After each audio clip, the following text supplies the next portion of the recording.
In the Days of Giants. By Abbie Farwell Brown. The beginning of things.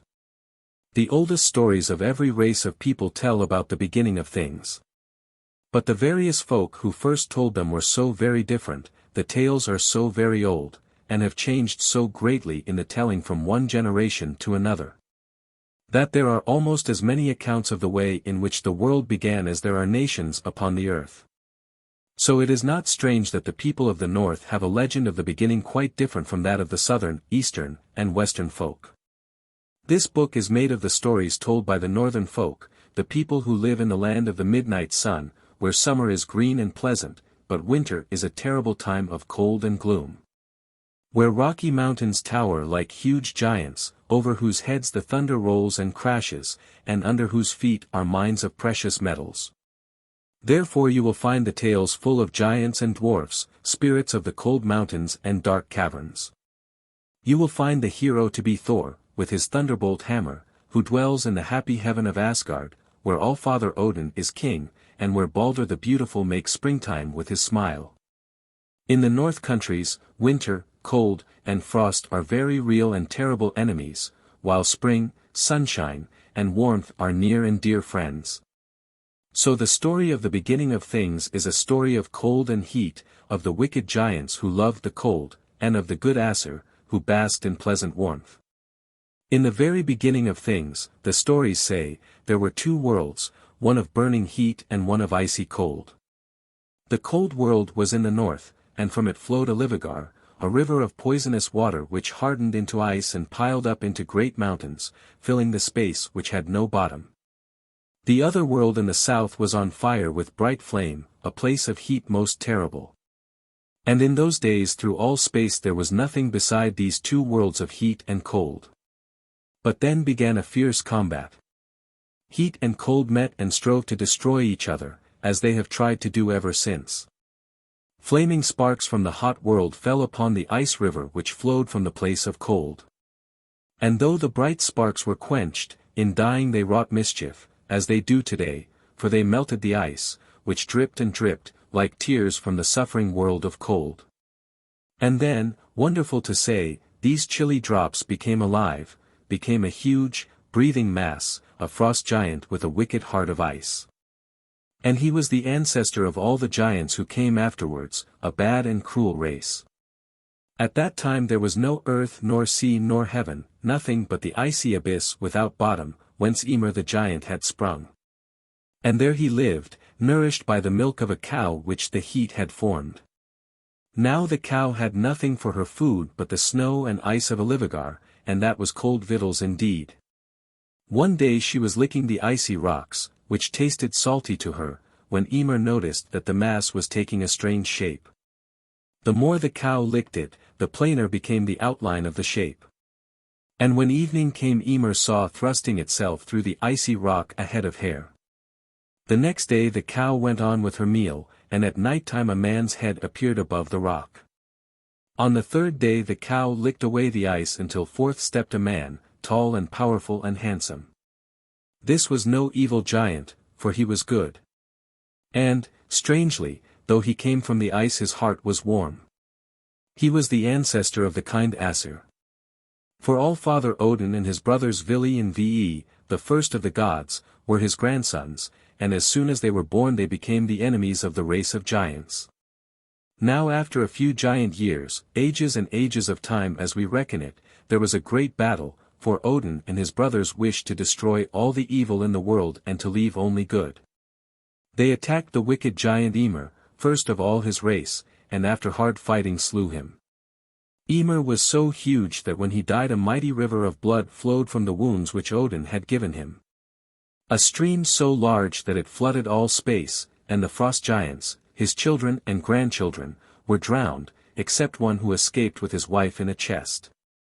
And but for the saving of these two, that would have been the end of the race of giants. All-Father and his brothers now had work to do. Painfully they dragged the great bulk of Ymir into the bottomless space of ice, and from it they built the earth, the sea, and the heavens. Not an atom of his body went to waste. His blood made the great ocean, the rivers, lakes, and springs. His mighty bones became mountains. His teeth and broken bones made sand and pebbles. From his skull they fashioned the arching heaven, which they set up over the earth and sea. His brain became the heavy clouds. His hair sprouted into trees, grass, plants, and flowers. And last of all, the Aesir set his bristling eyebrows as a high fence around the earth, to keep the giants away from the race of men whom they had planned to create for this pleasant globe. So the earth was made. And next the gods brought light for the heavens. They caught the sparks and cinders blown from the world of heat, and set them here and there, above and below, as sun and moon and stars. To each they gave its name and told what its duties were to be, and how it must perform them, day after day, and year after year, and century after century, till the ending of all things. So that the children of men might reckon time without mistake. Sol and Mani, who drove the bright chariots of the sun and moon across the sky, were a fair sister and brother whose father named them Sun and Moon because they were so beautiful. So Odin gave them each a pair of swift, bright horses to drive, and set them in the sky forever. Once upon a time, but that was many, many years later, Mani, the man in the moon, stole 2 children from the earth. Huki and Bil were going to a well to draw a pail of water. The little boy and girl carried a pole and a bucket across their shoulders, and looked so pretty that Mani thrust down a long arm and snatched them up to his moon. And there they are to this day, as you can see on any moonlight night, 2 little black shadows on the moon's bright face, the boy and the girl, with the bucket between them. The gods also made day and night. Day was fair, bright, and beautiful, for he was of the warm-hearted Aesir race. But night was dark and gloomy, because she was one of the cold giant folk. Day and night had each a chariot drawn by a swift horse, and each in turn drove about the world in a 24 hours journey. Night rode first behind her dark horse, Hrungnir, who scattered dew from his bit upon the sleeping earth.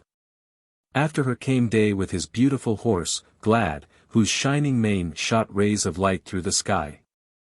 All these wonders the kind gods wrought that they might make a pleasant world for men to call their home. And now the gods, or Aesir as they were called, must choose a place for their own dwelling, for there were many of them, a glorious family. Outside of everything, beyond the great ocean which surrounded the world, was Jotunheim, the cold country where the giants lived. The green earth was made for men. The gods therefore decided to build their city above men in the heavens, where they could watch the doings of their favorites and protect them from the wicked giants. Asgard was to be their city, and from Asgard to Midgard, the home of men, stretched a wonderful bridge, a bridge of many colors. For it was the rainbow that we know and love. Up and down the rainbow bridge the Aesir could travel to the earth, and thus keep close to the doings of men. Next, from the remnants of Ymir's body the gods made the race of little dwarfs, a wise folk and skillful, but in nature more like the giants than like the good Aesir. For they were spiteful and often wicked, and they loved the dark and the cold better than light and warmth. They lived deep down below the ground in caves and rocky dens, and it was their business to dig the precious metals and glittering gems that were hidden in the rocks, and to make wonderful things from the treasures of the underworld. Poof! Poof! Went their little bellows. Tink-tank! Went their little hammers on their little anvils all day and all night. Sometimes they were friendly to the giants, and sometimes they did kindly deeds for the Aesir. But always after men came upon the earth they hated these new folk who eagerly sought for the gold and the jewels which the dwarfs kept hidden in the ground. The dwarfs lost no chance of doing evil to the race of men. Now the gods were ready for the making of men. They longed to have a race of creatures whom they could love and protect and bless with all kinds of pleasures. So Odin, with his brothers Hrungnir and Loki, crossed the rainbow bridge and came down to the earth. They were walking along the seashore when they found 2 trees, an ash and an elm. These would do as well as anything for their purpose. Odin took the 2 trees and warmly breathed upon them, and lo! They were alive, a man and a woman. Hrungnir then gently touched their foreheads, and they became wise. Lastly Loki softly stroked their faces. Their skin grew pink with ruddy color, and they received the gifts of speech, hearing, and sight. Ask and Embla were their names, and the ash and the elm became the father and mother of the whole human race whose dwelling was Midgard, under the eyes of the Aesir who had made them. This is the story of the beginning of things. How do you find this book? Any thoughts about the book or the author? Any suggestion for improvement? Please take a moment to share your thoughts in a comment. If you like it, share it with your friends who might enjoy it as well. Subscribe to keep in touch. Visit CompleteAudiobooks.com for more quality content. How Odin Lost His Eye. In the beginning of things, before there was any world or sun, moon, and stars, there were the giants, for these were the oldest creatures that ever breathed. They lived in Jotunheim, the land of frost and darkness, and their hearts were evil. Next came the gods, the good Aesir, who made earth and sky and sea, and who dwelt in Asgard, above the heavens. Then were created the queer little dwarfs, who lived underground in the caverns of the mountains, working at their mines of metal and precious stones. Last of all, the gods made men to dwell in Midgard, the good world that we know, between which and the glorious home of the Aesir stretched Bifrost, the bridge of rainbows.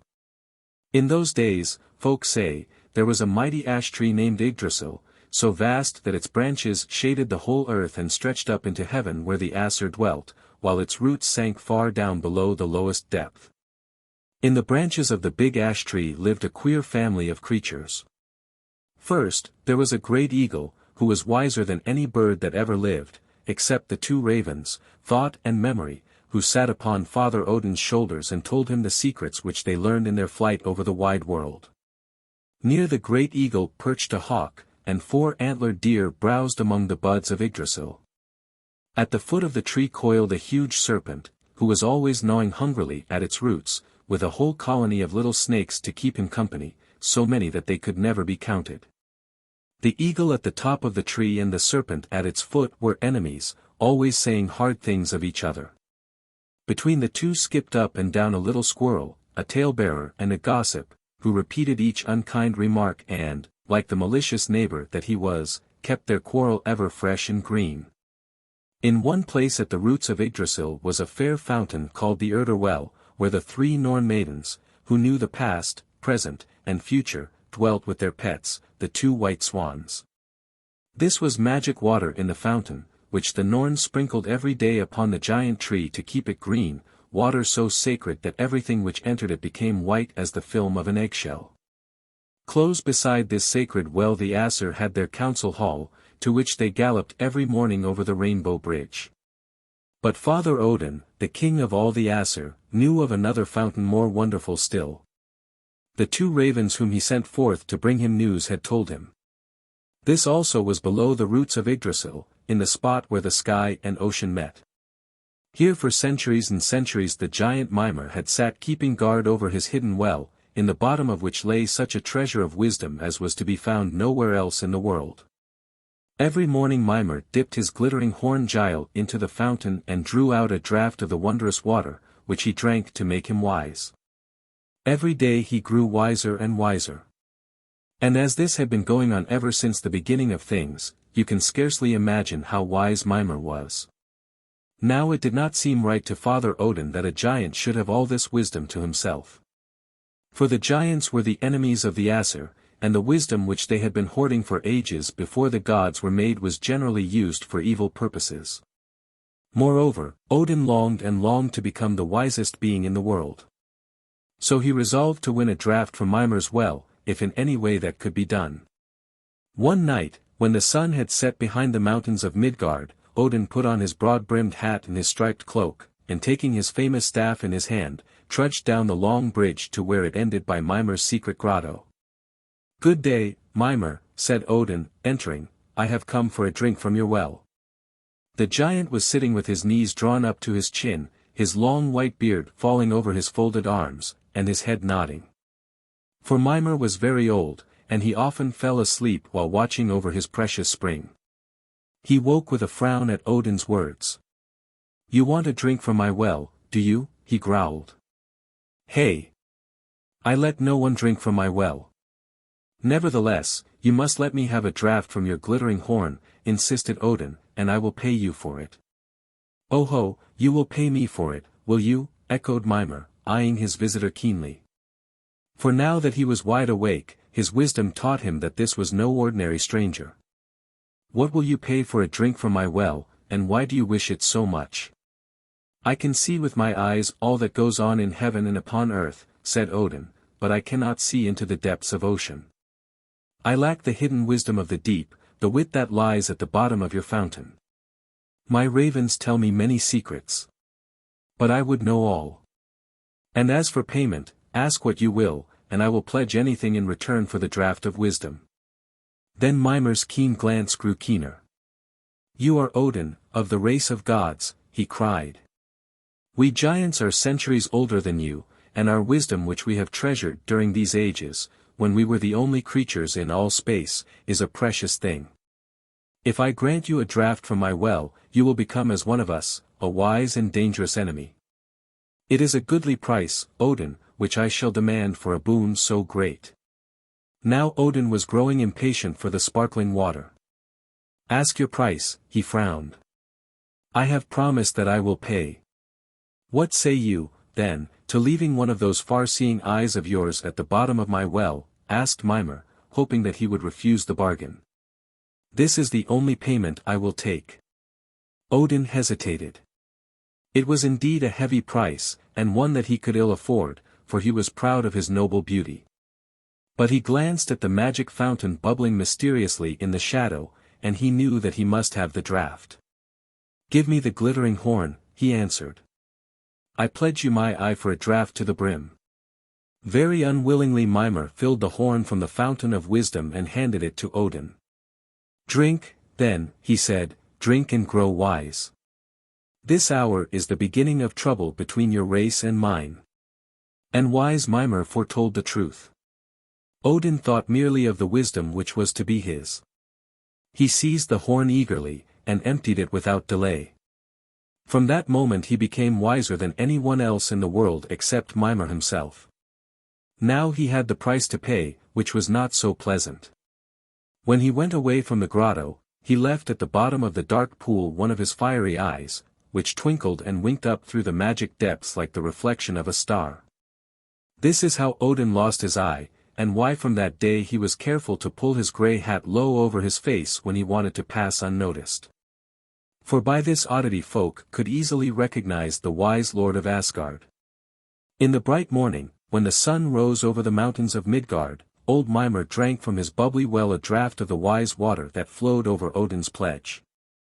Doing so, from his underground grotto he saw all that befell in heaven and on earth. So that he also was wiser by the bargain. Mimir seemed to have secured rather the best of it. For he lost nothing that he could not spare, while Odin lost what no man can well part with, one of the good windows wherethrough his heart looks out upon the world. But there was a sequel to these doings which made the balance swing down in Odin's favor. Not long after this, the Aesir quarreled with the Vanir, wild enemies of theirs, and there was a terrible battle. But in the end the two sides made peace.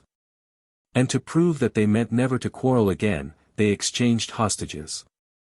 The Vanir gave to the Aesir old Njord the rich, the lord of the sea and the ocean wind, with his two children, Frey and Freya. This was indeed a gracious gift. For Freya was the most beautiful maid in the world, and her twin brother was almost as fair. To the Vanir in return Father Odin gave his own brother Hrungnir. And with Hrungnir he sent Mimir the wise, whom he took from his lonely well. Now the Vanir made Hrungnir their chief, thinking that he must be very wise because he was the brother of great Odin, who had lately become famous for his wisdom. They did not know the secret of Mimir's well, how the hoary old giant was far more wise than anyone who had not quaffed of the magic water. It is true that in the assemblies of the Vanir Hrungnir gave excellent counsel. But this was because Mimir whispered in Hrungnir's ear all the wisdom that he uttered. Witless Hrungnir was quite helpless without his aid, and did not know what to do or say. Whenever Mimir was absent he would look nervous and frightened, and if folk questioned him he always answered. Yes, ah yes. Now go and consult someone else. Of course the Vanir soon grew very angry at such silly answers from their chief, and presently they began to suspect the truth. Odin has deceived us, they said. He has sent us his foolish brother with a witch to tell him what to say. Ha! We will show him that we understand the trick. So they cut off poor old Mimer's head and sent it to Odin as a present. The tales do not say what Odin thought of the gift. Perhaps he was glad that now there was no one in the whole world who could be called so wise as himself. Perhaps he was sorry for the danger into which he had thrust a poor old giant who had never done him any wrong, except to be a giant of the race which the Aesir hated. Perhaps he was a little ashamed of the trick which he had played the Vanir. Odin's new wisdom showed him how to prepare Mimer's head with herbs and charms, so that it stood up by itself quite naturally and seemed not dead. Thenceforth Odin kept it near him, and learned from it many useful secrets which it had not forgotten. So in the end Odin fared better than the unhappy Mimer, whose worst fault was that he knew more than most folk. That is a dangerous fault, as others have found, though it is not one for which many of us need fear being punished. Kvasir's blood. Once upon a time there lived a man named Kvasir, who was so wise that no one could ask him a question to which he did not know the answer. And who was so eloquent that his words dripped from his lips like notes of music from a lute. For Kvasir was the first poet who ever lived, the first of those wise makers of songs whom the Norse folk named skalds. This Kvasir received his precious gifts wonderfully. For he was made by the gods and the Vanir, those two mighty races, to celebrate the peace which was evermore to be between them. Up and down the world Kvasir travelled, lending his wisdom to the use of men, his brothers. And wherever he went he brought smiles and joy and comfort, for with his wisdom he found the cause of all men's troubles, and with his songs he healed them. This is what the poets have been doing in all the ages ever since. Folk declare that every skald has a drop of Kvasir's blood in him.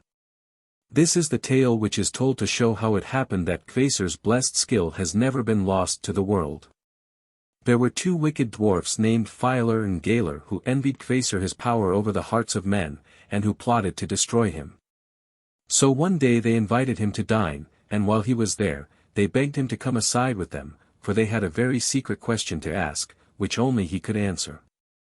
Kvasir never refused to turn his wisdom to another's help. So, nothing suspecting, he went with them to hear their trouble. Thereupon this sly pair of wicked dwarfs led him into a lonely corner. Treacherously they slew Kvasir. And because their cunning taught them that his blood must be precious, they saved it in 3 huge kettles, and mixing it with honey, made thereof a magic drink. Truly, a magic drink it was. For whoever tasted of Kvasir's blood was straightway filled with Kvasir's spirit, so that his heart taught wisdom and his lips uttered the sweetest poesy. Thus the wicked dwarfs became possessed of a wonderful treasure. When the gods missed the silver voice of Kvasir echoing up from the world below, they were alarmed, for Kvasir was very dear to them. They inquired what had become of him, and finally the wily dwarfs answered that the good poet had been drowned in his own wisdom. But Father Odin, who had tasted another wise draught from Mimer's well, knew that this was not the truth, and kept his watchful eye upon the dark doings of Feiler and Geirrod. Not long after this the dwarfs committed another wicked deed. They invited the giant Gilling to row out to sea with them, and when they were a long distance from shore, the wicked fellows upset the boat and drowned the giant, who could not swim. They rowed back to land, and told the giant's wife how the accident had happened. Then there were giant shrieks and howls enough to deafen all the world, for the poor giantess was heartbroken, and her grief was a giant grief. Her sobs annoyed the cruel-hearted dwarfs. So Feiler, pretending to sympathize, offered to take her where she could look upon the spot where her dear husband had last been seen. As she passed through the gateway, the other dwarf, to whom his brother had made a sign, let a huge millstone fall upon her head. That was the ending of her, poor thing, and of her sorrow, which had so disturbed the little people, crooked in heart as in body. But punishment was in store for them. Suttung, the huge son of Gilling, learned the story of his parents' death, and presently, in a dreadful rage, he came roaring to the home of the dwarfs. He seized one of them in each big fist, and wading far out to sea, set the wretched little fellows on a rock which at high tide would be covered with water. "Stay there," he cried, "and drown as my father drowned." The dwarfs screamed thereat for mercy so loudly that he had to listen before he went away. "Only let us off, Suttung," they begged, "and you shall have the precious mead made from Kvasir's blood." Now Suttung was very anxious to own this same mead, so at last he agreed to the bargain.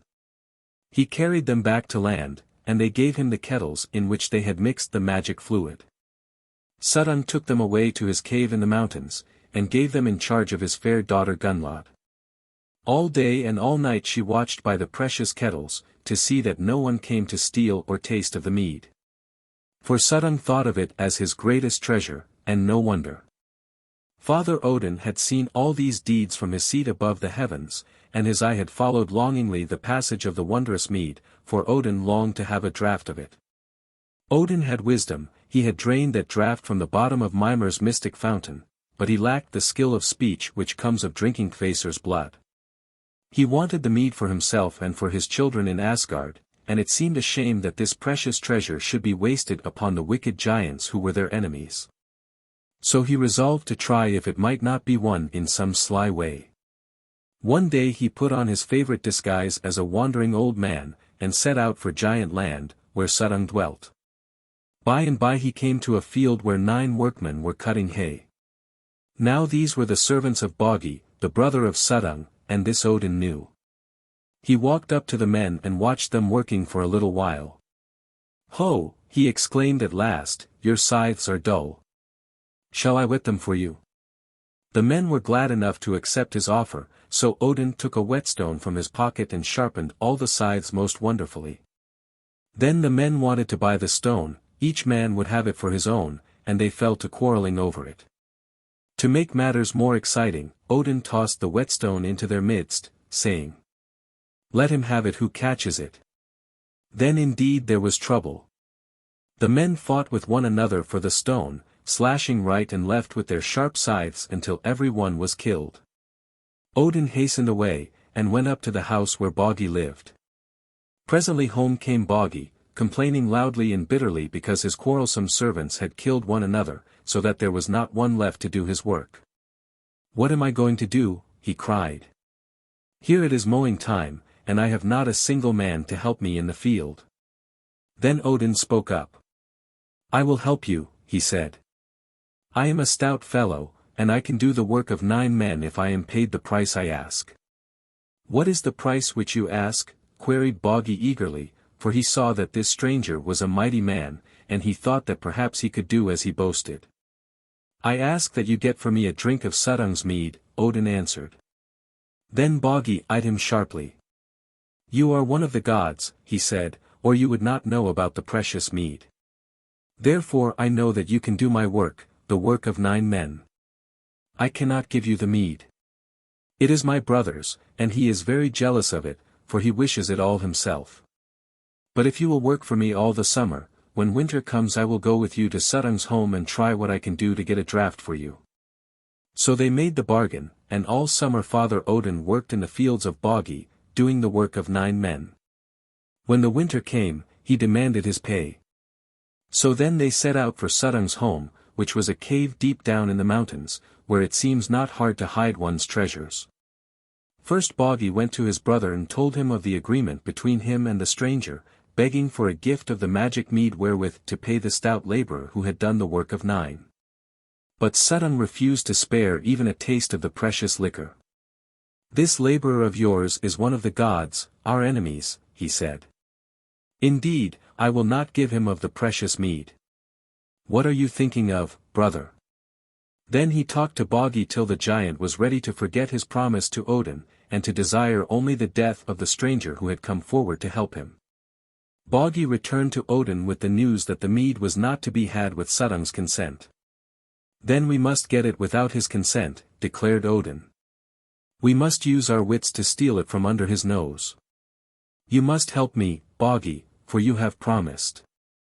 Bogi agreed to this, but in his heart he meant to entrap Odin to his death.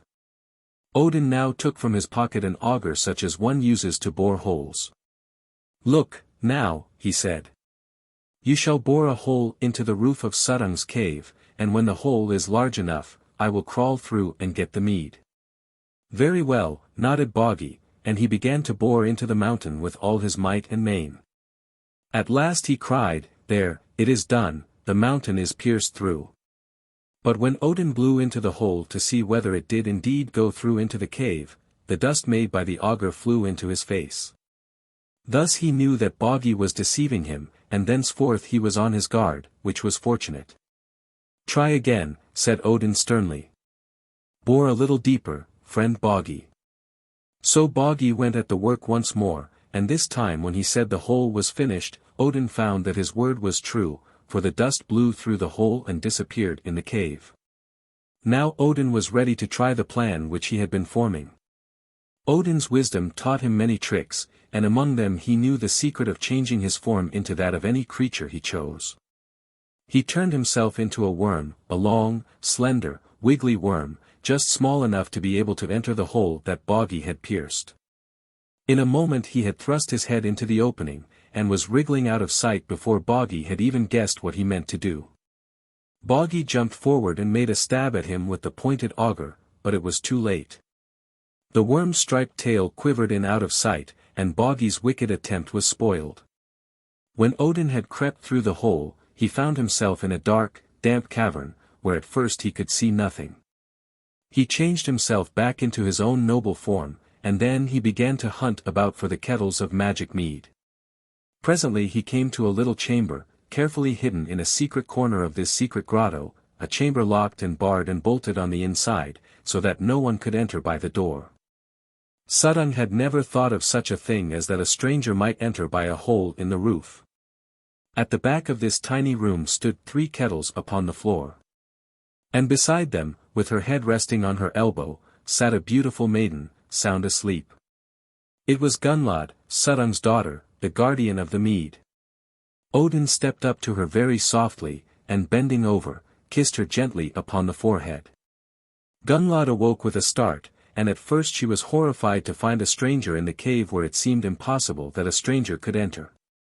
But when she saw the beauty of Odin's face and the kind look of his eye, she was no longer afraid, but glad that he had come. For poor Gunnlod often grew lonesome in this gloomy cellar home, where Suttung kept her prisoner day and night to watch over the 3 kettles.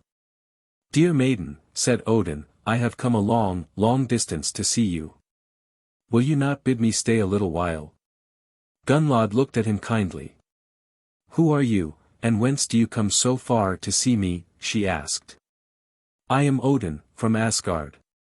The way is long and I am thirsty. Shall I not taste the liquor which you have there? Gunnlod hesitated. My father bade me never let soul taste of the mead, she said. I am sorry for you, however, poor fellow. You look very tired and thirsty. You may have one little sip. Then Odin kissed her and thanked her, and tarried there with such pleasant words for the maiden that before he was ready to go she granted him what he asked, 3 draughts, only 3 draughts of the mead.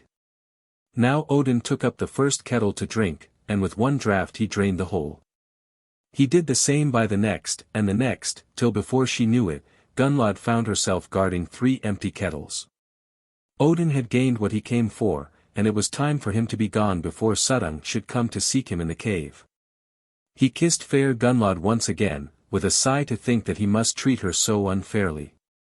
Then he changed himself into an eagle, and away he flew to carry the precious mead home to Asgard.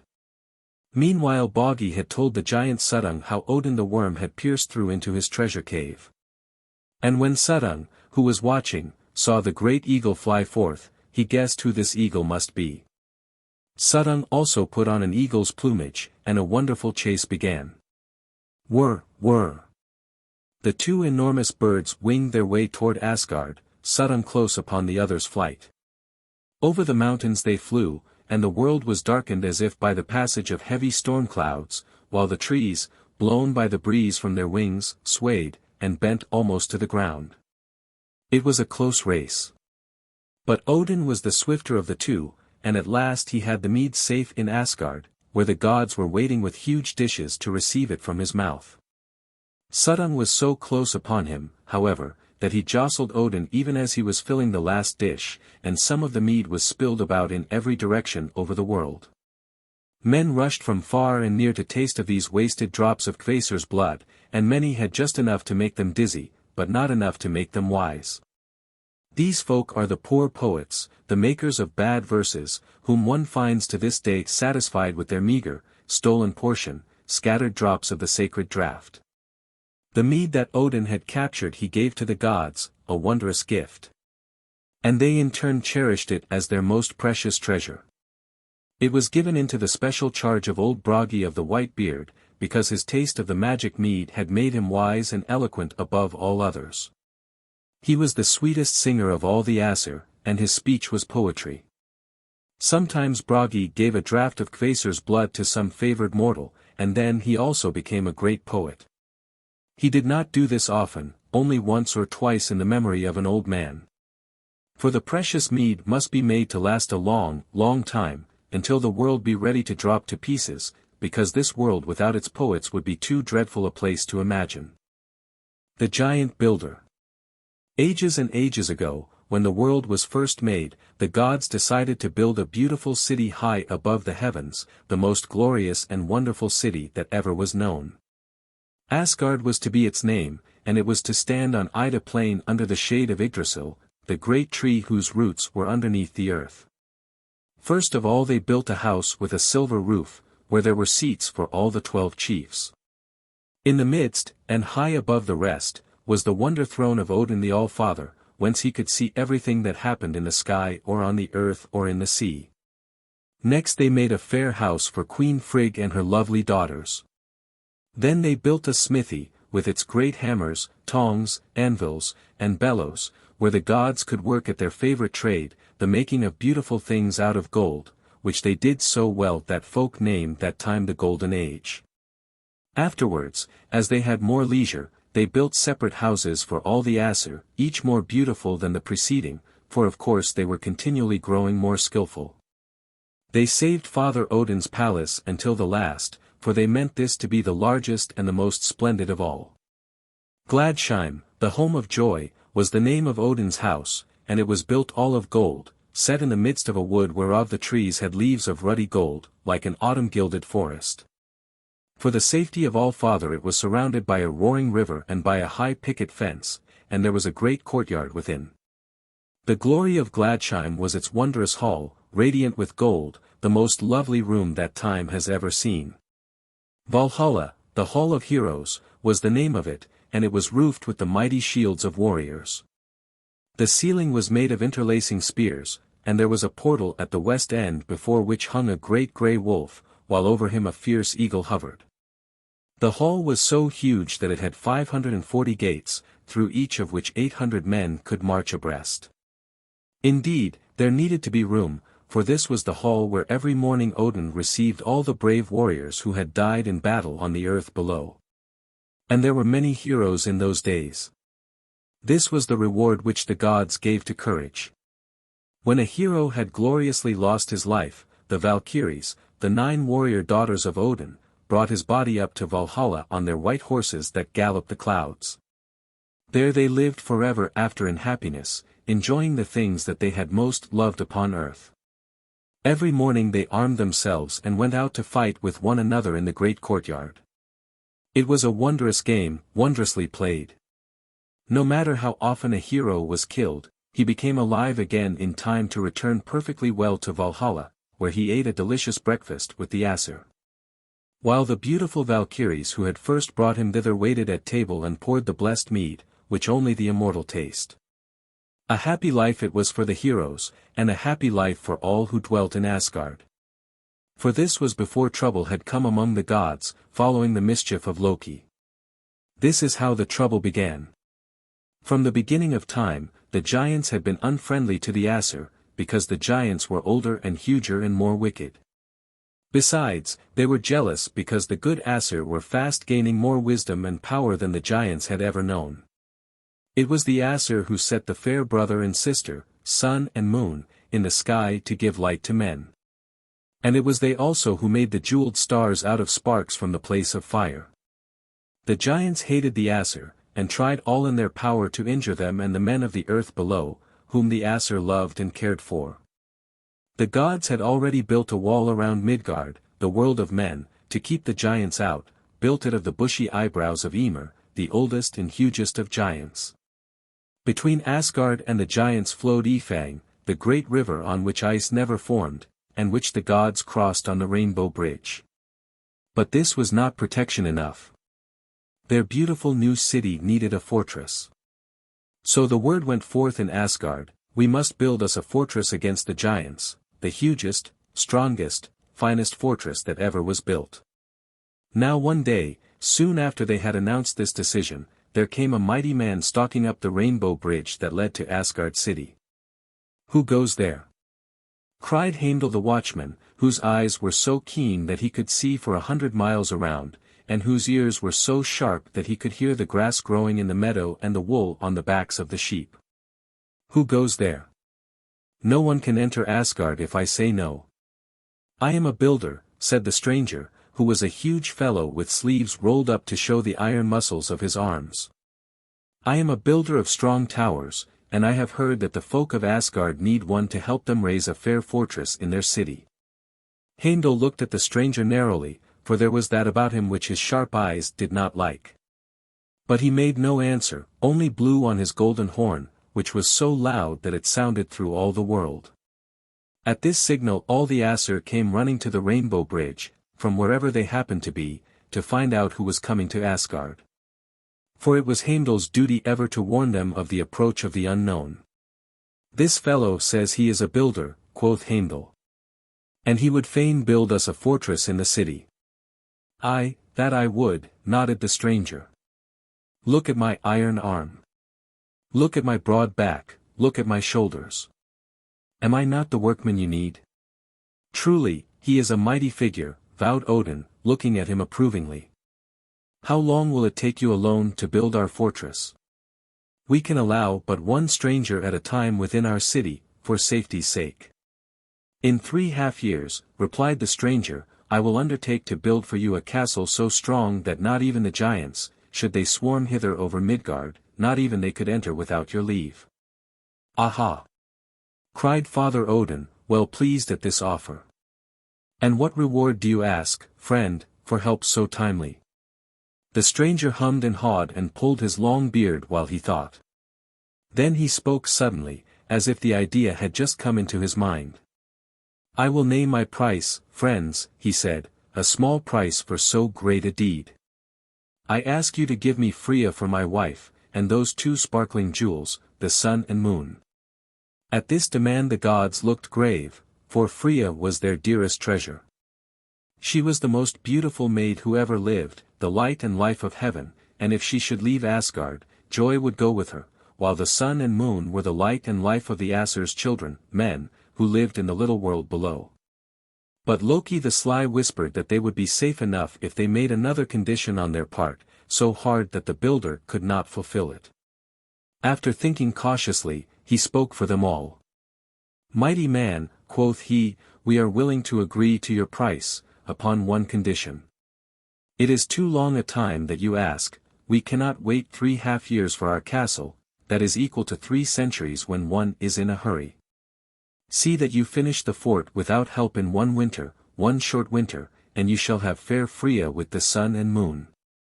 But if, on the first day of summer, 1 stone is wanting to the walls, or if any one has given you aid in the building, then your reward is lost, and you shall depart without payment." So spoke Loki, in the name of all the gods. But the plan was his own. At first the stranger shook his head and frowned, saying that in so short a time no one unaided could complete the undertaking. At last he made another offer. "Let me have but my good horse to help me, and I will try," he urged. "Let me bring the useful Svadilfori with me to the task, and I will finish the work in 1 winter of short days, or lose my reward. Surely, you will not deny me this little help, from one 4-footed friend." Then again the Aesir consulted, and the wiser of them were doubtful whether it were best to accept the stranger's offer so strangely made. But again Loki urged them to accept. "Surely, there is no harm," he said. Even with his old horse to help him, he cannot build the castle in the promised time. We shall gain a fortress without trouble and with never a price to pay." Loki was so eager that, although the other Aesir did not like this crafty way of making bargains, they finally consented. Then in the presence of the heroes, with the Valkyries and Mimer's head for witnesses, the stranger and the Aesir gave solemn promise that the bargain should be kept. On the first day of winter the strange builder began his work, and wondrous was the way he set about it. His strength seemed as the strength of 100 men. As for his horse Svadilfori, he did more work by half than even the mighty builder. In the night he dragged the enormous rocks that were to be used in building the castle, rocks as big as mountains of the earth, while in the daytime the stranger piled them into place with his iron arms. The Aesir watched him with amazement. Never was seen such strength in Asgard. Neither Tyr the stout nor Thor the strong could match the power of the stranger. The gods began to look at one another uneasily. Who was this mighty one who had come among them, and what if after all he should win his reward? Freya trembled in her palace, and the sun and moon grew dim with fear. Still the work went on, and the fort was piling higher and higher, by day and by night. There were but 3 days left before the end of winter, and already the building was so tall and so strong that it was safe from the attacks of any giant. The Aesir were delighted with their fine new castle, but their pride was dimmed by the fear that it must be paid for at all too costly a price. For only the gateway remained to be completed, and unless the stranger should fail to finish that in the next 3 days, they must give him Freya with the sun and moon. The Aesir held a meeting upon Ida Plain, a meeting full of fear and anger. At last they realized what they had done. They had made a bargain with one of the giants, their enemies, and if he won the prize, it would mean sorrow and darkness in heaven and upon earth. How did we happen to agree to so mad a bargain? They asked one another. Who suggested the wicked plan which bids fair to cost us all that we most cherish? Then they remembered that it was Loki who had made the plan. It was he who had insisted that it be carried out, and they blamed him for all the trouble. "It is your counsels, Loki, that have brought this danger upon us," quoth Father Odin, frowning. "You chose the way of guile, which is not our way. It now remains for you to help us by guile, if you can. But if you cannot save for us Freya and the sun and moon, you shall die. This is my word." All the other Aesir agreed that this was just. Thor alone was away hunting evil demons at the other end of the world, so he did not know what was going on, and what dangers were threatening Asgard. Loki was much frightened at the word of All-Father. "It was my fault," he cried, "but how was I to know that he was a giant? He had disguised himself so that he seemed but a strong man. And as for his horse, it looks much like that of other folk. If it were not for the horse, he could not finish the work. Ha! I have a thought. The builder shall not finish the gate, the giant shall not receive his payment. I will cheat the fellow." Now it was the last night of winter, and there remained but a few stones to put in place on the top of the wondrous gateway. The giant was sure of his prize, and chuckled to himself as he went out with his horse to drag the remaining stones. For he did not know that the Aesir had guessed at last who he was, and that Loki was plotting to outwit him. Hardly had he gone to work when out of the wood came running a pretty little mare, who neighed to Svadilfori as if inviting the tired horse to leave his work and come to the green fields for a holiday. Svadilfori, you must remember, had been working hard all winter, with never a sight of four-footed creature of his kind, and he was very lonesome and tired of dragging stones. Giving a snort of disobedience, off he ran after this new friend towards the grassy meadows. Off went the giant after him, howling with rage, and running for dear life, as he saw not only his horse but his chance of success slipping out of reach. It was a mad chase, and all Asgard thundered with the noise of galloping hoofs and the giant's mighty tread. The mare who raced ahead was Loki in disguise, and he led Svadilfori far out of reach, to a hidden meadow that he knew. So that the giant howled and panted up and down all night long, without catching even a sight of his horse. Now when the morning came the gateway was still unfinished, and night and winter had ended at the same hour. The giant's time was over, and he had forfeited his reward. The Aesir came flocking to the gateway, and how they laughed and triumphed, and they found 3 stones wanting to complete the gate. "You have failed, fellow," judged Father Odin sternly, "and no price shall we pay for work that is still undone. You have failed. Leave Asgard quickly, we have seen all we want of you and of your race." Then the giant knew that he was discovered, and he was mad with rage. "It was a trick," he bellowed, assuming his own proper form, which was huge as a mountain, and towered high beside the fortress that he had built. "It was a wicked trick. You shall pay for this in one way or another. I cannot tear down the castle which, ungrateful ones, I have built you, stronger than the strength of any giant. But I will demolish the rest of your shining city." Indeed, he would have done so in his mighty rage, but at this moment Thor, whom Heimdall had called from the end of the earth by one blast of the golden horn, came rushing to the rescue, drawn in his chariot of goats. Thor jumped to the ground close beside the giant, and before that huge fellow knew what had happened, his head was rolling upon the ground at Father Odin's feet, for with one blow Thor had put an end to the giant's wickedness and had saved Asgard. "This is the reward you deserve," Thor cried. "Not Freya nor the sun and moon, but the death that I have in store for all the enemies of the Aesir." In this extraordinary way the noble city of Asgard was made safe and complete by the addition of a fortress which no one, not even the giant who built it, could injure, it was so wonder-strong. But always at the top of the gate were lacking 3 great stones that no one was mighty enough to lift. This was a reminder to the Aesir that now they had the race of giants for their everlasting enemies. And though Loki's trick had saved them Freya, and for the world the sun and moon, it was the beginning of trouble in Asgard which lasted as long as Loki lived to make mischief with his guile. The magic apples. It is not very amusing to be a king. Father Odin often grew tired of sitting all day long upon his golden throne in Valhalla above the heavens. He wearied of welcoming the new heroes whom the Valkyries brought him from wars upon the earth, and of watching the old heroes fight their daily deathless battles. He wearied of his wise ravens, and the constant gossip which they brought him from the 4 corners of the world. And he longed to escape from everyone who knew him to some place where he could pass for a mere stranger, instead of the great king of the Aesir, the mightiest being in the whole universe, of whom everyone was afraid. Sometimes he longed so much that he could not bear it. Then, he would run away. He disguised himself as a tall old man, with white hair and a long grey beard.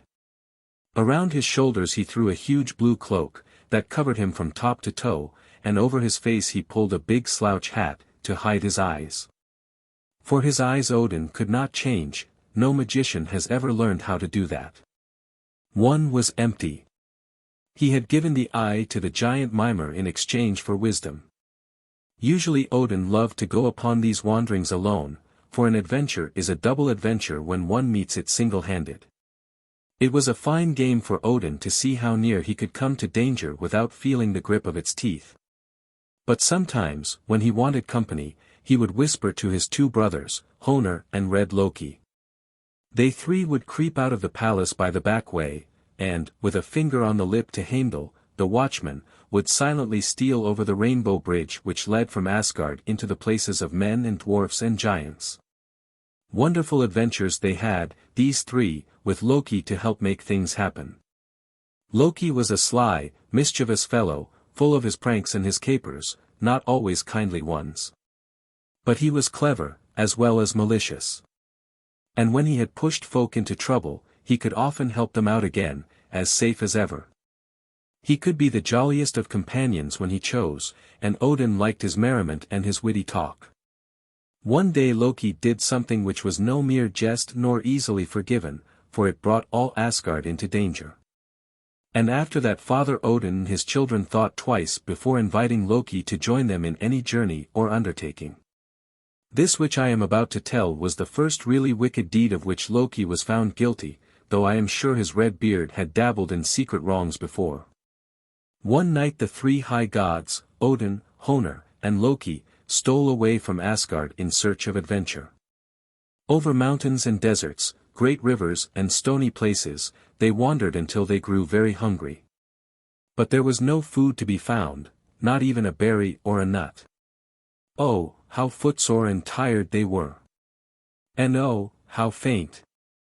The worst of it ever is that, as you must often have noticed, the heavier one's feet grow, the lighter and more hollow becomes one's stomach, which seems a strange thing, when you think of it.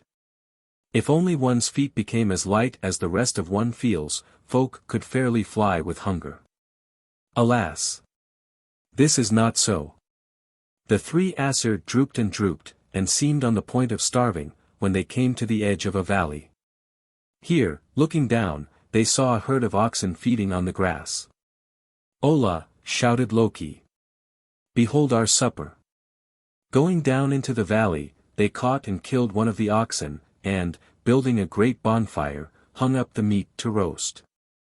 Then the three sat around the fire and smacked their lips, waiting for the meat to cook. They waited for a long time. "Surely, it is done now," said Loki, at last, and he took the meat from the fire. Strange to say, however, it was raw as ere the fire was lighted. What could it mean? Never before had meat required so long a time to roast. They made the fire brighter and rehung the beef for a thorough basting, cooking it even longer than they had done at first. When again they came to carve the meat, they found it still uneatable. Then, indeed, they looked at one another in surprise. "What can this mean?" cried Loki, with round eyes. "There is some trick," whispered Hrungnir, looking around as if he expected to see a fairy or a witch meddling with the food. "We must find out what this mystery betokens," said Odin thoughtfully. Just then there was a strange sound in the oak tree under which they had built their fire. "What is that?" Loki shouted, springing to his feet. They looked up into the tree, and far above in the branches, near the top, they spied an enormous eagle, who was staring down at them, and making a queer sound, as if he were laughing. "Ho ho," croaked the eagle. "I know why your meat will not cook. It is all my doing, masters." The three Aesir stared in surprise. Then Odin said sternly, "Who are you, Master Eagle? And what do you mean by those rude words?" "Give me my share of the ox, and you shall see," rasped the eagle, in his harsh voice. "Give me my share, and you will find that your meat will cook as fast as you please." Now the three on the ground were nearly famished. So, although it seemed very strange to be arguing with an eagle, they cried, as if in one voice, "Come down, then, and take your share." They thought that, being a mere bird, he would want but a small piece. The eagle flapped down from the top of the tree. Dear me! What a mighty bird he was! 8 feet across the wings was the smallest measure, and his claws were as long and strong as ice hooks. He fanned the air like a whirlwind as he flew down to perch beside the bonfire. Then in his beak and claws he seized a leg and both shoulders of the ox, and started to fly away. "Hold, thief!" roared Loki angrily, when he saw how much the eagle was taking. "That is not your share, you are no lion, but you are taking the lion's share of our feast. Begone, scarecrow, and leave the meat as you found it." Thereat, seizing a pole, he struck at the eagle with all his might. Then a strange thing happened. As the great bird flapped upward with his prey, giving a scream of malicious laughter, the pole which Loki still held stuck fast to the eagle's back, and Loki was unable to let go of the other end. "Help, help!"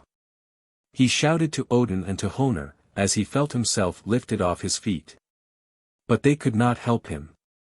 "Help, help!" he screamed, as the eagle flew with him, now high, now low, through brush and bog and briar, over treetops and the peaks of mountains. On and on they went, until Loki thought his arm would be pulled out, like a weed torn up by the roots.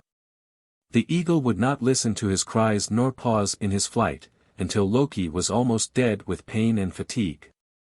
"Hark you, Loki," screamed the eagle, going a little more slowly, "no one can help you except me. You are bewitched, and you cannot pull away from this pole, nor loose the pole from me, until I choose. But if you will promise what I ask, you shall go free." Then Loki groaned, "O eagle, only let me go, and tell me who you really are, and I will promise whatever you wish." The eagle answered, "I am the giant Thais, the enemy of the Aesir. But you ought to love me, Loki, for you yourself married a giantess." Loki moaned, "Oh, yes. I dearly love all my wife's family, great Thais.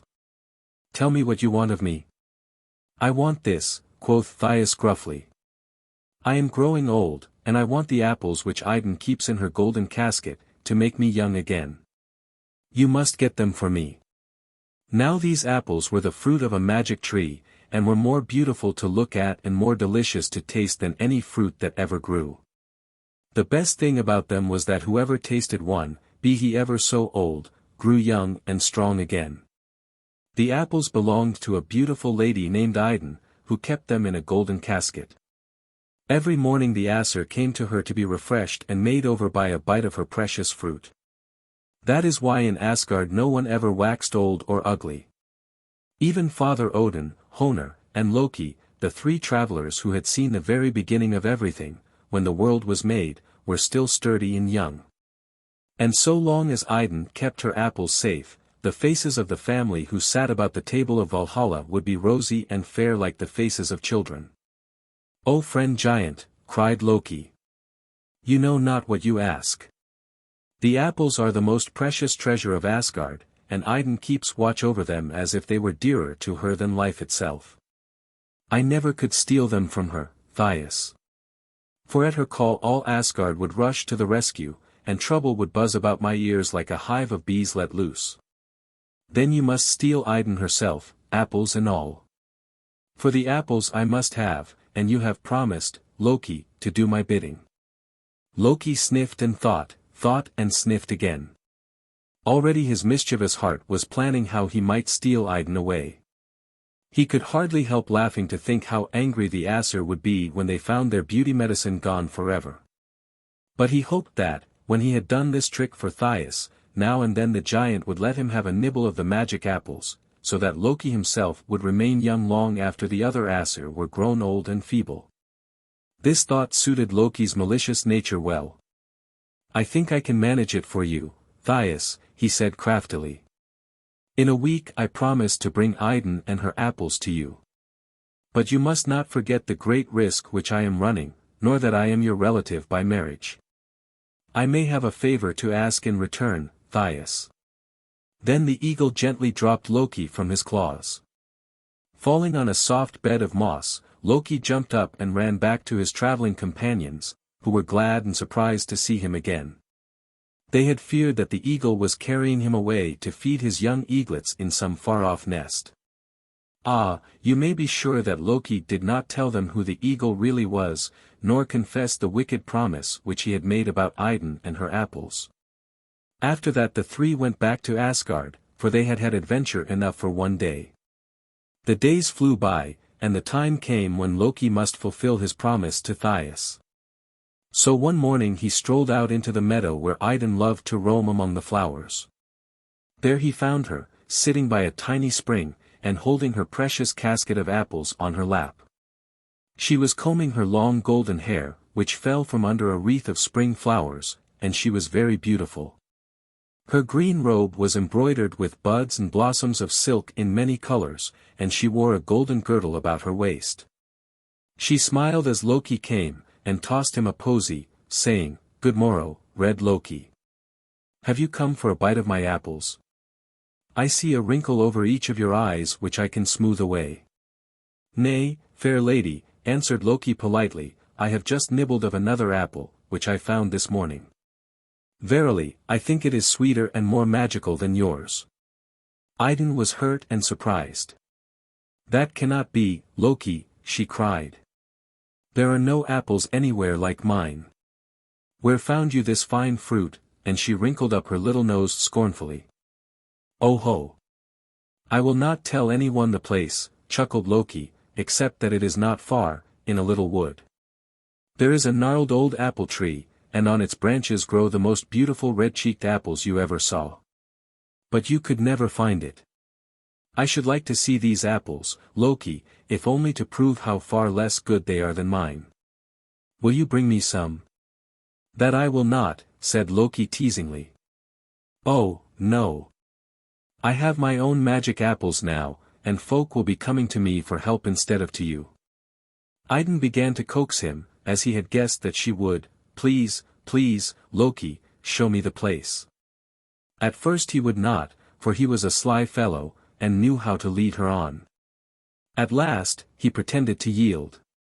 Well, then, because I love you, Idun, better than all the rest, I will show you the place, if you will come with me. But it must be a secret, no one must ever know. All girls like secrets. Yes, yes, cried Idun eagerly. Let us steal away now, while no one is looking. This was just what Loki hoped for. Bring your own apples, he said, that we may compare them with mine. But I know mine are better. I know mine are the best in all the world, returned Idun, pouting. I will bring them, to show you the difference.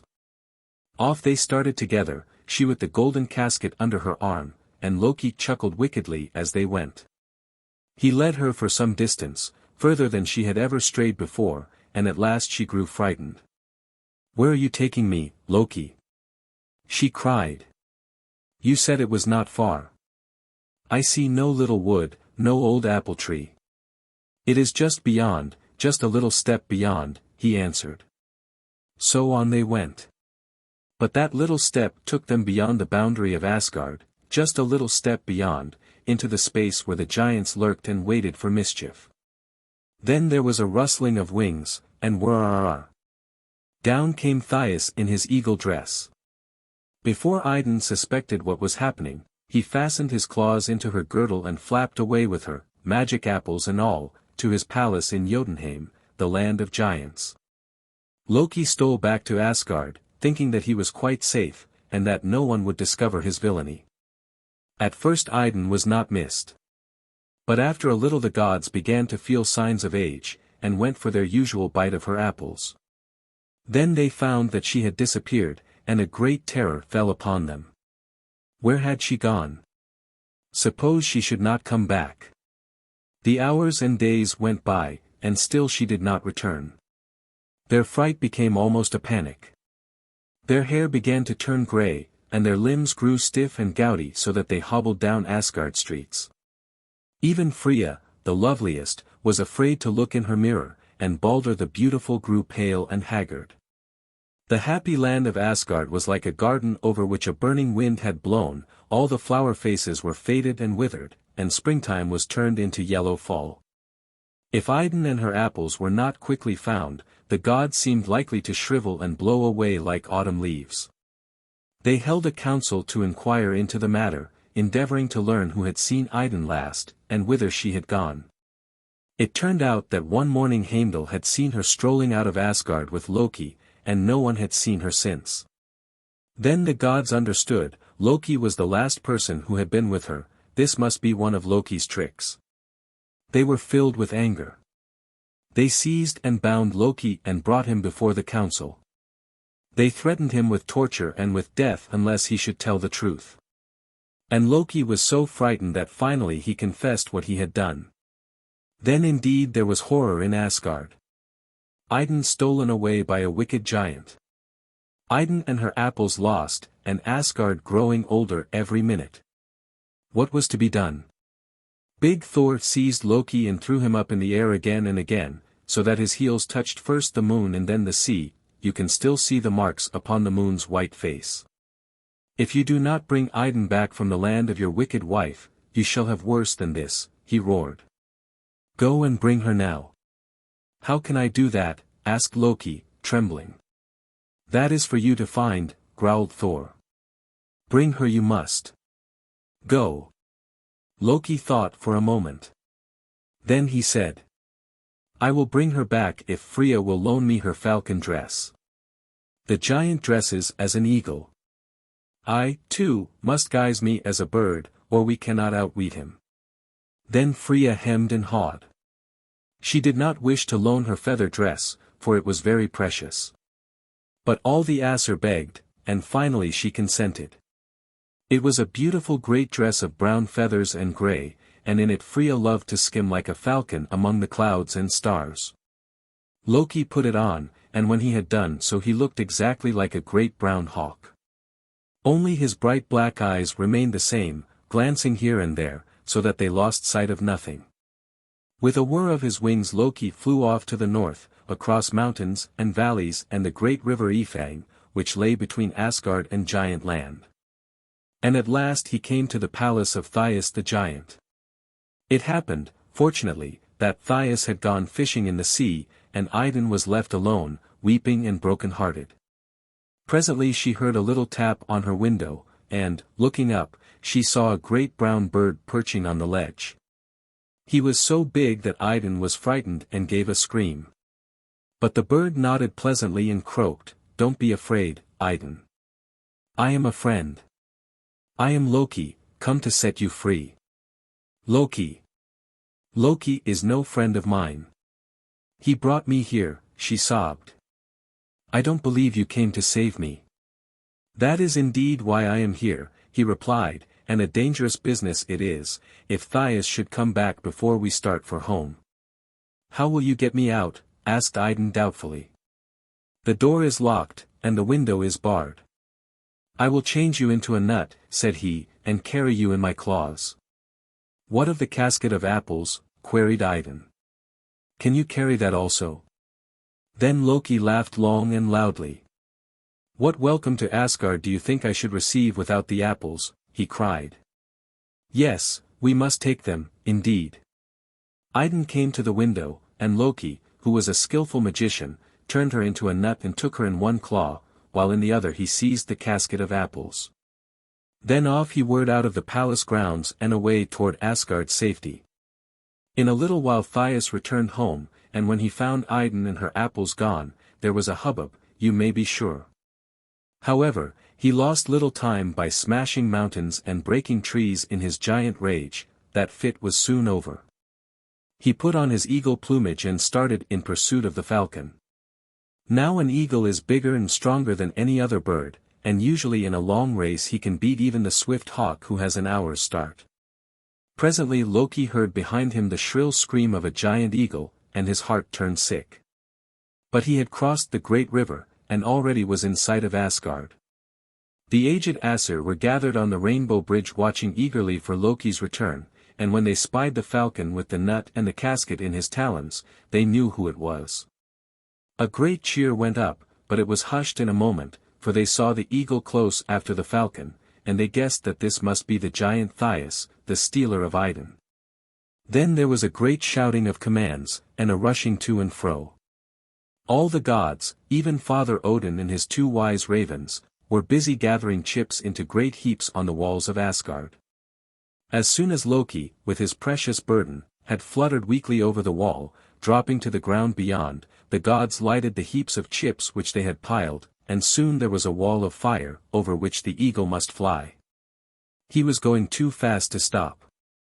The flames roared and crackled, but Thias flew straight into them, with a scream of fear and rage. His feathers caught fire and burned, so that he could no longer fly, but fell headlong to the ground inside the walls.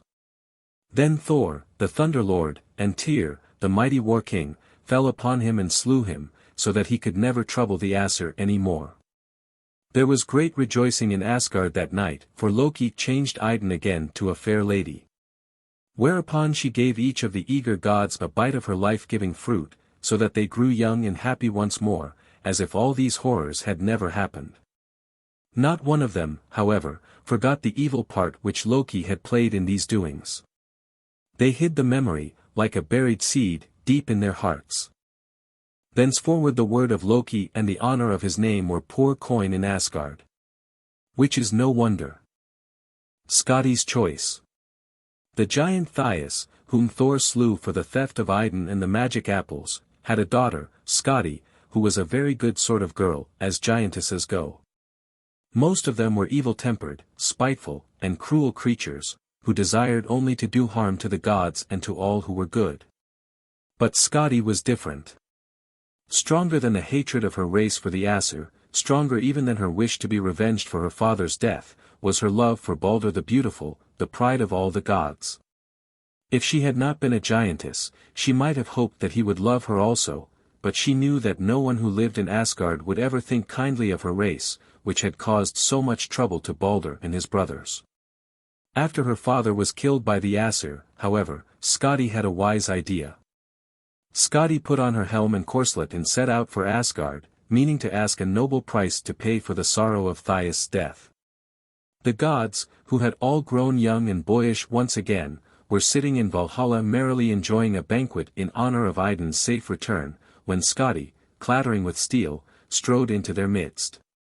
Heimdall the watchman, astonished at the sight, had let this maiden warrior pass him upon the rainbow bridge.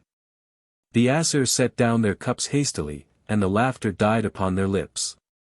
For though she looked handsome, Skadi was a terrible figure in her silver armor and with her spear as long as a ship's mast brandished in her giant hand. The 9 Valkyries, Odin's maiden warriors, hurried away to put on their own helmets and shields. For they would not have this other maiden, 10 times as huge, see them meekly waiting at table, while they had battle dresses as fine as hers to show the stranger. "Who are you, maiden, and what seek you here?" asked Father Odin. "I am Skadi, the daughter of Thais, whom your folk have slain," answered she, "and I come here for redress." At these words the coward Loki, who had been at the killing of Thais, skulked low behind the table. But Thor, who had done the killing, straightened himself and clenched his fists tightly. He was not afraid of any giant, however fierce, and this maiden with her shield and spear only angered him. "Well, Skadi," quoth Odin gravely, "your father was a thief, and died for his sins. He stole fair Idun and her magic apples, and for that crime he died, which was only just. Yet because our righteous deed has left you an orphan, Skadi, we will grant you a recompense, so you shall be at peace with us, for it is not fitting that the Aesir should quarrel with women. What is it you ask, O Skadi, as solace for the death of Thais?" Skadi looked like an orphan who was well able to take care of herself, and this indeed her next words showed her to be. "I ask 2 things, she said, without a moment's hesitation. "I ask the husband whom I shall select from among you, and I ask that you shall make me laugh, for it is many days since grief has let me enjoy a smile." At this strange request the Aesir looked astonished, and some of them seemed rather startled, for you can fancy that none of them wanted a giantess, however handsome, for his wife. They put their heads together and consulted long whether or not they should allow Skadi her 2 wishes. "I will agree to make her laugh," grinned Loki, "but suppose she should choose me for her husband? I am married to 1 giantess already." "No fear of that, Loki," said Thor, "you were too near being the cause of her father's death for her to love you overmuch. Nor do I think that she will choose me, so I am safe." Loki chuckled and stole away to think up a means of making Skadi laugh. Finally, the gods agreed that Skadi should choose one of them for her husband. But in order that all might have a fair chance of missing this honor which no one coveted, she was to choose in a curious way. All the Aesir were to stand in a row behind the curtain which was drawn across the end of the hall, so that only their feet were seen by Skadi, and by their feet alone Skadi was to select him who was to be her husband. Now Skadi was very ready to agree to this, for she said to herself, "Surely, I shall know the feet of Balder, for they will be the most beautiful of any." Amid nervous laughter at this new game, the Aesir ranged themselves in a row behind the purple curtain, with only their line of feet showing below the golden border. There were Father Odin, Thor the Thunderer, and Balder his brother. There was old Njord the rich, with his fair son Frey. There were Tyr the bold, Bragi the poet, blind Hod, and Vidar the silent, Vali and Yule the archers, Forseti the wise judge, and Heimdall the gold-toothed watchman. Loki alone, of all the Aesir, was not there, and Loki was the only one who did not shiver as Skadi walked up and down the hall looking at the row of feet. Up and down, back and forth, went Skadi, looking carefully. And among all those sandaled feet there was 1 pair more white and fair and beautiful than the rest.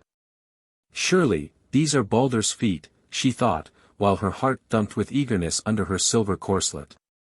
"Oh, if I guess aright, dear Balder will be my husband." She paused confidently before the handsomest pair of feet, and, pointing to them with her spear, she cried, "I choose here." Few blemishes are to be found in Balder the Beautiful. A shout of laughter arose behind the curtain, and forth slunk, not young Balder, but old Njord the Rich, king of the ocean wind, the father of those fair twins, Frey and Freya. Skadi had chosen the handsome feet of old Njord, and thenceforth he must be her husband. Njord was little pleased, but Skadi was heartbroken. Her face grew longer and sadder than before when he stepped up and took her hand sulkily, saying, "Well, I am to be your husband, then, and all my riches stored in Noten, the home of ships, are to be yours. You would have chosen Balder, and I wish that this luck had been his. However, it cannot be helped now." "Nay," answered Skadi, frowning, "the bargain is not yet complete. No one of you has made me laugh. I am so sad now, that it will be a merry jest indeed which can wring laughter from my heavy heart." She sighed, looking at Balder. But Balder loved only Nanna in all the world. Just then, out came Loki, riding on one of Thor's goat steeds. And the red-bearded fellow cut up such ridiculous capers with the grey-bearded goat that soon not only Skadi, but all the Aesir and Njord himself were holding their sides with laughter. Fairly won," cried Skadi, wiping the tears from her eyes. "I am beaten. I shall not forget that it is Loki to whom I owe this last joke. Some day I shall be quits with you, red joker." And this threat she carried out in the end, on the day of Loki's punishment. Skadi was married to old Njord, both unwilling, and they went to live among the mountains in Skadi's home, which had once been Thias's palace, where he had shut Idun in a prison cell. As you can imagine, Njord and Skadi did not live happily ever after, like the good prince and princess in the storybook. For, in the first place, Skadi was a giantess, and there are few folk, I fancy, who could live happily with a giantess. In the second place, she did not love Njord, nor did he love Skadi, and neither forgot that Skadi's choosing had been sorrow to them both. But the third reason was the most important of all. And this was because Skadi and Njord could not agree upon the place which should be their home. For Njord did not like the mountain palace of Skadi's people, the place where roaring winds rushed down upon the sea and its ships. The sea with its ships was his friend, and he wanted to dwell in Noten, where he had greater wealth than anyone else in the world, where he could rule the fresh sea wind and tame the wild ocean, granting the prayers of fisherfolk and the seafarers, who loved his name. Finally, they agreed to dwell first in one place, then in the other, so that each might be happy in turn.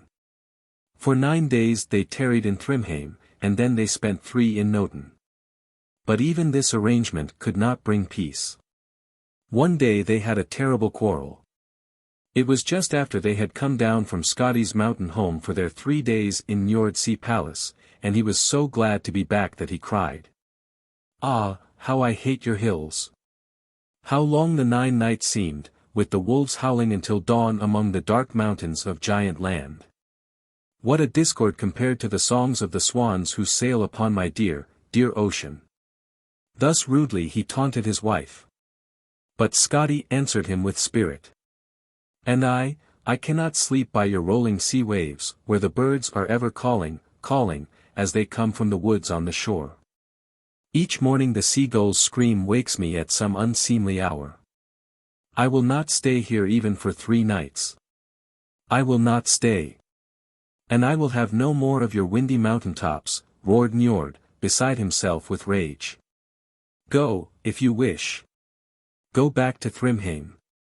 I shall not follow you, be sure." So Skadi went back to her mountains alone, and dwelt in the empty house of Thias, her father. She became a mighty huntress, swift on the skis and ice runners which she strapped to her feet. Day after day she skimmed over the snow-crusted mountains, bow in hand, to hunt the wild beasts which roamed there. Ski Goddess, she was called, and never again did she come to Asgard halls.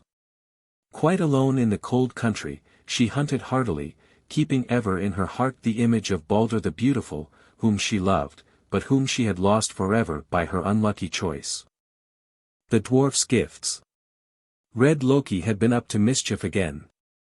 Loki, who made quarrels and brought trouble wherever he went. He had a wicked heart, and he loved no one. He envied Father Odin his wisdom and his throne above the world. He envied Balder his beauty, and Tyr his courage, and Thor his strength.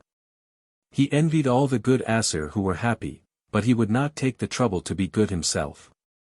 So he was always unhappy, spiteful, and sour. And if anything went wrong in Asgard, the kingdom of the gods, one was almost sure to find Loki at the bottom of the trouble.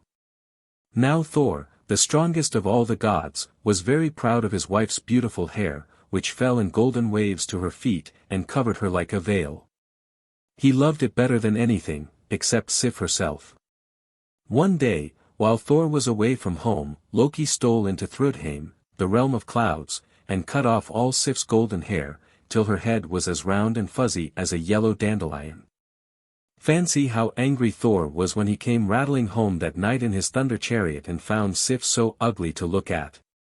He stamped up and down till the 540 floors of his cloud palace shook like an earthquake, and lightning flashed from his blue eyes. The people down in the world below cried, "Dear, dear! What a terrible thunderstorm! Thor must be very angry about something. Loki has been up to mischief, it is likely." You see, they also knew Loki in his tricks. At last Thor calmed himself a little. "Sif, my love," he said, "you shall be beautiful again. Red Loki shall make you so, since his was the unmaking. The villain. He shall pay for this." Then, without more ado, off set Thor to find Red Loki. He went in his thunder chariot, drawn by 2 goats, and the clouds rumbled and the lightning flashed wherever he went, for Thor was the mighty god of thunder. At last he came upon the sly rascal, who was trying to hide. Big Thor seized him by the throat. "You scoundrel," he cried, "I will break every bone in your body if you do not put back Sif's beautiful hair upon her head." "Ow, ow! You hurt me," howled Loki. "Take off your big hand, Thor. What is done, is done. I cannot put back Sif's hair. You know that very well." "Then you must get her another head of hair," growled Thor. "That you can do. You must find for her hair of real gold, and it must grow upon her head as if it were her own. Do this, or you shall die." "Where shall I get this famous hair?" whined Loki, though he knew well enough. "Get it of the black elves," said Thor. "They are cunning jewelers, and they are your friends. Go, Loki, and go quickly, for I long to see Sif as beautiful as ever." Then Loki of the burning beard slunk away to the hills where, far underground, the dwarfs have their furnaces and their workshops. Among great heaps of gold and silver and shining jewels, which they have dug up out of the earth, the little crooked men in brown blink and chatter and scold one another, for they are ugly fellows, the dwarfs. Tink-tank! Tink-tank! Go their little hammers all day long and all night long, while they make wonderful things such as no man has ever seen, though you shall hear about them. They had no trouble to make a head of hair for Sif. It was for them a simple matter, indeed. The dwarfs work fast for such a customer as Loki, and in a little while the golden wires were beaten out, and drawn out, made smooth and soft and curly, and braided into a thick golden braid. But when Loki came away, he carried with him also 2 other treasures which the clever dwarfs had made. One was a golden spear, and the other was a ship. Now these do not sound so very wonderful. But wait until you hear. The spear, which was named Hrungnir, was bewitched, so that it made no difference if the person who held it was clumsy and careless. For it had this amazing quality, that no matter how badly it was aimed, or how unskillfully it was thrown, it was sure to go straight to the mark, which is a very obliging and convenient thing in one's weapon, as you will readily see. And Skidbladnir, this was the harsh name of the ship, was even more wonderful. It could be taken to pieces and folded up so small that it would go into one's pocket. But when it was unfolded and put together, it would hold all the gods of Asgard for a sea journey. Besides all this, when the sails were set, the ship was sure always to have a fair wind, which would make it skim along like a great bird, which was the best part of the charm, as any sailor will tell you. Now Loki felt very proud of these 3 treasures, and left the hill cave stretching his neck and strutting like a great red turkey cock. Outside the gate, however, he met Brock, the black dwarf, who was the brother of Sindri, the best workman in all the underworld. "Hello. What have you there?" asked Brock of the big head, pointing at the bundles which Loki was carrying. "The 3 finest gifts in the world," boasted Loki, hugging his treasures tight. "Pooh," said Brock, "I don't believe it. Did my brother Sindri make them?" "No," answered Loki, "they were made by the Black Elves, the sons of Ivaldi. And they are the most precious gifts that ever were seen."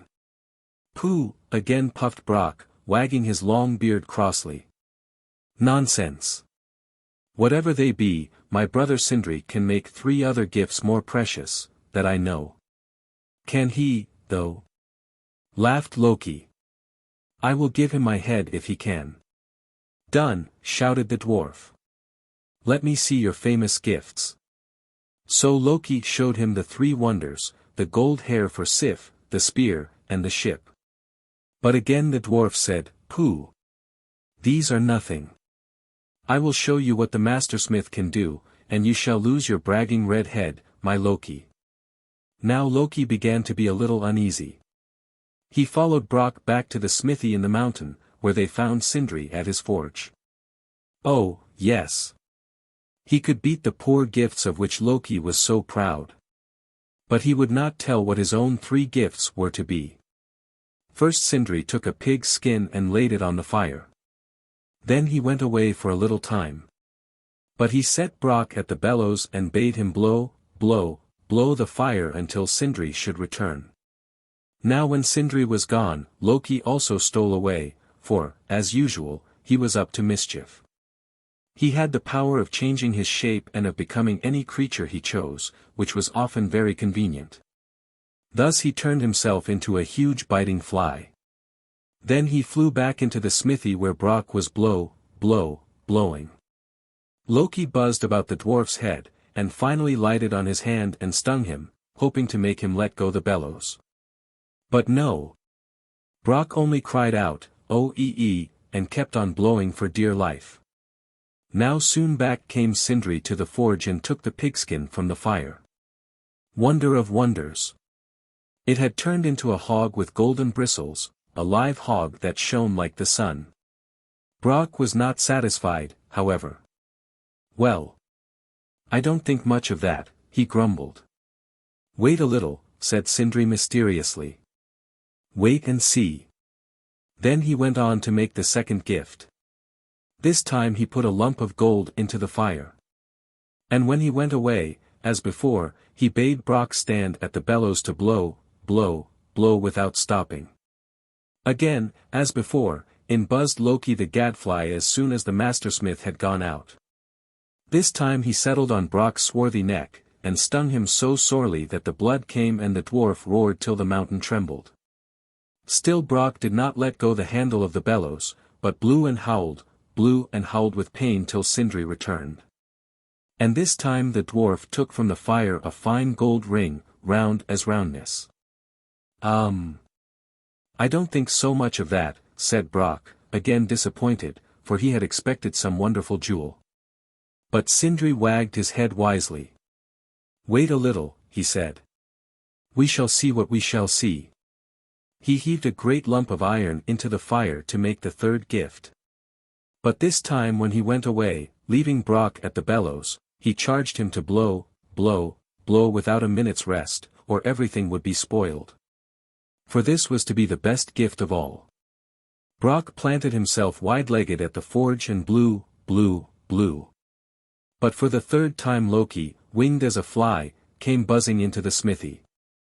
This time he fastened viciously below Brock's bushy eyebrow, and stung him so cruelly that the blood trickled down, a red river, into his eyes and the poor dwarf was blinded.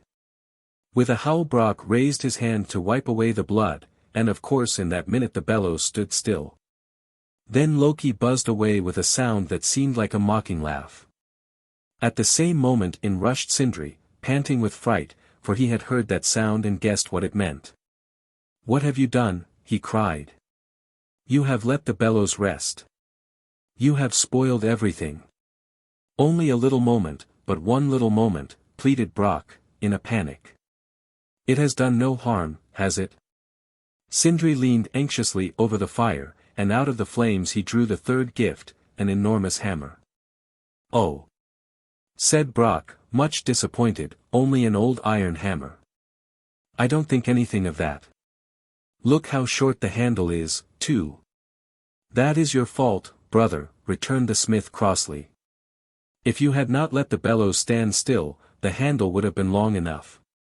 Yet as it is, we shall see, we shall see. I think it will at least win for you Red Loki's head. Take the 3 gifts, brother, such as they are, and bear them to Asgard. Let all the gods be judges between you and Loki, which gifts are best, his or yours. But stay, I may as well tell you the secrets of your 3 treasures, or you will not know how to make them work. Your toy that is not wound up is of no use at all. Which is very true, as we all know.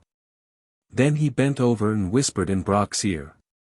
And what he said pleased Brock so much that he jumped straight up into the air and capered like one of Thor's goats. What a clever brother you are, to be sure, he cried. At that moment Loki, who had ceased to be a gadfly, came in grinning, with his 3 gifts. Well, are you ready? He asked. Then he caught sight of the 3 gifts which Brock was putting into his sack. Ho! A pig, a ring, and a stub-handled hammer, he shouted. Is that all you have? Fine gifts, indeed. I was really growing uneasy, but now I see that my head is safe. Let us start for Asgard immediately, where I promise you that I with my 3 treasures shall be thrice more welcome than you with your stupid pig, your ugly ring, and your half-made hammer. So together they climbed to Asgard, and there they found the Aesir sitting in the great judgment hall on Ida Plain.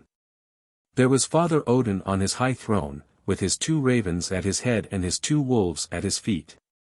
There was Queen Frigg by his side, and about them were Balder the Beautiful, Frey and Freya, the fair brother and sister.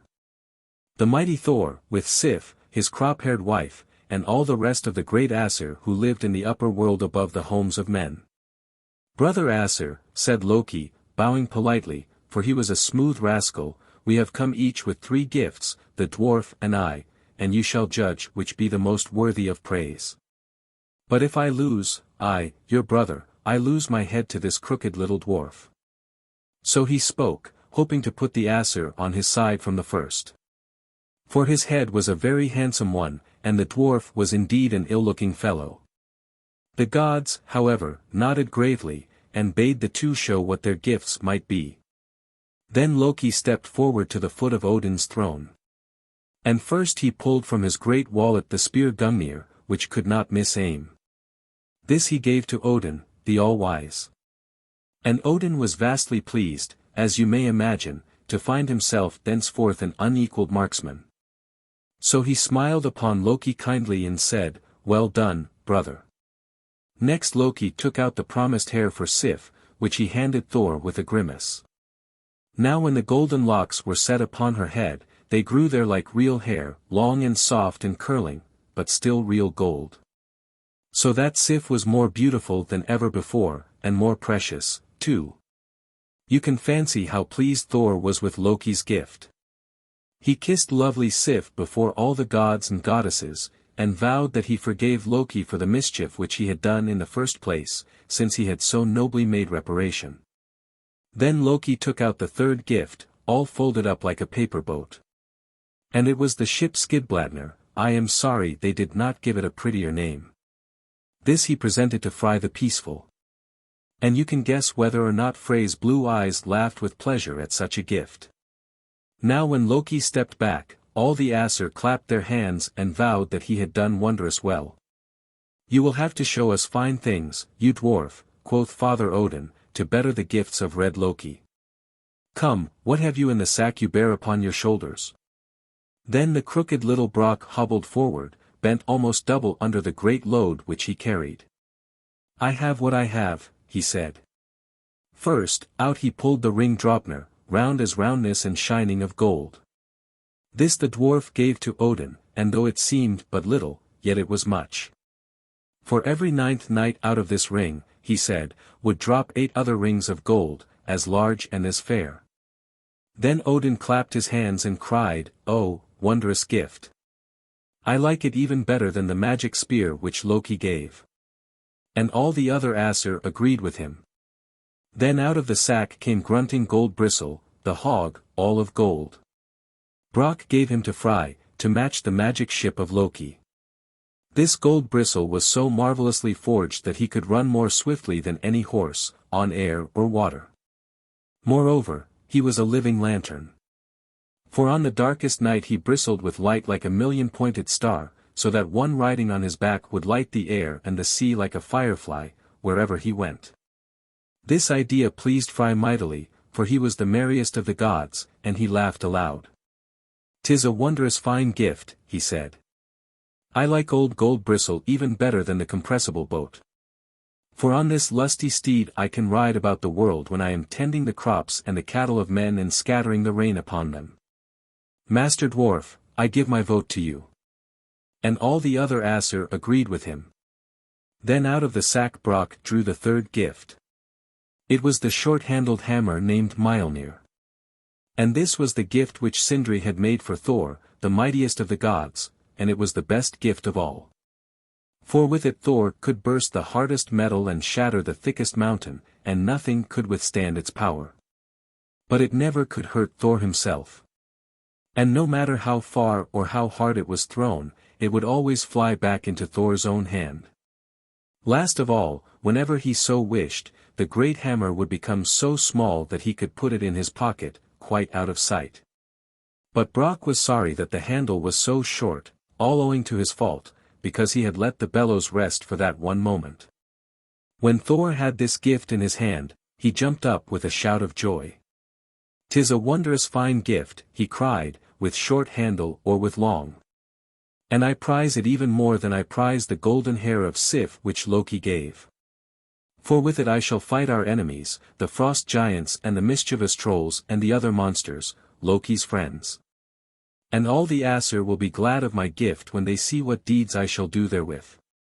Now, if I may have my say, I judge that the 3 gifts made by Sindri the dwarf are the most precious that may be. So Brock has gained the prize of Loki's red head, a sorry recompense indeed for gifts so masterly." Then Thor sat down. And all the other Aesir shouted that he had spoken well, and that they agreed with him. So Loki was like to lose his head. He offered to pay instead a huge price, if Brock would let him go. But Brock refused. "The red head of Loki for my gift," he insisted, and the gods nodded that it must be so, since he had earned his wish. But when Loki saw that the count was all against him, his eyes grew crafty. "Well, take me, then, if you can," he shouted. And off he shot like an arrow from a bow. For Loki had on magic shoes, with which he could run over sea or land or sky, and the dwarf could never catch him in the world. Then Brock was furious. He stood stamping and chattering, tearing his long beard with rage. "I am cheated," he cried. "I have won, but I have lost." Then he turned to Thor, who was playing with his hammer, bursting a mountain or two and splitting a tree here and there. "Mighty Thor," begged the dwarf, "catch me the fellow who has broken his word. I have given you the best gift, your wonderful hammer. Catch me, then, the boasting red head which I have fairly bought." Then Thor stopped his game and set out in pursuit of Loki, for he was ever on the side of fairness. No one, however fleet, can escape when Thor follows, for his is the swiftness of a lightning flash. So he soon brought Loki back to Ida Plain, and gave him up a prisoner to the dwarf. "I have you now, boaster," said Brock fiercely, "and I will cut off your red head in the twinkling of an eye." But just as he was about to do as he said, Loki had another sly idea. "Hold, Sirrah dwarf," he said. "It is true that you have won my head, but not the neck, not an inch of the neck." And all the gods agreed that this was so. Then Brock was puzzled indeed, for how could he cut off Loki's head without an inch of the neck, too? But this he must not do, or he knew the just Asir would punish him with death. So he was forced to be content with stopping Loki's boasting in another way. He would sew up the bragging lips. He brought a stout, strong thread and an awl to bore the holes. And in a twinkling he had stitched up the lips of the sly one, firm and fast. So for a time, at least, he put an end to Loki's boasting in his taunts and his lies. It is a pity that those mischief-making lips were not fastened up forever. For that would have saved much of the trouble and sorrow which came after. But at last, after a long time, Loki got his lips free, and they made great sorrow in Asgard for the gods and on earth for men, as you shall hear. Now this is the end of the tale which tells of the dwarf's gifts, and especially of Thor's hammer, which was afterwards to be of such service to him and such bane to the enemies of the Asir. And that also you shall hear before all is done. Loki's children. Red Loki, the wickedest of all the Asir, had done something of which he was very much ashamed. He had married a giantess, the ugliest, fiercest, most dreadful giantess that ever lived. And of course he wanted no one to find out what he had done, for he knew that Father Odin would be indignant with him for having wedded one of the enemies of the Asir. And that none of his brothers would be grateful to him for giving them a sister-in-law so hideous. But at last All-Father found out the secret that Loki had been hiding for years. Worst of all, he found that Loki and the giantess had 3 ugly children hidden away in the dark places of the earth, 3 children of whom Loki was even more ashamed than of their mother, though he loved them too. For 2 of them were the most terrible monsters which time had ever seen. Hela his daughter was the least ugly of the 3, though one could scarcely call her attractive. She was half black and half white, which must have looked very strange. And she was not easily mistaken by anyone who chanced to see her, you can well understand. She was fierce and grim to see, and the very sight of her caused terror and death to him who gazed upon her. But the other 2. One was an enormous wolf, with long fierce teeth and flashing red eyes. And the other was a scaly, slimy, horrible serpent, huger than any serpent that ever lived, and 100 times more ferocious. Can you wonder that Loki was ashamed of such children as these? The wonder is, how he could find anything about them to love.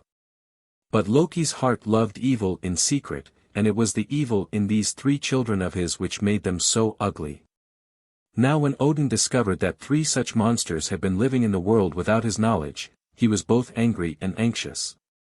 For he knew that these children of mischievous Loki and his wicked giantess wife were dangerous to the peace of Asgard. He consulted the Norns, the 3 wise maidens who lived beside the Urdr well, and who could see into the future to tell what things were to happen in coming years. And they bade him beware of Loki's children. They told him that the 3 monsters would bring great sorrow upon Asgard, for the giantess their mother would teach them all her hatred of Odin's race, while they would have their father's sly wisdom to help them in all mischief. So Odin knew that his fears had warned him truly. Something must be done to prevent the dangers which threatened Asgard. Something must be done to keep the 3 out of mischief. Father Odin sent for all the gods, and bade them go forth over the world, find the children of Loki in the secret places where they were hidden, and bring them to him. Then the Asir mounted their horses and set out on their difficult errand. They scoured Asgard, Midgard the world of men, Utgard and Jotunheim where the giants lived. And at last they found the 3 horrible creatures hiding in their mother's cave. They dragged them forth and took them up to Asgard, before Odin's high throne. Now All-Father had been considering what should be done with the 3 monsters, and when they came, his mind was made up. Hela, the daughter, was less evil than the other 2, but her face was dark and gloomy, and she brought death to those who looked upon her. She must be prisoned out of sight in some far place, where her sad eyes could not look sorrow into men's lives and death into their hearts. So he sent her down into the dark, cold land of Niflheim, which lay below one root of the great tree Yggdrasil. Here she must live forever and ever. And, because she was not wholly bad, Odin made her queen of that land, and for her subjects she was to have all the folk who died upon the earth, except the heroes who perished in battle. For these the Valkyries carried straight to Valhalla in Asgard. But all who died of sickness or of old age, all who met their deaths through accident or men's cruelty, were sent to Queen Hela, who gave them lodgings in her gloomy palace. Vast was her kingdom, huge as 9 worlds, and it was surrounded by a high wall, so that no one who had once gone thither could ever return. And here thenceforth Loki's daughter reigned among the shadows, herself half shadow and half light, half good and half bad. But the Midgard serpent was a more dangerous beast even than death. Odin frowned when he looked upon this monster writhing before his throne. He seized the scaly length in his mighty arms and hurled it forth over the wall of Asgard. Down, down went the great serpent, twisting and twirling as he fell, while all the sky was black with the smoke from his nostrils, and the sound of his hissing made every creature tremble. Down, down he fell with a great splash into the deep ocean which surrounded the world. There he lay writhing and squirming, growing always larger and larger, until he was so huge that he stretched like a ring about the whole earth, with his tail in his mouth. And his wicked eyes glaring up through the water towards Asgard which he hated. Sometimes he heaved himself up, great body and all, trying to escape from the ocean which was his prison. At those times there were great waves in the sea, snow and stormy winds and rain upon the earth, and every one would be filled with fear lest he escape and bring horrors to pass. But he was never able to drag out his whole hideous length. For the evil in him had grown with his growth, and a weight of evil is the heaviest of all things to lift. The third monster was the Fenris wolf, and this was the most dreadful of the 3. He was so terrible that at first Father Odin decided not to let him out of his sight. He lived in Asgard then, among the Aesir. Only Tyr the brave had courage enough to give him food. Day by day he grew huger and huger, fiercer and fiercer, and finally, when All-Father saw how mighty he had become, and how he bid fair to bring destruction upon all Asgard if he were allowed to prowl and growl about as he saw fit, Odin resolved to have the beast chained up. The Aesir then went to their smithies and forged a long, strong chain which they thought no living creature could break. They took it to the wolf to try its strength, and he, looking sidewise, chuckled to himself and let them do what they would with him.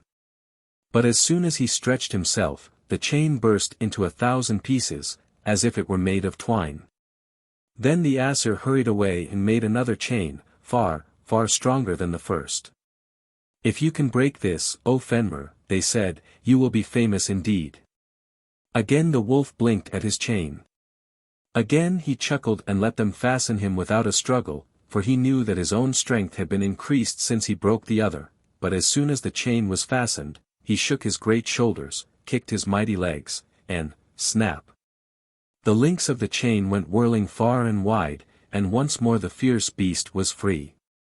Then the Aesir were alarmed for fear that they would never be able to make a chain mighty enough to hold the wolf, who was growing stronger every minute. But they sent Skirnir, Frey's trusty messenger, to the land of the dwarfs for help. "Make us a chain," was the message he bore from the Aesir, "make us a chain stronger than any chain that was ever forged. For the Fenris wolf must be captured and bound, or all the world must pay the penalty." The dwarfs were the finest workmen in the world, as the Aesir knew. For it was they who made Thor's hammer, and Odin's spear, and Baldur's famous ship, besides many other wondrous things that you remember.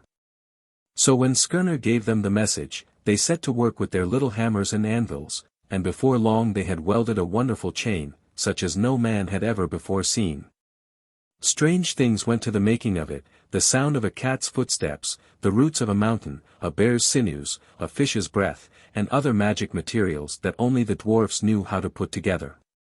And the result was a chain as soft and twistable as a silken cord, but stronger than an iron cable. With this chain Skirnir galloped back to Asgard, and with it the gods were sure of chaining Fenrir. But they meant to go about the business slyly, so that the wolf should not suspect the danger which was so near. "Ho, Fenrir," they cried. "Here is a new chain for you. Do you think you can snap this as easily as you did the last? We warn you that it is stronger than it looks." They handed it about from one to another, each trying to break the links, but in vain. The wolf watched them disdainfully. Pooh! There is little honor in breaking a thread so slender, he said. I know that I could snap it with one bite of my big teeth. But there may be some trick about it, I will not let it bind my feet, not I. Oh ho, cried the Aesir. He is afraid. He fears that we shall bind him in cords that he cannot loose. But see how slender the chain is. Surely, if you could burst the chain of iron, O Fenrir, you could break this far more easily. Still the wolf shook his head, and refused to let them fasten him, suspecting some trick. But even if you find that you cannot break our chain, they said, you need not be afraid. We shall set you free again. Set me free, growled the wolf. Yes, you will set me free at the end of the world, not before. I know your ways, O Aesir. And if you are able to bind me so fast that I cannot free myself, I shall wait long to have the chain made loose. But no one shall call me coward. If one of you will place his hand in my mouth and hold it there while the others bind me, I will let the chain be fastened. The gods looked at one another, their mouths drooping. Who would do this thing and bear the fury of the angry wolf when he should find himself tricked and captured? Yet this was their only chance to bind the monster and protect Asgard from danger. At last bold Tyr stepped forward, the bravest of all the Aesir. Open your mouth, Fenrir, he cried, with a laugh. I will pledge my hand to the trial. Then the wolf yawned his great jaws, and Tyr thrust in his good right hand, knowing full well that he was to lose it in the game. The Aesir stepped up with the dwarf's magic chain, and Fenrir let them fasten it about his feet. But when the bonds were drawn tight, he began to struggle, and the more he tugged, the tighter drew the chain, so that he soon saw himself to be entrapped. Then how he writhed and kicked, howled and growled, in his terrible rage. How the heavens trembled and the earth shook below. The Aesir set up a laugh to see him so helpless, all except Tyr. For at the first sound of laughter the wolf shut his great mouth with a click, and poor brave Tyr had lost the right hand which had done so many heroic deeds in battle. And which would never again wave sword before the warriors whom he loved and would help to win the victory. But great was the honor which he won that day, for without his generous deed the Fenris wolf could never have been captured. And now the monster was safely secured by the strong chain which the dwarfs had made, and all his struggles to be free were in vain, for they only bound the silken rope all the tighter. The Aesir took one end of the chain and fastened it through a big rock which they planted far down in the earth, as far as they could drive it with a huge hammer of stone. Into the wolf's great mouth they thrust a sword crosswise, so that the hilt pierced his lower jaw while the point stuck through the upper one, and there in the heart of the world he lay howling and growling, but quite unable to move. Only the foam which dripped from his angry jaws trickled away and over the earth until it formed a mighty river. From his wicked mouth also came smoke and fire, and the sound of his horrible growls. And when men hear this and see this they run away as fast as they can, for they know that danger still lurks near where the Fenris wolf lies chained in the depths of the earth, and here he will lie until Ragnarok, until the end of all things. The Quest of the Hammer. One morning Thor the Thunderer woke with a yawn, and stretching out his knotted arm, felt for his precious hammer, which he kept always under his pillow of clouds. But he started up with a roar of rage, so that all the palace trembled. The hammer was gone. Now this was a very serious matter, for Thor was the protector of Asgard, and Mjolnir, the magic hammer which the dwarf had made, was his mighty weapon, of which the enemies of the Aesir stood so much in dread that they dared not venture near. But if they should learn that Mjolnir was gone, who could tell what danger might not threaten the palaces of heaven? Thor darted his flashing eye into every corner of Cloud Land in search of the hammer.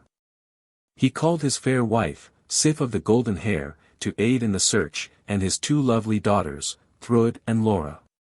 They hunted and they hunted. They turned Thrudheim upside down, and set the clouds to rolling wonderfully, as they peeped and pried behind and around and under each billowy mass. But Mjolnir was not to be found. Certainly, someone had stolen it.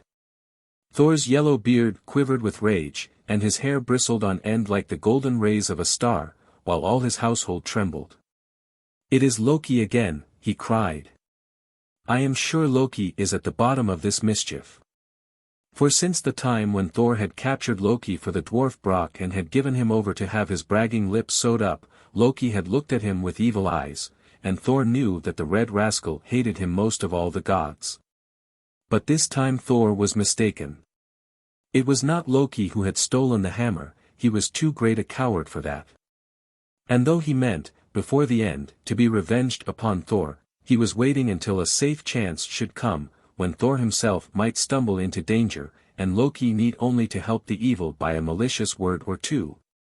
And this chance came later, as you shall hear in another tale. Meanwhile Loki was on his best behavior, trying to appear very kind and obliging. So when Thor came rumbling and roaring up to him, demanding, "What have you done with my hammer, you thief?" Loki looked surprised, but did not lose his temper nor answer rudely. "Have you indeed missed your hammer, brother Thor?" he said, mumbling, for his mouth was still sore where Brock had sewed the stitches. "That is a pity, for if the giants hear of this, they will be coming to try their might against Asgard." "Hush!" muttered Thor, grasping him by the shoulder with his iron fingers. "That is what I fear. But look you, Loki, I suspect your hand in the mischief. Come, confess." Then Loki protested that he had nothing to do with so wicked a deed. "But," he added wheedlingly, "I think I can guess the thief, and because I love you, Thor, I will help you to find him." "Humph," growled Thor. "Much love you bear to me. However, you are a wise rascal, the nimblest wit of all the Aesir, and it is better to have you on my side than on the other, when giants are in the game. Tell me, then, who has robbed the Thunderlord of his bolt of power?" Loki drew near and whispered in Thor's ear. "Look, how the storms rage and the winds howl in the world below. Someone is wielding your thunderhammer all unskillfully. Can you not guess the thief? Who but Thrym, the mighty giant who has ever been your enemy and your imitator, and whose fingers have long itched to grasp the short handle of mighty Mjolnir, that the world may name him Thunderlord instead of you. But look! What a tempest! The world will be shattered into fragments unless we soon get the hammer back." Then Thor roared with rage. "I will seek this impudent Thrym," he cried. "I will crush him into bits, and teach him to meddle with the weapon of the Aesir." "Softly, softly," said Loki, smiling maliciously. "He is a shrewd giant, and a mighty. Even you, great Thor, cannot go to him and pluck the hammer from his hand as one would slip the rattle from a baby's pink fist. Nay, you must use craft, Thor. And it is I who will teach you, if you will be patient."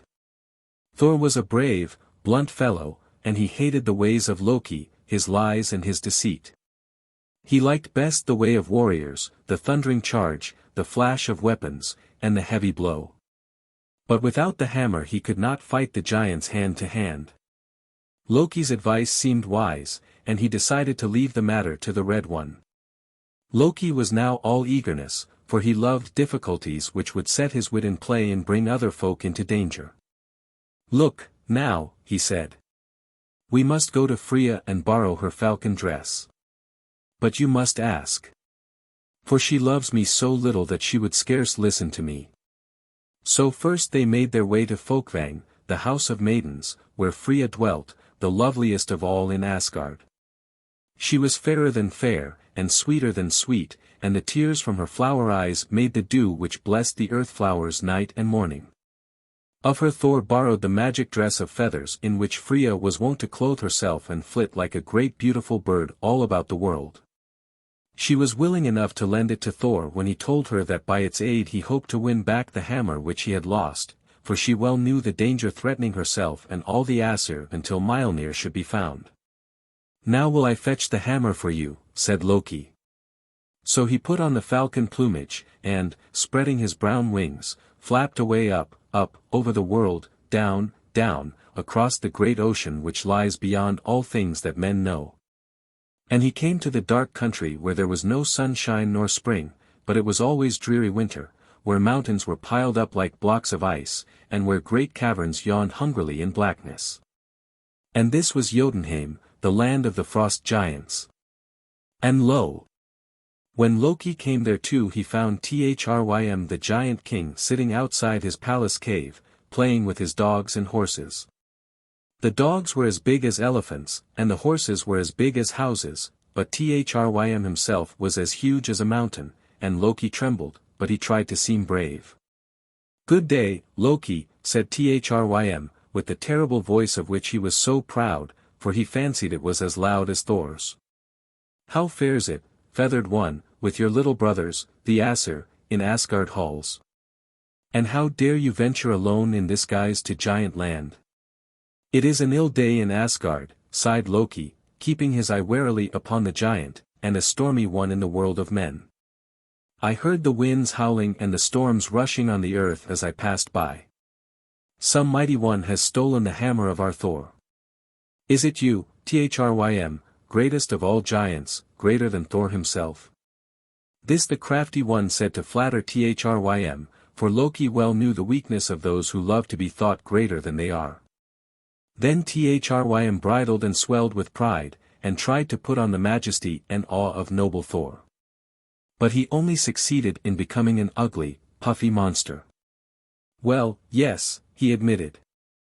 "I have the hammer that belonged to your little Thor, and now how much of a lord is he?" "Alack," sighed Loki again, "weak enough he is without his magic weapon. But you, O Thrym, surely your mightiness needs no such aid. Give me the hammer, that Asgard may no longer be shaken by Thor's grief for his precious toy." But Thrym was not so easily to be flattered into parting with his stolen treasure. He grinned a dreadful grin, several yards in width, which his teeth barred like jagged boulders across the entrance to a mountain cavern. "Mjolnir the hammer is mine," he said, "and I am Thunderlord, mightiest of the mighty. I have hidden it where Thor can never find it, 12 leagues below the sea caves, where Queen Ran lives with her daughters, the white-capped waves. But listen, Loki.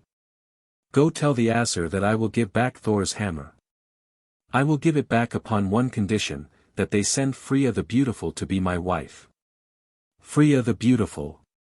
Loki had to stifle a laugh. Fancy the Aesir giving their fairest flower to such an ugly fellow as this. But he only said politely, "Ah, yes, you demand our Freya in exchange for the little hammer? It is a costly price, great Thrym. But I will be your friend in Asgard.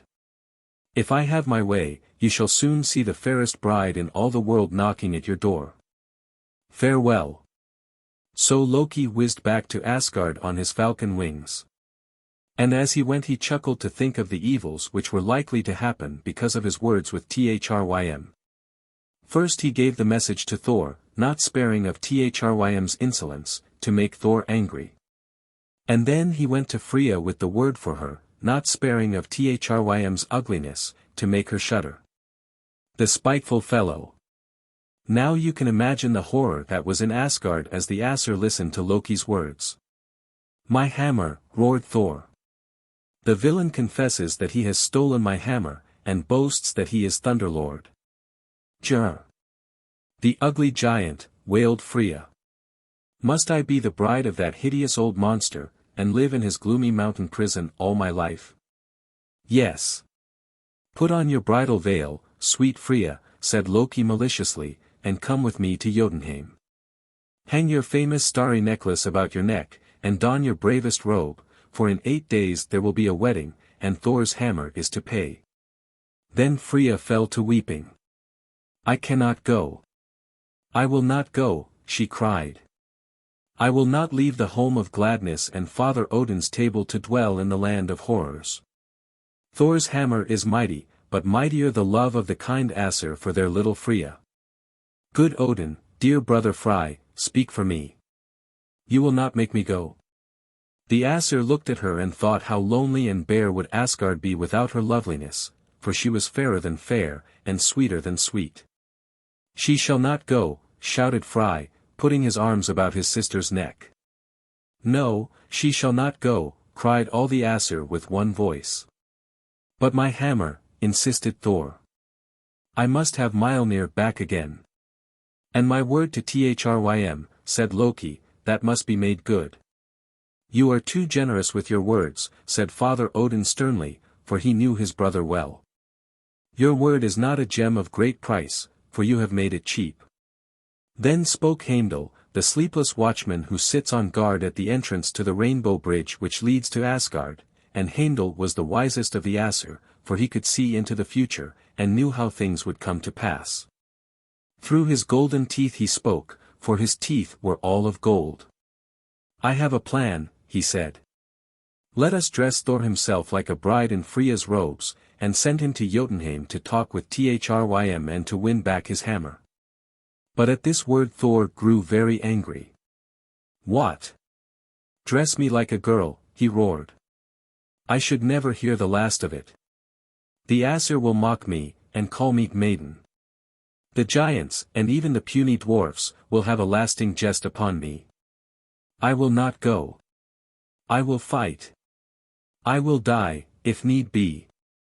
But dressed as a woman I will not go. But Loki answered him with sharp words, for this was a scheme after his own heart. What, Thor, he said. Would you lose your hammer and keep Asgard in danger for so small a whim? Look, now, if you go not, Thrym with his giants will come in a mighty army and drive us from Asgard. Then he will indeed make Freya his bride, and moreover he will have you for his slave under the power of his hammer. How like you this picture, brother of the thunder? Nay, Heimdall's plan is a good one, and I myself will help to carry it out. Still Thor hesitated, but Freya came and laid her white hand on his arm, and looked up into his scowling face pleadingly. To save me, Thor, she begged. And Thor said he would go. Then there was great sport among the Aesir, while they dressed Thor like a beautiful maiden. Brunhild and her sisters, the 9 Valkyrie, daughters of Odin, had the task in hand. How they laughed as they brushed and curled his yellow hair, and set upon it the wondrous headdress of silk and pearls. They let out seams, and they let down hems, and set on extra pieces, to make it larger, and so they hid his great limbs and knotted arms under Freya's fairest robe of scarlet. But beneath it all he would wear his shirt of mail and his belt of power that gave him double strength. Freya herself twisted about his neck her famous necklace of starry jewels, and Queen Frigg, his mother, hung at his girdle a jingling bunch of keys, such as was the custom for the bride to wear at Norse weddings. Last of all, that Thrym might not see Thor's fierce eyes and the yellow beard, that became a maiden, they threw over him a long veil of silver white which covered him to the feet. And there he stood, as stately and tall a bride as even a giant might wish to see, but on his hands he wore his iron gloves, and they ached for but one thing, to grasp the handle of the stolen hammer. Ah, what a lovely maid it is, chuckled Loki. And how glad will Thrym be to see this Freya come. Bride Thor, I will go with you as your handmaiden, for I would fain see the fun. Come, then, said Thor sulkily, for he was ill-pleased, and wore his maiden robes with no good grace.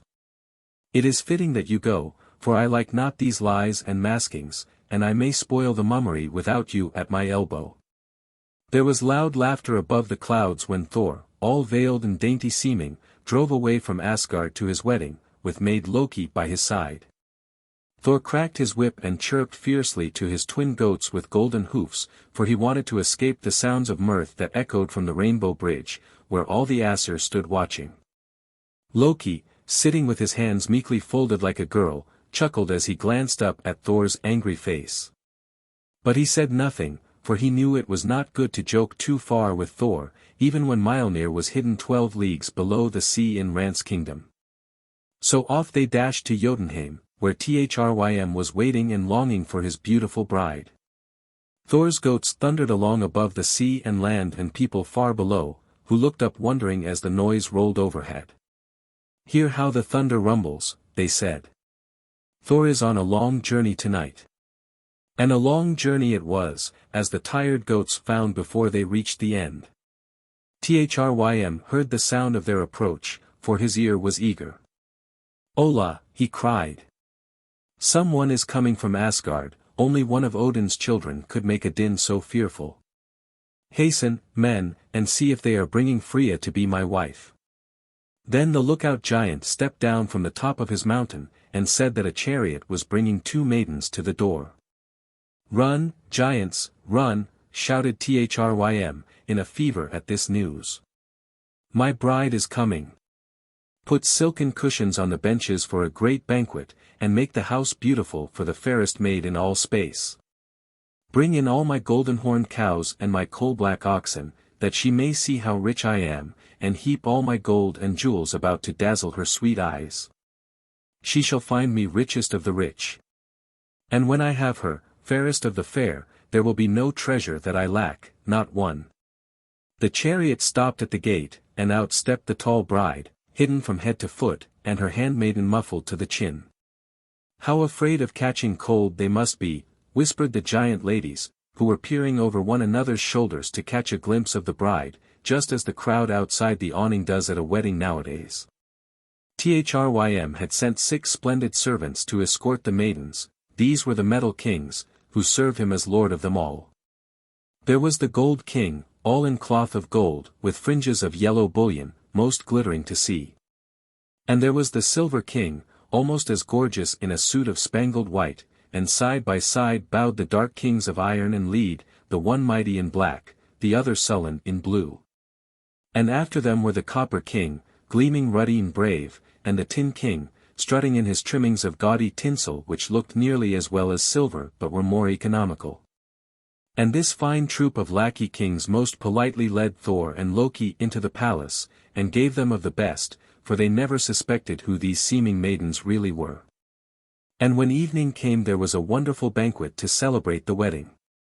On a golden throne sat Thrym, uglier than ever in his finery of purple and gold. Beside him was the bride, of whose face no one had yet caught even a glimpse. And at Thrym's other hand stood Loki, the waiting maid, for he wanted to be near to mend the mistakes which Thor might make. Now the dishes at the feast were served in a huge way, as befitted the table of giants, great beeves roasted whole, on platters as wide across as a ship's deck, plum puddings as fat as featherbeds, with plums as big as footballs. And a wedding cake like a snow-capped haymow. The giants ate enormously. But to Thor, because they thought him a dainty maiden, they served small bits of everything on a tiny gold dish. Now Thor's long journey had made him very hungry, and through his veil he whispered to Loki, "I shall starve, Loki. I cannot fare on these nibbles. I must eat a goodly meal as I do at home." And forthwith he helped himself to such morsels as might satisfy his hunger for a little time. You should have seen the giants stare at the meal which the dainty bride devoured. For first under the silver veil disappeared by pieces a whole roast ox. Then Thor made 8 mouthfuls of 8 pink salmon, a dish of which he was very fond. And next he looked about and reached for a platter of cakes and sweetmeats that was set aside at one end of the table for the lady guests, and the bride ate them all. You can fancy how the damsels drew down their mouths and looked at one another when they saw their dessert disappear, and they whispered about the table, "Alack! If our future mistress is to sup like this day by day, there will be poor cheer for the rest of us." And to crown it all, Thor was thirsty, as well he might be. And one after another he raised to his lips and emptied 3 great barrels of mead, the foamy drink of the giants. Then indeed Thrym was amazed, for Thor's giant appetite had beaten that of the giants themselves. "Never before saw I a bride so hungry," he cried, "and never before one half so thirsty." But Loki, the waiting maid, whispered to him softly, "The truth is, great Thrym, that my dear mistress was almost starved. For 8 days Freya has eaten nothing at all, so eager was she for Jotunheim." Then Thrym was delighted, you may be sure. He forgave his hungry bride, and loved her with all his heart.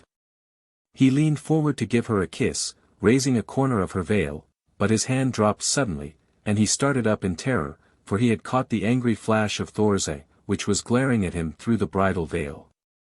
Thor was longing for his hammer. "Why has Freya so sharp a look?"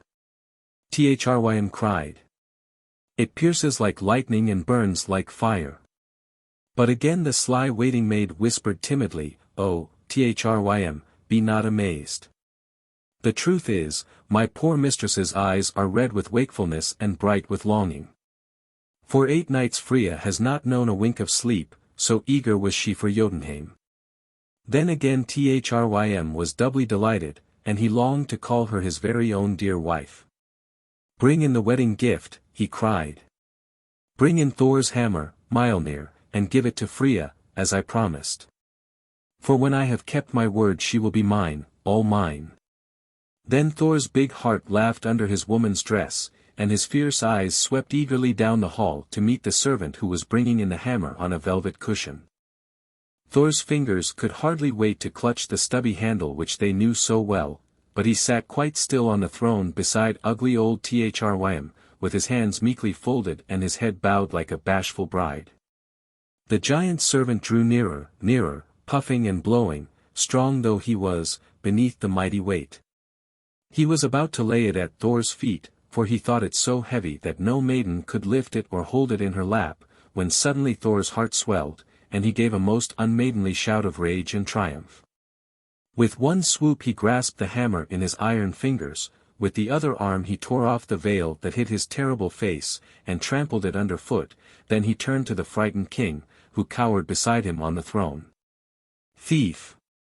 he cried. "Freya sends you this as a wedding gift." And he whirled the hammer about his head, then hurled it once, twice, thrice, as it rebounded to his hand, and in the first stroke, as of lightning, Thrym rolled dead from his throne. In the second stroke perished the whole giant household, these ugly enemies of the Aesir, and in the third stroke the palace itself tumbled together and fell to the ground like a toppling playhouse of blocks. But Loki and Thor stood safely among the ruins, dressed in their tattered maiden robes, a quaint and curious sight, and Loki, full of mischief now as ever, burst out laughing. "Oh, Thor! If you could see," he began. But Thor held up his hammer and shook it gently as he said, "Look now, Loki, it was an excellent joke, and so far you have done well, after your crafty fashion, which likes me not. But now I have my hammer again, and the joke is done. From you, nor from another, I brook no laughter at my expense. Henceforth we will have no mention of this masquerade, nor of these rags which now I throw away. Do you hear, red laugher?" And Loki heard, with a look of hate, and stifled his laughter as best he could, for it is not good to laugh at him who holds the hammer. Not once after that was there mention in Asgard of the time when Thor dressed him as a girl and won his bridal gift from Thrym the giant. But Mjolnir was safe once more in Asgard, and you and I know how it came there, so someone must have told. I wonder if Red Loki whispered the tale to some outsider, after all. Perhaps it may be so, for now he knew how best to make Thor angry.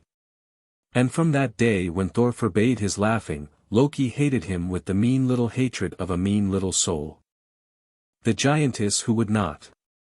Of all the Aesir who sat in the 12 seats about Father Odin's wonder throne, none was so dear to the people of Midgard, the world of men, as Frey.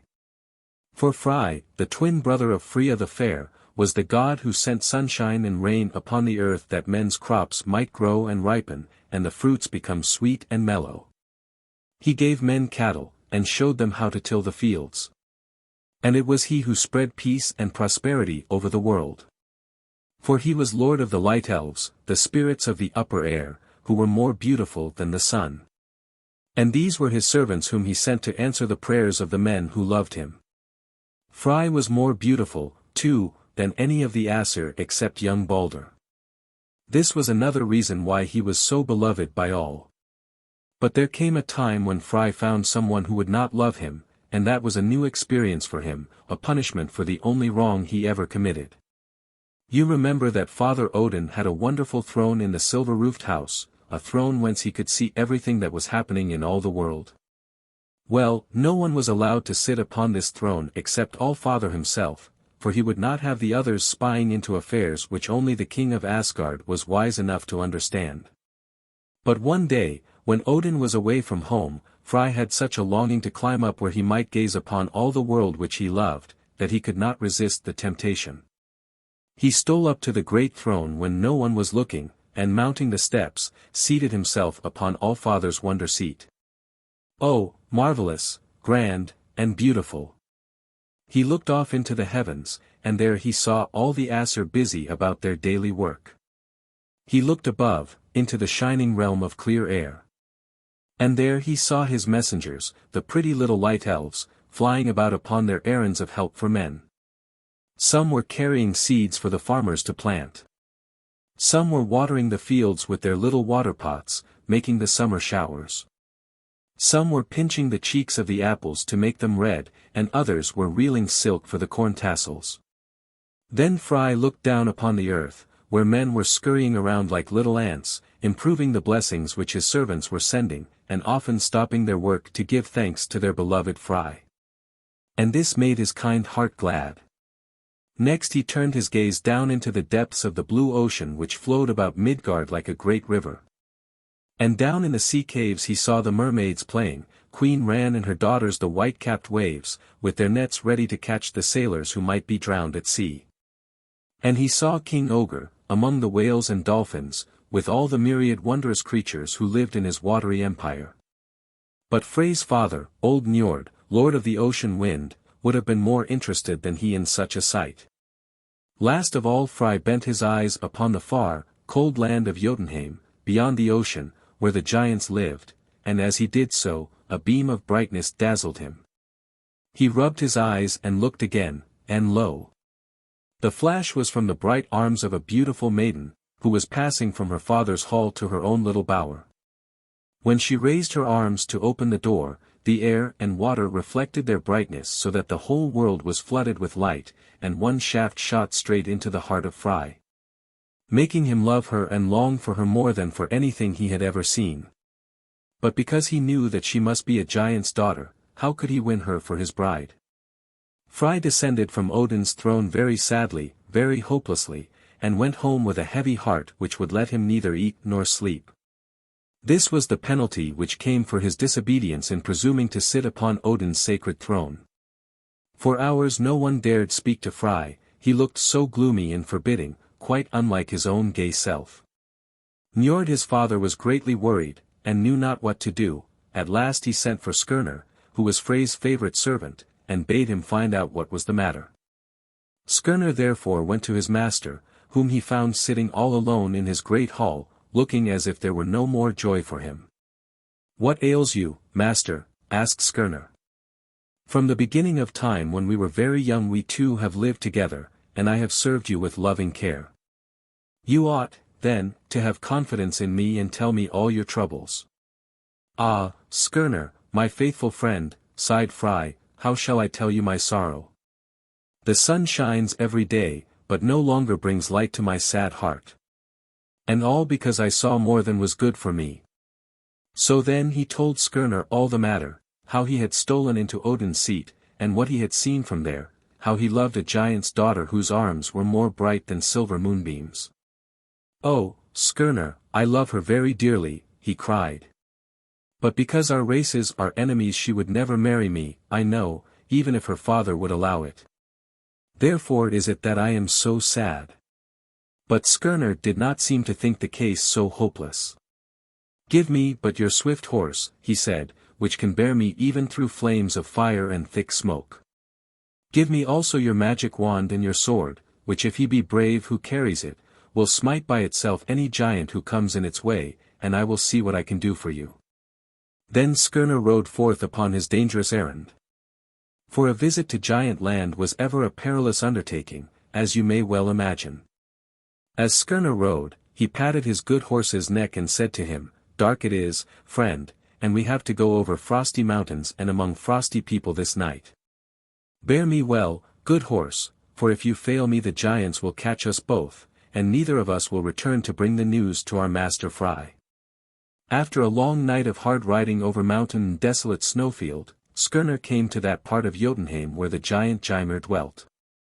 This was the father of Gerd, the maiden whom Frey had seen and loved. But first he had to ride through a hedge of flame, which the horse passed bravely. Now when he came to the house of Geirrod, he found a pack of fierce dogs chained about the door to keep strangers away.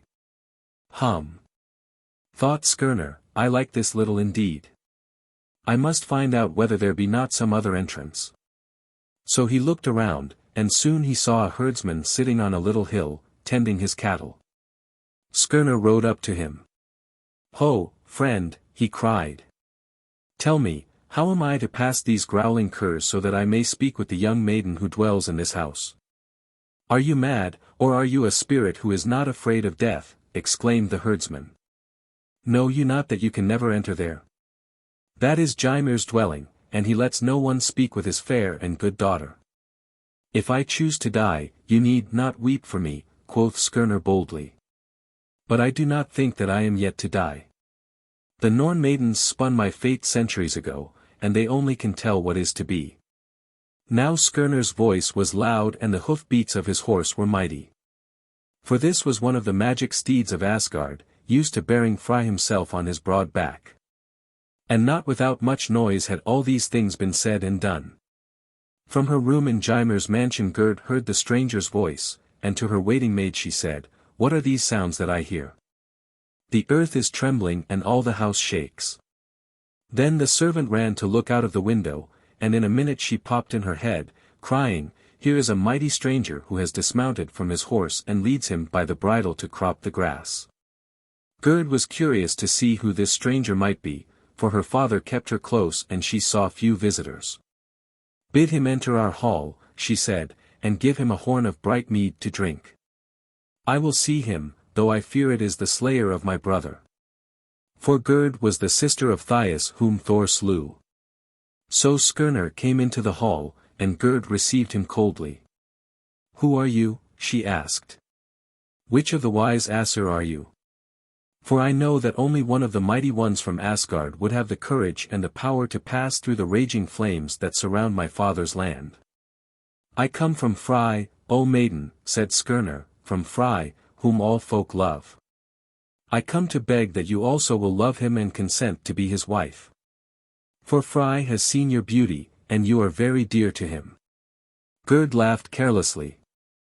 "I have heard of your fair Frey," she said, "and how he is more dear to all than sunshine and the sweet smell of flowers. But he is not dear to me. I do not wish the love of Frey, nor any of that race of giant killers. Tell him that I will not be his bride." "Stay, be not so hasty," urged Skirnir. "We have more words to exchange before I start for home. Look, I will give you 11 golden apples from Asgard's magic tree if you will go with me to Frey's dwelling." Gerd would hear nothing of the golden apples. Then Skirnir promised her the golden ring, Draupnir, which the dwarfs had made for Odin, out of which every 9th night dropped 8 other rings as large and bright. But neither would Gerd listen to word of this generous gift. "I have gold enough in my father's house," she said disdainfully. "With such trifles you cannot tempt me to marry your Frey." Then Skirnir was very angry, and he began to storm and threaten. "I will strike you with the bright sword which I hold in my hand," he cried. "It is Frey's magic sword, under which even that stout old giant your father must sink if he comes within its reach." But again Gerd laughed, though with less mirth in her laughter. "I will tame you with Frey's magic wand," he threatened, "the wand with which he rules the light elves, and changes folk into strange shapes. You shall vanish from the sight of men, and pass your life on the eagle's mount far above the sky, where you shall sit all day, too sad to eat. And when you come thence, after countless ages, you will be a hideous monster at which all creatures will stare in mockery and scorn." These were dreadful words, and Gerd no longer laughed when she heard them. But she was obstinate. "I do not love Frey," she said, "and I will not be his bride." Then Skirnir was angry indeed, and his fury blazed out in threats most horrible. "If you will not marry my dear master," he cried, "you shall be the most unhappy girl that ever lived. You shall cry all day long and never see joy again. You shall marry a hideous old 3-headed giant, and from day to day you shall ever be in terror of some still more dreadful fate to come." Now Gerd began to tremble, for she saw that Frey's servant meant every word that he spoke. But she was not ready to yield. "Go back to the land of elves," she taunted, "I will not be their queen at any cost. Now Skirnir grasped the magic wand, and waving it over her, spoke his last words of threat and anger. "The gods are angry with you, evil maiden," he cried. "Odin sees your obstinacy from his throne, and will punish you for your cruelty to kind Frey. Frey himself, instead of loving, will shun you when the gods arm themselves to destroy you and all your race. Listen, giants, dwarfs, light elves, men, and all friends of the Aesir. I forbid anyone to have aught to do with this wicked girl, only the old giant who shall carry her to his gloomy castle, barred and bolted and grated across. Misery, pain, and madness, this, Gerd, is the fate which I wave over you with my wand, unless speedily you repent and do my will." Poor Gerd gasped and trembled under this dreadful doom. Her willfulness was quite broken, and now she sought only to make Skirnir unsay the words of horror. "Hold," she cried, "be welcome, youth, in the name of your powerful master, Frey. I cannot afford to be enemy of such as he. Drink this icy cup of welcome filled with the giant's mead, and take with it my consent to be the bride of Frey. But alas! I never thought to be a friend to one of Asgard's race." "You shall never repent, fair Gerd," said Skirnir gently. For now that he had won his will, he was all smiles and friendliness. "And when you see my dear master, you will be glad indeed that you did not insist upon wedding the old three-headed giant. For Frey is fair, aye, as fair as are you yourself. And that is saying much, sweet lady." So Gerd promised that in 9 days she would come to be the bride of Frey. And the more she thought it over, the less unpleasant seemed the idea. So that before the time was past, she was almost as eager as Frey for their happy meeting. Not quite so eager, for you must remember that she had not yet seen him and knew not all his glory, while he knew what it was to long and long for what he had once seen. Indeed, when Skirnir galloped back to Frey as fast as the good horse could take him, still Frey chided him for being slow. And when the faithful fellow told the good news of the bride who was to be his master's in 9 short days, still Frey frowned and grumbled impatiently. "How can I wait to see her?" he cried. "1 day is long, 2 days are a century. 9 days seem forever. Oh, Skirnir, could you not have done better than that for your dear master?" But Skirnir forgave Frey for his impatience, for he knew that thenceforward his master would love all the better him who had done so nobly to win the beloved bride. When Gerd married Frey and went with him to live in Elfland, where he and she were king and queen, they were the happiest folk that the world ever saw. And Gerd was as grateful to Skirnir as Frey himself. For she could not help thinking of that dreadful old three-headed giant whom but for him she might have married, instead of her beautiful, kind Frey. So you see that sometimes one is happier in the end if she is not allowed to have her own way. Thor's visit to the giants.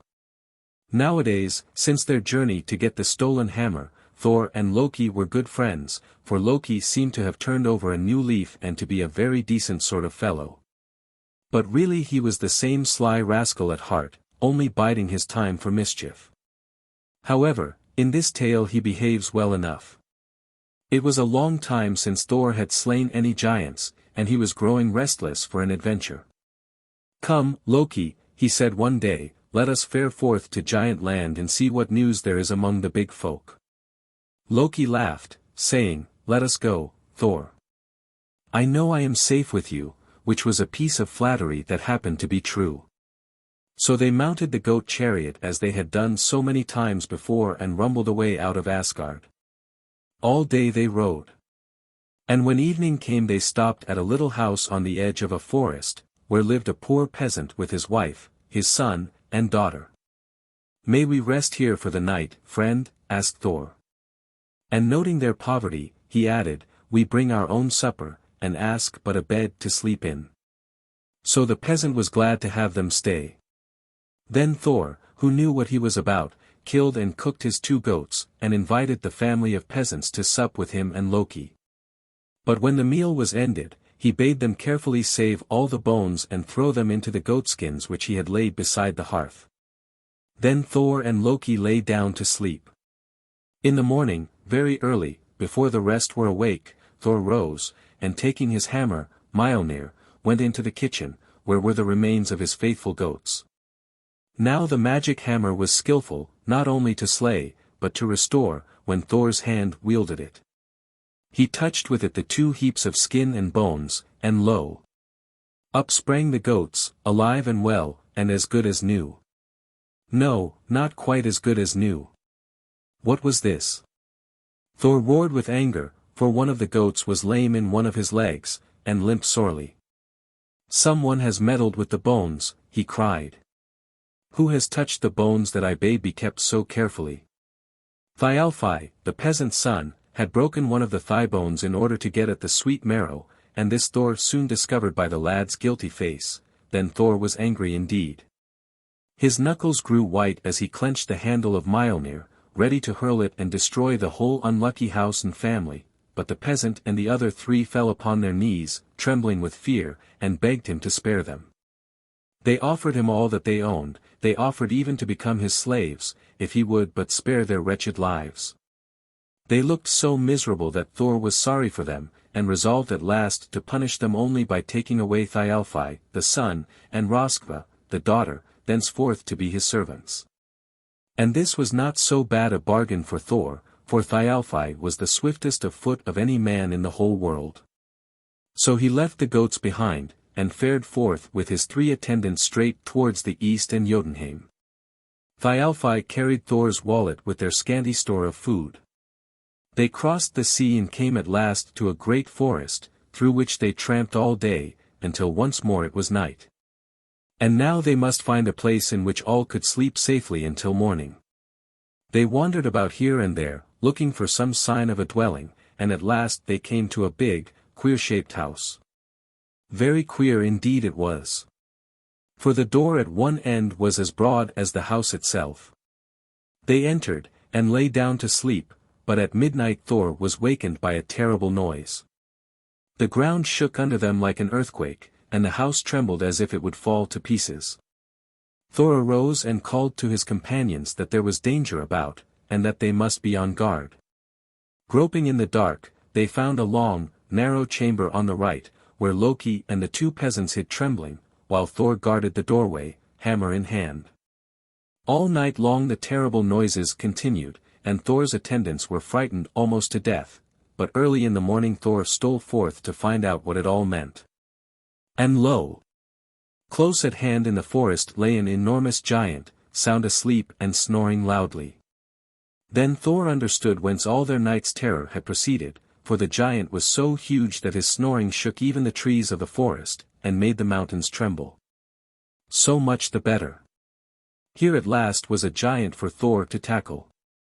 He buckled his belt of power more tightly to increase his strength, and laid hold of Mjolnir to hurl it at the giant's forehead, but just at that moment the giant waked, rose slowly to his feet, and stood staring mildly at Thor. He did not seem a fierce giant, so Thor did not kill him at once. "Who are you?" asked Thor sturdily. "I am the giant Hrungnir, little fellow," answered the stranger, "and well I know who you are, Thor of Asgard. But what have you been doing with my glove?" Then the giant stooped and picked up, what do you think, the queer house in which Thor and his three companions had spent the night. Loki and the two others had run out of their chamber in a fright when they felt it lifted, and their chamber was the thumb of the giant's glove. That was a giant indeed, and Thor felt sure that they must be well upon their way to Giant Land. When Hrungnir learned where they were going, he asked if he might not wend with them, and Thor said that he was willing. Now Hrungnir untied his wallet and sat down under a tree to eat his breakfast, while Thor and his party chose another place, not far away, for their picnic. When all had finished, the giant said, "Let us put our provisions together in one bag, my friends, and I will carry it for you." This seemed fair enough, for Thor had so little food left that he was not afraid to risk losing it. So he agreed, and Hrungnir tied all the provisions in his bag and strode on before them with enormous strides, so fast that even Thialfi could scarcely keep up with him. The day passed, and late in the evening Hrungnir halted under a great oak tree, saying, "Let us rest here. I must have a nap, and you must have your dinner. Here is the wallet, open it and help yourselves." Then he lay down on the moss, and was soon snoring lustily. Thor tried to open the wallet, in vain, he could not loosen a single knot of the huge thongs that fastened it. He strained and tugged, growing angrier and redder after every useless attempt. This was too much, the giant was making him appear absurd before his servants. He seized his hammer, and bracing his feet with all his might, struck Hrungnir a blow on his head. Hrungnir stirred lazily, yawned, opened one eye, and asked whether a leaf had fallen on his forehead, and whether his companions had dined yet. Thor bit his lip with vexation, but he answered that they were ready for bed, so he and his 3 followers retired to rest under another oak. But Thor did not sleep that night. He lay thinking how he had been put to shame, and how Loki had snickered at the sight of Thor's vain struggles with the giant's wallet, and he resolved that it should not happen again. At about midnight, once more he heard the giant snore resounding like thunder through the forest. Thor arose, clenching Mjolnir tight, and stole over to the tree where Hrungnir slept. Then with all his might he hurled the hammer and struck the giant on the crown of his head, so hard that the hammer sank deep into his skull. At this the giant awoke with a start, exclaiming, "What is that? Did an acorn fall on my head? What are you doing there, Thor?" Thor stepped back quickly, answering that he had waked up, but that it was only midnight, so they might all sleep some hours longer. If I can only give him one more blow before morning, he thought, he will never see daylight again. So he lay watching until Hrungnir had fallen asleep once more, which was near daybreak. Then Thor arose as before, and going very softly to the giant's side, smote him on the temple so sore that the hammer sank into his skull up to the very handle. Surely, he is killed now, thought Thor. But Hrungnir only raised himself on his elbow, stroked his chin, and said, "There are birds above me in the tree. Methinks that just now a feather fell upon my head." "What, Thor? Are you awake? I am afraid you slept but poorly this night. Come, now, it is high time to rise and make ready for the day. You are not far from our giant city, Utgard we call it. Aha! I have heard you whispering together. You think that I am big, but you will see fellows taller still when you come to Utgard. And now I have a piece of advice to give you. Do not pride yourselves overmuch upon your importance. The followers of Utgard's king think little of such mannikins as you, and will not bear any nonsense, I assure you. Be advised. Return homeward before it is too late. If you will go on, however, your way lies there to the eastward. Yonder is my path, over the mountains to the north." So saying, Hrungnir hoisted his wallet upon his shoulders, and turning back upon the path that led into the forest, left them staring after him and hoping that they might never see his big bulk again. Thor and his companions journeyed on until noon, when they saw in the distance a great city, on a lofty plain. As they came nearer, they found the buildings so high that the travelers had to bend back their necks in order to see the tops. "This must be Utgard, the giant city," said Thor. And Utgard indeed it was. At the entrance was a great barred gate, locked so that no one might enter. It was useless to try to force a passage in. Even Thor's great strength could not move it on its hinges. But it was a giant gate, and the bars were made to keep out other giants, with no thought of folk so small as these who now were bent upon finding entrance by one way or another. It was not dignified, and noble Thor disliked the idea. Yet it was their only way, so one by one they squeezed and wriggled between the bars, until they stood in a row inside. In front of them was a wonderful great hall with the door wide open. Thor and the 3 entered, and found themselves in the midst of a company of giants, the very hugest of their kind. At the end of the hall sat the king upon an enormous throne. Thor, who had been in giant companies ere now, went straight up to the throne and greeted the king with civil words. But the giant merely glanced at him with a disagreeable smile, and said, "It is wearying to ask travelers about their journey. Such little fellows as you 4 can scarcely have had any adventures worth mentioning. Stay, now. Do I guess aright? Is this mannikin Thor of Asgard, or no? Ah, no. I have heard of Thor's might. You cannot really be he, unless you are taller than you seem, and stronger too. Let us see what feats you and your companions can perform to amuse us. No one is allowed here who cannot excel others in some way or another. What can you do best? At this word, Loki, who had entered last, spoke up readily. There is one thing that I can do, I can eat faster than any man. For Loki was famished with hunger, and thought he saw a way to win a good meal. Then the king answered, Truly, that is a noble accomplishment of yours, if you can prove your words true. Let us make the test. So he called forth from among his men Logi, whose name means, fire, and bade him match his powers with the stranger. Now a trough full of meat was set upon the floor, with Loki at one end of it and the giant Logi at the other. Each began to gobble the meat as fast as he could, and it was not a pretty sight to see them. Midway in the trough they met, and at first it would seem as if neither had beaten the other.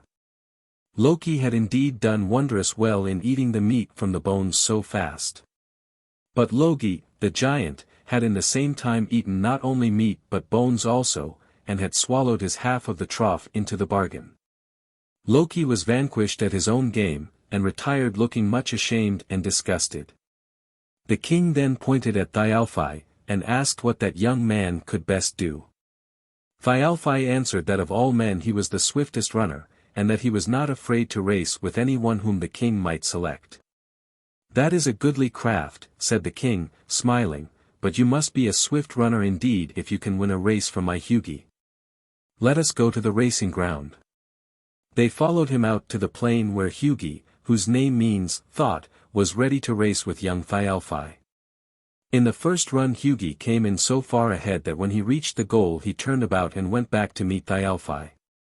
You must do better than that, Thialfi, if you hope to win, said the king, laughing, though I must allow that no one ever before came here who could run so fast as you. They ran a second race. And this time when Hugi reached the goal there was a long bow shot between him and Thialfi. You are truly a good runner, exclaimed the king. I doubt not that no man can race like you, but you cannot win from my giant lad, I think. The last time shall show. Then they ran for the third time, and Thialfi put forth all his strength, speeding like the wind, but all his skill was in vain. Hardly had he reached the middle of the course when he heard the shouts of the giants announcing that Hugi had won the goal. Thialfi, too, was beaten at his own game, and he withdrew, as Loki had done, shamefaced and sulky. There remained now only Thor to redeem the honor of his party, for Röskva the maiden was useless here.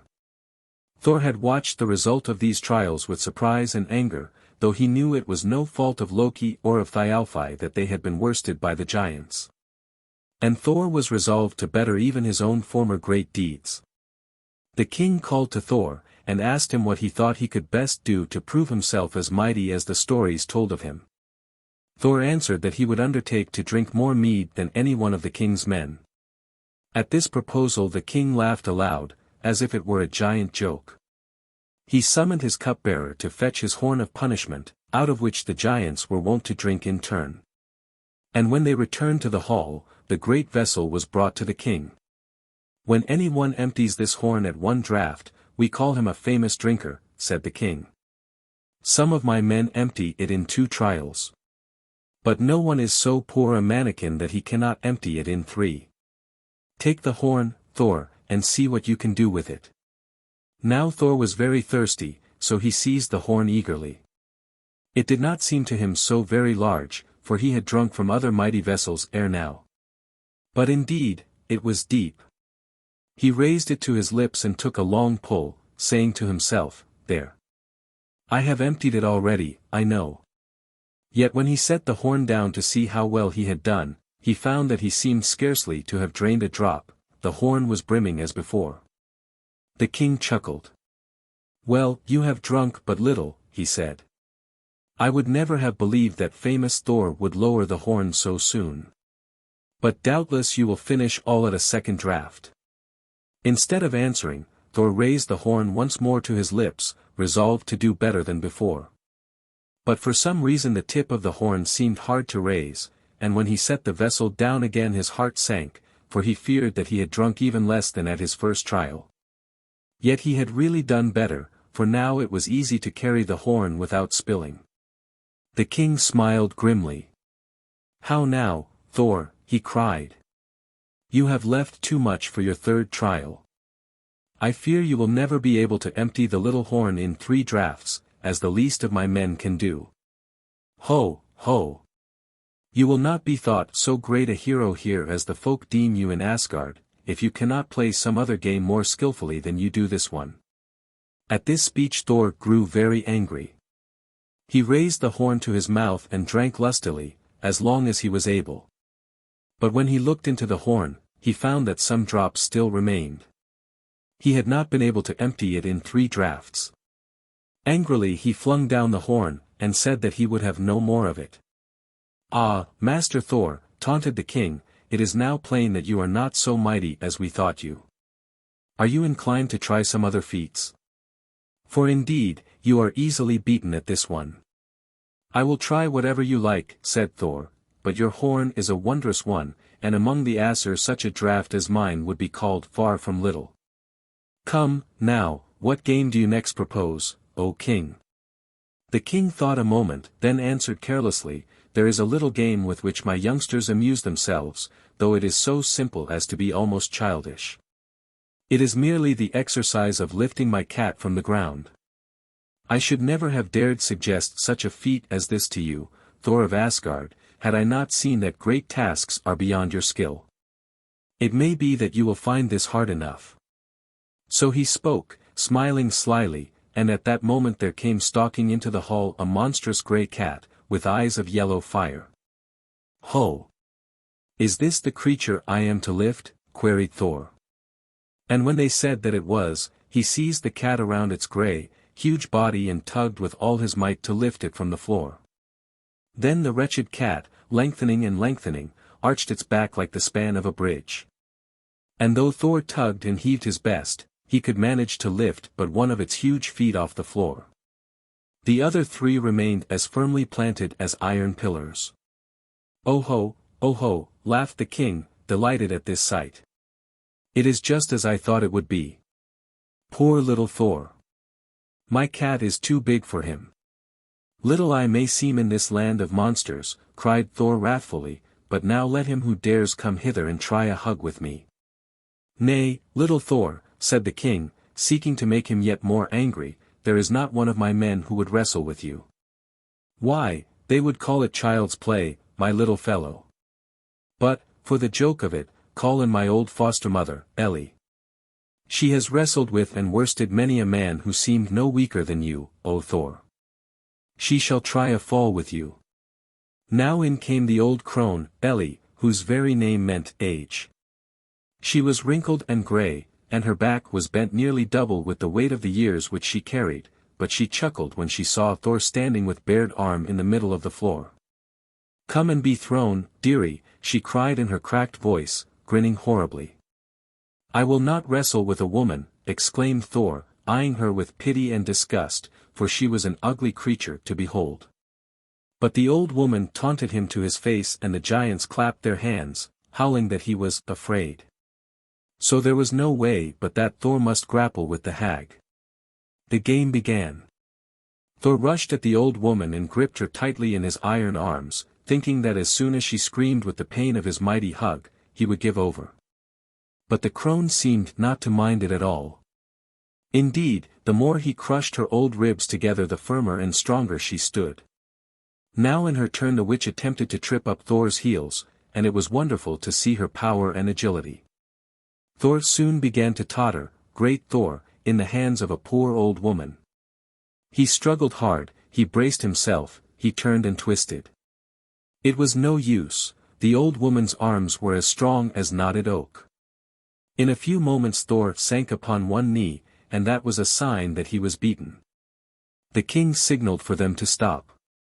"You need wrestle no more, Thor," he said, with a curl to his lip, "we see what sort of fellow you are. I thought that old Ellie would have no difficulty in bringing to his knees him who could not lift my cat. But come, now, night is almost here. We will think no more of contests. You and your companions shall sup with us as welcome guests and bide here till the morrow. Now as soon as the king had pleased himself in proving how small and weak were these strangers who had come to the giant city, he became very gracious and kind. But you can fancy whether or no Thor and the others had a good appetite for the banquet where all the giants ate so merrily. You can fancy whether or no they were happy when they went to bed after the day of defeats, and you can guess what sweet dreams they had. The next morning at daybreak the 4 guests arose and made ready to steal back to Asgard without attracting any more attention. For this adventure alone of all those in which Thor had taken part had been a disgraceful failure. Silently and with bowed heads they were slipping away from the hall when the king himself came to them and begged them to stay. You shall not leave Utgard without breakfast, he said kindly, nor would I have you depart feeling unfriendly to me.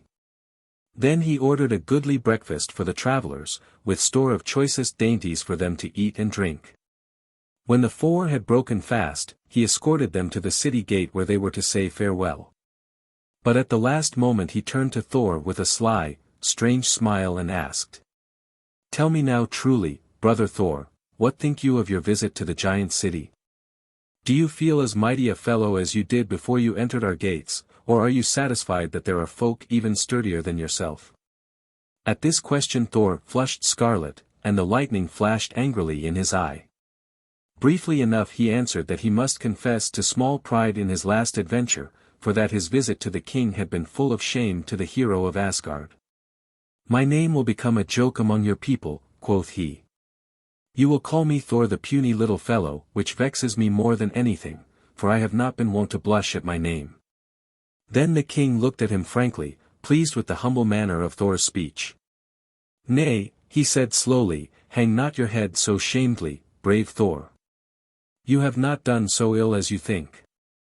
Listen, I have somewhat to tell you, now that you are outside Utgard, which, if I live, you shall never enter again. Indeed, you should not have entered at all had I guessed what noble strength was really yours, strength which very nearly brought me and my whole city to destruction. To these words Thor and his companions listened with open-mouthed astonishment. What could the king mean, they wondered. The giant continued. By magic alone were you beaten, Thor. Of magic alone were my triumphs, not real, but seeming to be so. Do you remember the giant Hrungnir whom you found sleeping and snoring in the forest? That was I. I learned your errand and resolved to lower your pride. When you vainly strove to untie my wallet, you did not know that I had fastened it with invisible iron wire, in order that you might be baffled by the knots. Thrice you struck me with your hammer, ah! What mighty blows were those! The least one would have killed me, had it fallen on my head as you deemed it did. In my hall is a rock with 3 square hollows in it, one of them deeper than the others. These are the dents of your wondrous hammer, my Thor. For, while you thought I slept, I slipped the rock under the hammer strokes, and into this hard-crust Mjolnir bit. Ha, ha! It was a pretty jest. Now Thor's brow was growing black at this tale of the giant's trickery, but at the same time he held up his head and seemed less ashamed of his weakness, knowing now that it had been no weakness, but lack of guile. He listened frowningly for the rest of the tale. The king went on. When you came to my city, still it was magic that worsted your party at every turn. Loki was certainly the hungriest fellow I ever saw, and his deeds at the trencher were marvelous to behold. But the Loki who ate with him was fire, and easily enough fire can consume your meat, bones, and wood itself. Thialfi, my boy, you are a runner swift as the wind. Never before saw I such a race as yours. But the Hugi who ran with you was thought, my thought. And who can keep pace with the speed of winged thought? Next, Thor, it was your turn to show your might. Bravely indeed you strove. My heart is sick with envy of your strength and skill. But they availed you not against my magic. When you drank from the long horn, thinking you had done so ill, in truth you had performed a miracle, never thought I to behold the like. You guessed not that the end of the horn was out in the ocean, which no one might drain dry. Yet, mighty one, the draughts you swallowed have lowered the tide upon the shore. Henceforth at certain times the sea will ebb, and this is by great Thor's drinking. The cat also which you almost lifted, it was no cat, but the great Midgard serpent himself who encircles the whole world. He had barely length enough for his head and tail to touch in a circle about the sea. But you raised him so high that he almost touched heaven. How terrified we were when we saw you heave one of his mighty feet from the ground. For who could tell what horror might happen had you raised him bodily? Ah, and your wrestling with old Ellie. That was the most marvelous act of all. You had nearly overthrown age itself, yet there has never lived one, nor will such ever be found, whom Ellie, old age, will not cast to earth at last. So you were beaten, Thor, but by a mere trick. Ha, ha! How angry you looked, I shall never forget. But now we must part, and I think you see that it will be best for both of us that we should not meet again. As I have done once, so can I always protect my city by magic spells. Yes, should you come again to visit us, even better prepared than now, yet you could never do us serious harm. Yet the wear and tear upon the nerves of both of us is something not lightly forgotten. He ceased, smiling pleasantly, but with a threatening look in his eye. Thor's wrath had been slowly rising during this tedious, grim speech, and he could control it no longer.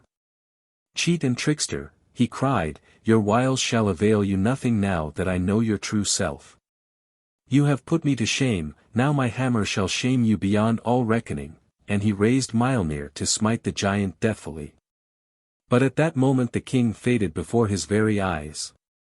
And when he turned to look for the giant city that he might destroy it, as he had so many giant dwellings, there was in the place where it had been but a broad, fair plain, with no sign of any palace, wall, or gate. Utgard had vanished. The king had kept one trick of magic for the last.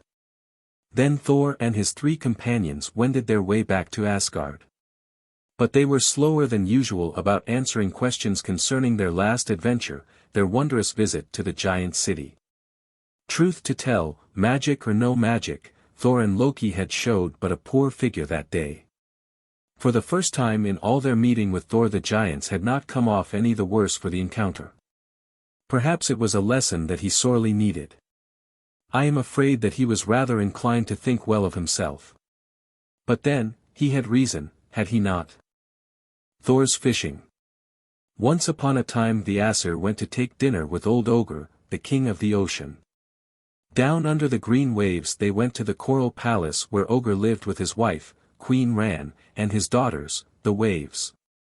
But Ogre was not expecting so large a party to dinner, and he had not mead enough for them all to drink. I must brew some more mead, he said to himself. But when he came to look for a kettle in which to make the brew, there was none in all the sea large enough for the purpose.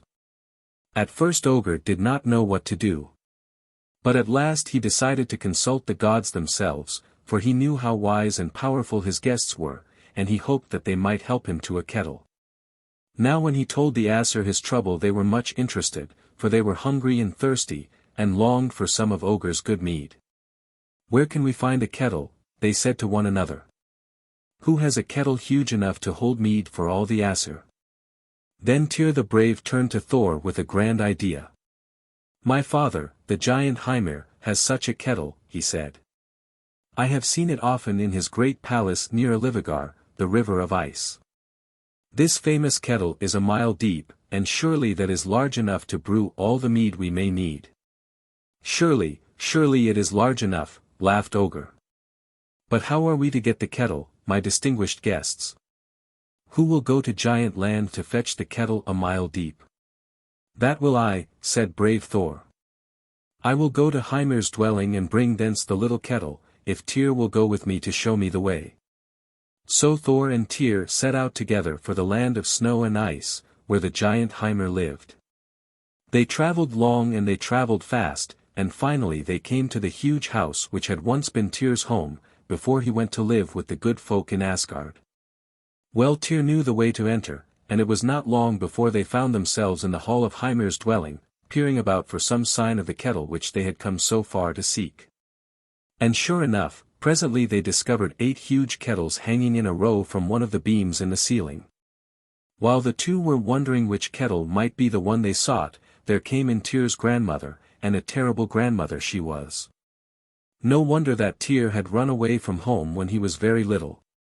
For this dreadful creature was a giantess with 900 heads, each more ugly than the others, and her temper was as bad as were her looks. She began to roar and bellow.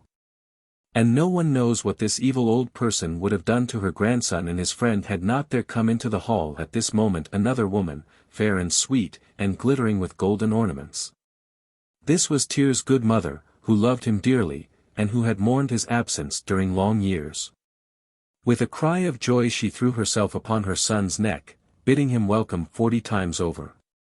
She welcomed Thor also when she found out who he was, but she sent away the wicked old grandmother, that she might not hear, for Thor's name was not dear to the race of giants, to so many of whom he had brought dole and death. "Why have you come, dear son, after so many years?" she cried. "I know that some great undertaking calls you and this noble fellow to your father's hall. Danger and death wait here for such as you and he. And only some quest with glory for its reward could have brought you to such risks. Tell me your secret, Tyr, and I will not betray it." Then they told her how that they had come to carry away the giant kettle. And Tyr's mother promised that she would help them all she could. But she warned them that it would be dangerous indeed, for that Hrungnir had been in a terrible temper for many days, and that the very sight of a stranger made him wild with rage. Hastily she gave them meat and drink, for they were nearly famished after their long journey, and then she looked around to see where she should hide them against Hrungnir's return, who was now away at the hunt. "Aha," she cried. "The very thing. You shall hide in the great kettle itself, and if you escape Hrungnir's terrible eye, it may hap that you will find a way to make off with your hiding place, which is what you want." So the kind creature helped them to climb into the great kettle where it hung from one of the rafters in a row with 7 others, but this one was the biggest and the strongest of them all. Hardly had they snuggled down out of sight when Tyr's mother began to tremble. "Hist," she cried. "I hear him coming. Keep as still as ever you can, O Tyr and Thor." The floor also began to tremble, and the 8 kettles to clatter against one another, as Hrungnir's giant footsteps approached the house. Outside they could hear the icebergs shaking with a sound like thunder. Indeed, the whole earth quivered as if with fear when the terrible giant Hrungnir strode home from the hunt. He came into the hall puffing and blowing, and immediately the air of the room grew chilly. For his beard was hung with icicles and his face was frosted hard, while his breath was a winter wind, a freezing blast. "Ho! Wife," he growled, "what news, what news? For I see by the footprints in the snow outside that you have had visitors today." Then indeed the poor woman trembled, but she tried not to look frightened as she answered, "Yes, you have a guest, O Hrungnir. A guest whom you have long wished to see. Your son Tyr has returned to visit his father's hall." "Humph," growled Hrungnir, with a terrible frown. "Whom has he brought here with him, the rascal? There are prints of 2 persons' feet in the snow. Come, wife, tell me all, for I shall soon find out the truth, whether or no." "He has brought a friend of his, a dear friend, O Hrungnir," faltered the mother. "Surely, our son's friends are welcome when he brings them to this our home, after so long an absence." But Hrungnir howled with rage at the word, "friend." "Where are they hidden?" he cried. "Friend, indeed. It is one of those bloody fellows from Asgard, I know, one of those giant killers whom my good mother taught me to hate with all my might. Let me get at him. Tell me instantly where he is hidden, or I will pull down the hall about your ears." Now when the wicked old giant spoke like this, his wife knew that he must be obeyed. Still she tried to put off the fateful moment of the discovery. "They are standing over there behind that pillar," she said. Instantly Hrungnir glared at the pillar towards which she pointed, and at his frosty glance, snick-snack, the marble pillar cracked in 2, and down crashed the great roof beam which held the 8 kettles. Smash! Went the kettles. And there they lay shivered into little pieces at Hrungnir's feet, all except one, the largest of them all, and that was the kettle in which Thor and Tyr lay hidden, scarcely daring to breathe lest the giant should guess where they were. Tyr's mother screamed when she saw the big kettle fall with the others, but when she found that this one, alone of them all, lay on its side unbroken, because it was so tough and strong, she held her breath to see what would happen next. And what happened was this: out stepped Thor and Tyr, and making low bows to Hrungnir, they stood side by side, smiling and looking as unconcerned as if they really enjoyed all this hubbub. And I dare say that they did indeed, being Tyr the bold and Thor the thunderer, who had been in giant land many times ere this. Hrungnir gave scarcely a glance at his son, but he eyed Thor with a frown of hatred and suspicion, for he knew that this was one of Father Odin's brave family, though he could not tell which one. However, he thought best to be civil, now that Thor was actually before him. So with gruff politeness he invited the two guests to supper. Now Thor was a valiant fellow at the table as well as in war, as you remember. And at sight of the good things on the board his eyes sparkled. 3 roast oxen there were upon the giant's table, and Thor fell to with a will and finished 2 of them himself. You should have seen the giant stare. Truly, friend, you have a goodly appetite, he said. You have eaten all the meat that I have in my larder, and if you dine with us tomorrow, I must insist that you catch your own dinner of fish. I cannot undertake to provide food for such an appetite. Now this was not hospitable of Hrungnir, but Thor did not mind. I like well to fish, good Hrungnir, he laughed. And when you fare forth with your boat in the morning, I will go with you and see what I can find for my dinner at the bottom of the sea. When the morning came, the giant made ready for the fishing, and Thor rose early to go with him. Ho, Hrungnir, exclaimed Thor, have you bait enough for us both? Hrungnir answered gruffly, you must dig your own bait when you go fishing with me. I have no time to waste on you, Sirrah. Then Thor looked about to see what he could use for bait. And presently he spied a herd of Hrungnir's oxen feeding in the meadow. Aha! Just the thing, he cried, and seizing the hugest ox of all, he trotted down to the shore with it under his arm, as easily as you would carry a handful of clams for bait. When Hrungnir saw this, he was very angry. He pushed the boat off from shore and began to row away as fast as he could, so that Thor might not have a chance to come aboard. But Thor made one long step and planted himself snugly in the stern of the boat. No, no, brother Hrungnir, he said, laughing. You invited me to go fishing, and fishing I will go. For I have my bait, and my hope is high that great luck I shall see this day. So he took an oar and rowed mightily in the stern, while Hrungnir the giant rowed mightily at the prow. And no one ever saw a boat skip over the water so fast as this one did on the day when these two big fellows went fishing together. Far and fast they rowed, until they came to a spot where Hrungnir cried, Hold! Let us anchor here and fish. This is the place where I have best fortune. And what sort of little fish do you catch here, O Hrungnir? asked Thor. Whales, answered the giant proudly. I fish for nothing smaller than whales. Pooh, cried Thor. Who would fish for such small fry? Whales, indeed, let us row out further, where we can find something really worth catching, and he began to pull even faster than before. Stop! Stop, roared the giant. You do not know what you are doing. These are the haunts of the dreadful Midgard serpent, and it is not safe to fish in these waters. Oh ho! The Midgard serpent, said Thor, delighted. That is the very fish I am after. Let us drop in our lines here. Thor baited his great hook with the whole head of the ox which he had brought, and cast his line, big round as a man's arm, over the side of the boat. Hrungnir also cast his line, for he did not wish Thor to think him a coward.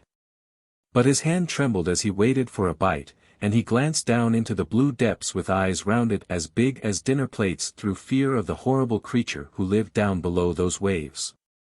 Look! You have a bite! Cried Thor, so suddenly that Hrungnir started and nearly tumbled out of the boat. Hand over hand he pulled in his line, and lo! He had caught 2 whales, 2 great flopping whales, on his one hook. That was a catch indeed. Hrungnir smiled proudly, forgetting his fear as he said, "How is that, my friend? Let us see you beat this catch in your morning's fishing." Lo, just at that moment Thor also had a bite, such a bite. The boat rocked to and fro, and seemed ready to capsize every minute. Then the waves began to roll high and to be lashed into foam for yards and yards about the boat, as if some huge creature were struggling hard below the water. "I have him!" shouted Thor, "I have the old serpent, the brother of the Fenris wolf. Pull, pull, monster! But you shall not escape me now." Sure enough, the Midgard serpent had Thor's hook fixed in his jaw, and struggle as he might, there was no freeing himself from the line, for the harder he pulled the stronger grew Thor. In his Asir might Thor waxed so huge and so forceful that his legs went straight through the bottom of the boat and his feet stood on the bottom of the sea. With firm bottom as a brace for his strength, Thor pulled, and at last up came the head of the Midgard serpent, up to the side of the boat, where it thrust out of the water mountain high, dreadful to behold. His monstrous red eyes were rolling fiercely, his nostrils spouted fire, and from his terrible sharp teeth dripped poison, that sizzled as it fell into the sea. Angrily they glared at each other, Thor and the serpent, while the water streamed into the boat, and the giant turned pale with fear at the danger threatening him on all sides. Thor seized his hammer, preparing to smite the creature's head. But even as he swung Mjolnir high for the fatal blow, Hrungnir cut the fish line with his knife, and down into the depths of ocean sank the Midgard serpent amid a whirlpool of eddies. But the hammer had sped from Thor's iron fingers. It crushed the serpent's head as he sank downward to his lair on the sandy bottom. It crushed, but did not kill him, thanks to the giant's treachery. Terrible was the disturbance it caused beneath the waves. It burst the rocks and made the caverns of the ocean shiver into bits. It wrecked the coral groves and tore loose the draperies of seaweed. The fishes scurried about in every direction, and the sea monsters wildly sought new places to hide themselves when they found their homes destroyed. The sea itself was stirred to its lowest depths, and the waves ran trembling into one another's arms. The earth, too, shrank and shivered. Hrungnir, cowering low in the boat, was glad of one thing, which was that the terrible Midgard serpent had vanished out of sight. And that was the last that was ever seen of him, though he still lived, wounded and sore from the shock of Thor's hammer. Now it was time to return home. Silently and sulkily the giant swam back to land. Thor, bearing the boat upon his shoulders, filled with water and weighted as it was with the great whales which Hrungnir had caught, waded ashore, and brought his burden to the giant's hall. Here Hrungnir met him crossly enough, for he was ashamed of the whole morning's work, in which Thor had appeared so much more of a hero than he. Indeed, he was tired of even pretending hospitality towards this unwelcome guest, and was resolved to be rid of him, but first he would put Thor to shame. "You are a strong fellow," he said, "good at the oar and at the fishing. Most wondrously good at the hammer, by which I know that you are Thor. But there is one thing which you cannot do, I warrant, you cannot break this little cup of mine, hard though you may try." "That I shall see for myself," answered Thor. And he took the cup in his hand. Now this was a magic cup, and there was but one way of breaking it, but one thing hard enough to shatter its mightiness. Thor threw it with all his force against a stone of the flooring. But instead of breaking the cup, the stone itself was cracked into splinters. Then Thor grew angry, for the giant and all his servants were laughing as if this were the greatest joke ever played. "Ho, ho! Try again, Thor!" cried Hrungnir, nearly bursting with delight, for he thought that now he should prove how much mightier he was than the visitor from Asgard. Thor clutched the cup more firmly and hurled it against one of the iron pillars of the hall. But like a rubber ball the magic cup merely bounded back straight into Hrungnir's hand. At this second failure the giants were full of merriment and danced about, making all manner of fun at the expense of Thor. You can fancy how well Thor the Mighty enjoyed this. His brow grew black, and the glance of his eye was terrible. He knew there was some magic in the trick, but he knew not how to meet it. Just then he felt the soft touch of a woman's hand upon his arm, and the voice of Tyr's mother whispered in his ear. Cast the cup against Hymir's own forehead, which is the hardest substance in the world. No one except Thor heard the woman say these words, for all the giant folk were doubled up with mirth over their famous joke. But Thor dropped upon one knee, and seizing the cup fiercely, whirled it about his head, then dashed it with all his might straight at Hymir's forehead. Smash! Crash! What had happened? Thor looked eagerly to see. There stood the giant, looking surprised and a little dazed, but his forehead showed not even a scratch, while the strong cup was shivered into little pieces. "Well done," exclaimed Hymir hastily, when he had recovered a little from his surprise. But he was mortified at Thor's success, and set about to think up a new task to try his strength. "That was very well," he remarked patronizingly, "now you must perform a harder task. Let us see you carry the mead kettle out of the hall. Do that, my fine fellow, and I shall say you are strong indeed." The mead kettle. The very thing Thor had come to get. He glanced at Tyr, he shot a look at Tyr's mother, and both of them caught the sparkle, which was very like a wink. To himself Thor muttered, "I must not fail in this. I must not, will not fail." "First let me try," cried Tyr, for he wanted to give Thor time for a resting spell. Twice Tyr the mighty strained at the great kettle, but he could not so much as stir one leg of it from the floor where it rested. He tugged and heaved in vain, growing red in the face, till his mother begged him to give over, for it was quite useless. Then Thor stepped forth upon the floor. He grasped the rim of the kettle, and stamped his feet through the stone of the flooring as he braced himself to lift. 1, 2, 3. Thor straightened himself, and up swung the giant kettle to his head, while the iron handle clattered about his feet. It was a mighty burden, and Thor staggered as he started for the door. But Tyr was close beside him, and they had covered long leagues of ground on their way home before the astonished giants had recovered sufficiently to follow them. When Thor and Tyr looked back, however, they saw a vast crowd of horrible giants, some of them with 100 heads, swarming out of the caverns in Hymir's land, howling and prowling upon their track. "You must stop them, Thor, or they will never let us get away with their precious kettle, they take such long strides," cried Tyr. So Thor set down the kettle, and from his pocket drew out Mjolnir, his wondrous hammer. Terribly it flashed in the air as he swung it over his head, then forth it flew towards Jotunheim, and before it returned to Thor's hand it had crushed all the heads of those many-headed giants, Hymir's ugly mother and Hymir himself among them. The only one who escaped was the good and beautiful mother of Tyr. And you may be sure she lived happily ever after in the palace which Hymir and his wicked old mother had formerly made so wretched a home for her. Now Tyr and Thor had the giant kettle which they had gone so far and had met so many dangers to obtain. They took it to Ogre's sea palace, where the banquet was still going on, and where the Aesir were still waiting patiently for their mead. For time does not go so fast below the quiet waves as on shore. Now that King Ogre had the great kettle, he could brew all the mead they needed. So every one thanked Tyr and congratulated Thor upon the success of their adventure. "I was sure that Thor would bring the kettle," said fair Sif, smiling upon her brave husband. "What Thor sets out to do, that he always accomplishes," said Father Odin gravely.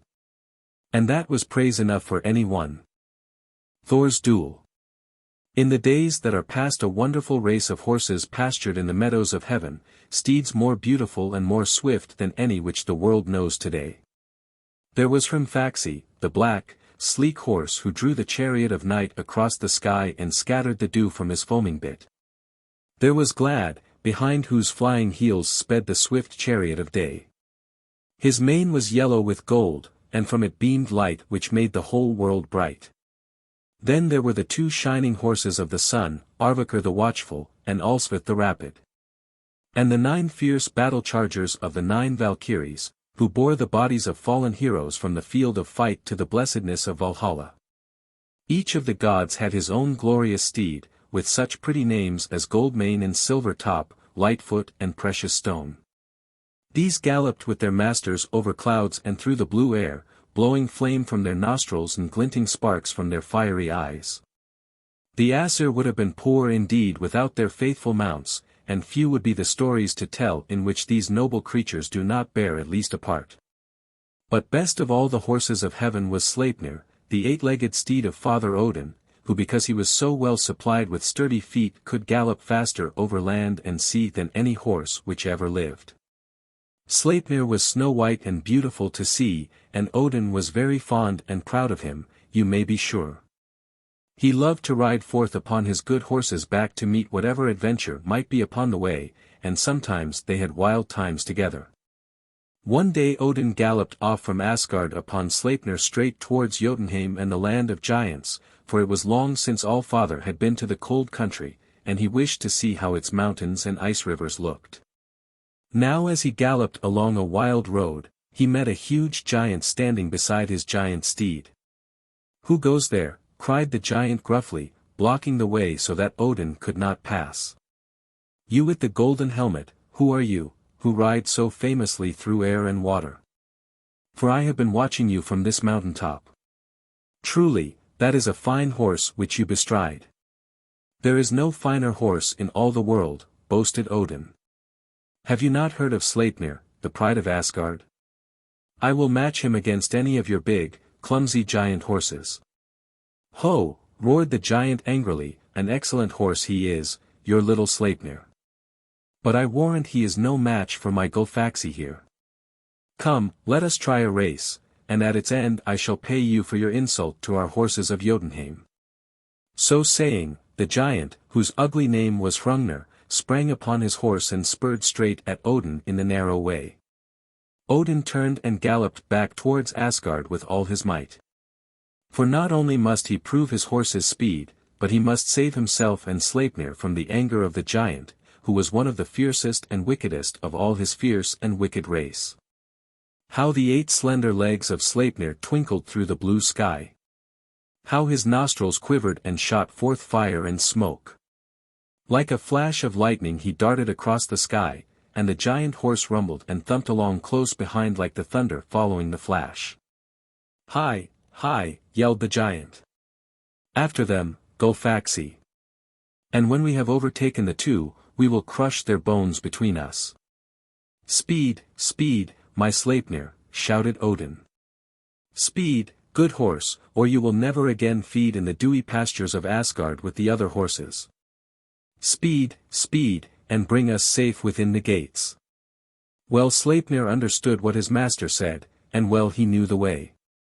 Already the Rainbow Bridge was in sight, with Heimdall the watchman prepared to let them in. His sharp eyes had spied them afar, and had recognized the flash of Sleipnir's white body and of Odin's golden helmet. Gallop and thud. The 12 hoofs were upon the bridge, the giant horse close behind the other. At last Hrungnir knew where he was, and into what danger he was rushing.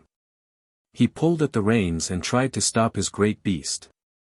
But Gulfaxi was tearing along at too terrible a speed. He could not stop. Heimdall threw open the gates of Asgard, and in galloped Sleipnir with his precious burden, safe. Close upon them bolted in Gulfaxi, bearing his giant master, puffing and purple in the face from hard riding in anger. Cling-clang. Heimdall had shut and barred the gates, and there was the giant prisoned in the castle of his enemies. Now the Aesir were courteous folk, unlike the giants, and they were not anxious to take advantage of a single enemy thus thrown into their power. They invited him to enter Valhalla with them, to rest and sup before the long journey of his return. Thor was not present, so they filled for the giant the great cups which Thor was wont to drain, for they were nearest to the giant's size. But you remember that Thor was famous for his power to drink deep. Hrungnir's head was not so steady, Thor's draught was too much for him. He soon lost his wits, of which he had but few, and a witless giant is a most dreadful creature. He raged like a madman, and threatened to pick up Valhalla like a toy house and carry it home with him to Jotunheim. He said he would pull Asgard to pieces and slay all the gods except Freya the fair and Sif, the golden-haired wife of Thor, whom he would carry off like little dolls for his toy house. The Aesir knew not what to do, for Thor and his hammer were not there to protect them, and Asgard seemed in danger with this enemy within its very walls. Hrungnir called for more and more mead, which Freya alone dared to bring and set before him. And the more he drank the fiercer he became. At last the Aesir could bear no longer his insults and his violence.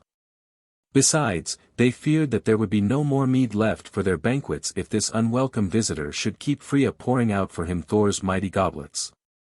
They bade Heimdall blow his horn and summon Thor, and this Heimdall did in a trice.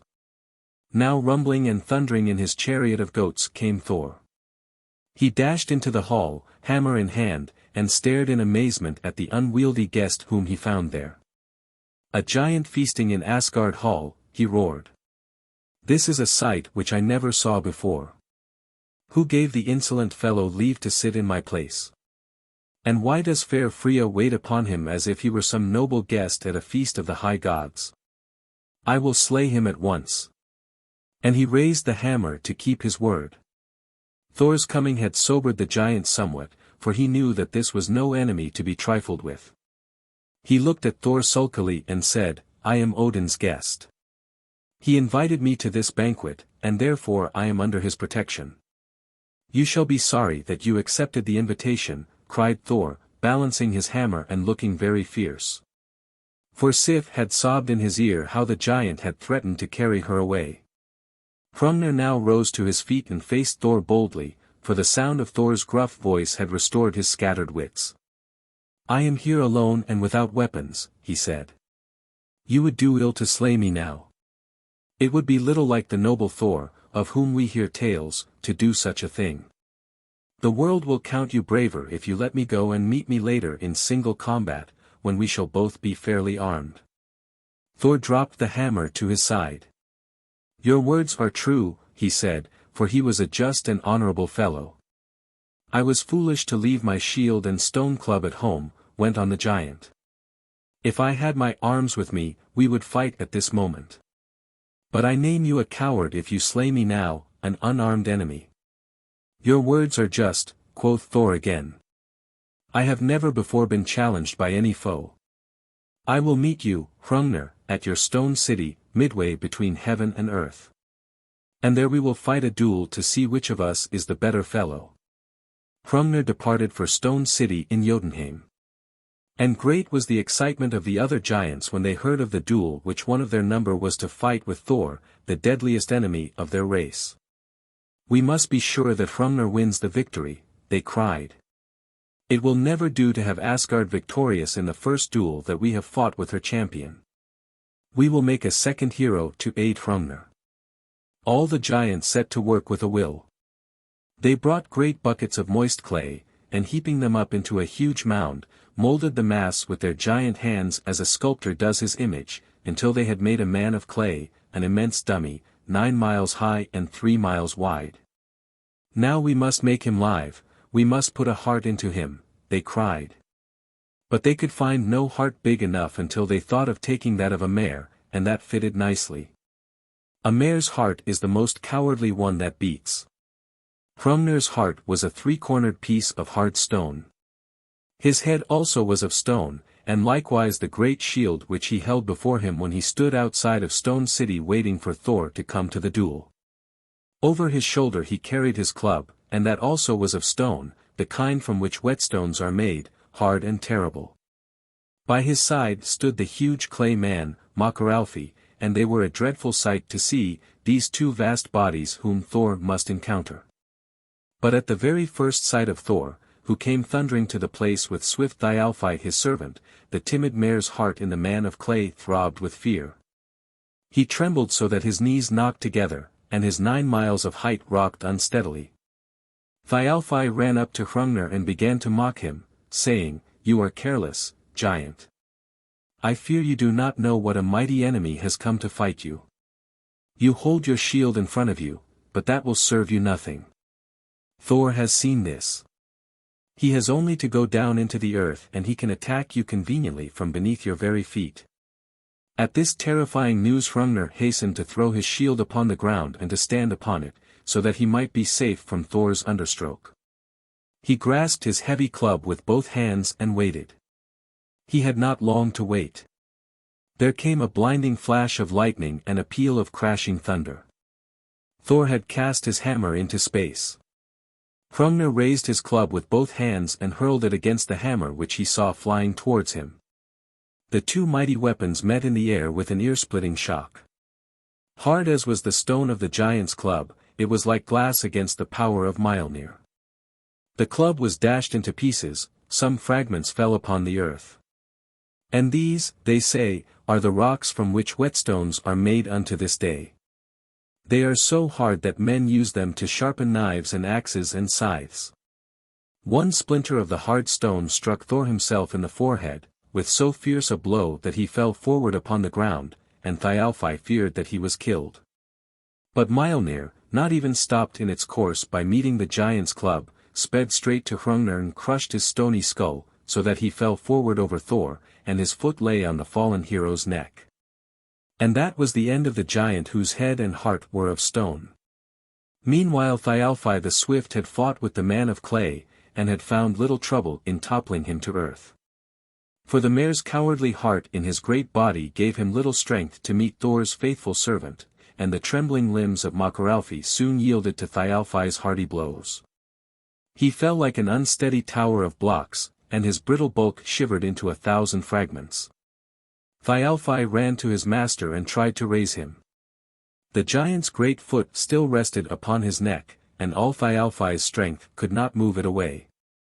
Swift as the wind he ran for the other Aesir, and when they heard that great Thor, their champion, had fallen and seemed like one dead, they came rushing to the spot in horror and confusion. Together they all attempted to raise Hrungnir's foot from Thor's neck that they might see whether their hero lived or no. But all their efforts were in vain. The foot was not to be lifted by Aesir might.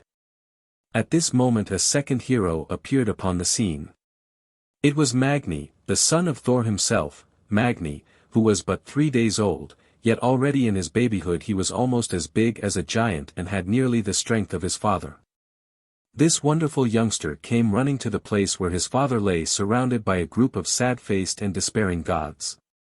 When Magni saw what the matter was, he seized Hrungnir's enormous foot in both his hands, heaved his broad young shoulders, and in a moment Thor's neck was free of the weight which was crushing it.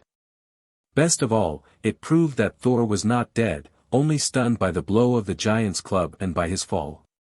He stirred, sat up painfully, and looked around him at the group of eager friends. "Who lifted the weight from my neck?" he asked. "It was I, father," answered Magni modestly. Thor clasped him in his arms and hugged him tight, beaming with pride and gratitude. "Truly, you are a fine child," he cried, "one to make glad your father's heart. Now as a reward for your first great deed you shall have a gift from me. The swift horse of Hrungnir shall be yours, that same Gulfaxi who was the beginning of all this trouble. You shall ride Gulfaxi. Only a giant steed is strong enough to bear the weight of such an infant prodigy as you, my Magni." Now this word did not wholly please Father Odin, for he thought that a horse so excellent ought to belong to him. He took Thor aside and argued that but for him there would have been no duel, no horse to win. Thor answered simply, "True, Father Odin, you began this trouble. But I have fought your battle, destroyed your enemy, and suffered great pain for you. Surely, I have won the horse fairly and may give it to whom I choose. My son, who has saved me, deserves a horse as good as any. Yet, as you have proved, even Gulfaxi is scarce a match for your Sleipnir. Verily, Father Odin, you should be content with the best." Odin said no more. Now Thor went home to his cloud palace in Thrudvang. And there he was healed of all his hurts except that which the splinter of stone had made in his forehead. For the stone was embedded so fast that it could not be taken out, and Thor suffered sorely therefore. Sif, his yellow-haired wife, was in despair, knowing not what to do. At last she bethought her of the wise woman, Groa, who had skill in all manner of herbs and witch charms. Sif sent for Groa, who lived all alone and sad because her husband Orvandil had disappeared, she knew not whither. Groa came to Thor and, standing beside his bed while he slept, sang strange songs and gently waved her hands over him. Immediately the stone in his forehead began to loosen, and Thor opened his eyes. "The stone is loosening," the stone is coming out," he cried. "How can I reward you, gentle dame? Prithee, what is your name?" "My name is Groa," answered the woman, weeping, "wife of Orvandil who is lost." "Now, then, I can reward you, kind Groa," cried Thor, "for I can bring you tidings of your husband. I met him in the cold country, in Jotunheim, the land of giants, which you know I sometimes visit for a bit of good hunting. It was by Alivigar's icy river that I met Orvandil, and there was no way for him to cross. So I put him in an iron basket and myself bore him over the flood. Brr. But that is a cold land. His feet stuck out through the meshes of the basket, and when we reached the other side one of his toes was frozen stiff. So I broke it off and tossed it up into the sky that it might become a star. To prove that what I relate is true, Groa, there is the new star shining over us at this very moment. Look! From this day it shall be known to men as Orvandil's toe. Do not you weep any longer. After all, the loss of a toe is a little thing. And I promise that your husband shall soon return to you, safe and sound, but for that small token of his wanderings in the land where visitors are not welcome." At these joyful tidings poor Groa was so overcome that she fainted. And that put an end to the charm which she was weaving to loosen the stone from Thor's forehead. The stone was not yet wholly free, and thenceforth it was in vain to attempt its removal. Thor must always wear the splinter in his forehead. Groa could never forgive herself for the carelessness which had thus made her skill vain to help one to whom she had reason to be so grateful. Now because of the bit of whetstone in Thor's forehead, folk of olden times were very careful how they used a whetstone, and especially they knew that they must not throw or drop one on the floor. For when they did so, the splinter in Thor's forehead was jarred, and the good Asa suffered great pain. In the giant's house. Although Thor had slain Thias the giant builder, Thrym the thief, Hrungnir, and Hymir, and had rid the world of whole families of wicked giants, there remained many others in Jotunheim to do their evil deeds and to plot mischief against both gods and men. And of these Geirrod was the fiercest and the wickedest. He and his two ugly daughters, Gialp of the red eyes, and Grape of the black teeth, lived in a large palace among the mountains, where Geirrod had his treasures of iron and copper, silver and gold. For, since the death of Thrym, Geirrod was the lord of the mines, and all the riches that came out of the earth caverns belonged to him. Thrym had been Geirrod's friend, and the tale of Thrym's death through the might of Thor and his hammer had made Geirrod very sad and angry. "If I could but catch Thor, now, without his weapons," he said to his daughters, "what a lesson I would give him. How I would punish him for his deeds against us giants." "Oh, what would you do, father?" cried Gialp, twinkling her cruel red eyes, and working her claw fingers as if she would like to fasten them in Thor's golden beard. "Oh, what would you do, father?" cried Grape, smacking her lips and grinding her black teeth as if she would like a bite out of Thor's stout arm. "Do to him," growled Geirrod fiercely. "Do to him. Jar. I would chew him all up. I would break his bones into little bits. I would smash him into jelly. Oh, good, good. Do it, father, and then give him to us to play with," cried Gialp and Grape, dancing up and down till the hills trembled and all the frightened sheep ran home to their folds thinking that there must be an earthquake. For Gialp was as tall as a pine tree and many times as thick, while Grape, her little sister, was as large around as a haystack and high as a flagstaff. They both hoped some day to be as huge as their father, whose legs were so long that he could step across the river valleys from one hilltop to another, just as we human folk cross a brook on stepping stones. And his arms were so stout that he could lift a yoke of oxen in each fist, as if they were red-painted toys. Geirrod shook his head at his two playful daughters and sighed. "We must catch Master Thor first, my girls, before we do these fine things to him. We must catch him without his mighty hammer, that never fails him, and without his belt, that doubles his strength whenever he puts it on, or even I cannot chew and break and smash him as he deserves. For with these his weapons he is the mightiest creature in the whole world, and I would rather meddle with thunder and lightning than with him. Let us wait, children. Then Gialp and Grape pouted and sulked like two great babies who cannot have the new plaything which they want, and very ugly they were to see, with tears as big as oranges rolling down their cheeks. Sooner than they expected they came very near to having their heart's desire fulfilled. And if it had happened as they wished, and if Asgard had lost its goodliest hero, its strongest defense, that would have been Red Loki's fault, all Loki's evil planning. For you are now to hear of the wickedest thing that up to this time Loki had ever done. As you know, it was Loki who was Thor's bitterest enemy. And for many months he had been awaiting the chance to repay the Thunder Lord for the dole which Thor had brought upon him at the time of the dwarfs' gifts to Asgard. This is how it came about. Loki had long remembered the fun of skimming as a great bird in Freya's falcon feathers. He had longed to borrow the wings once again and to fly away over the round world to see what he could see. For he thought that so he could learn many secrets which he was not meant to know, and plan wonderful mischief without being found out. But Freya would not again loan her feather dress to Loki.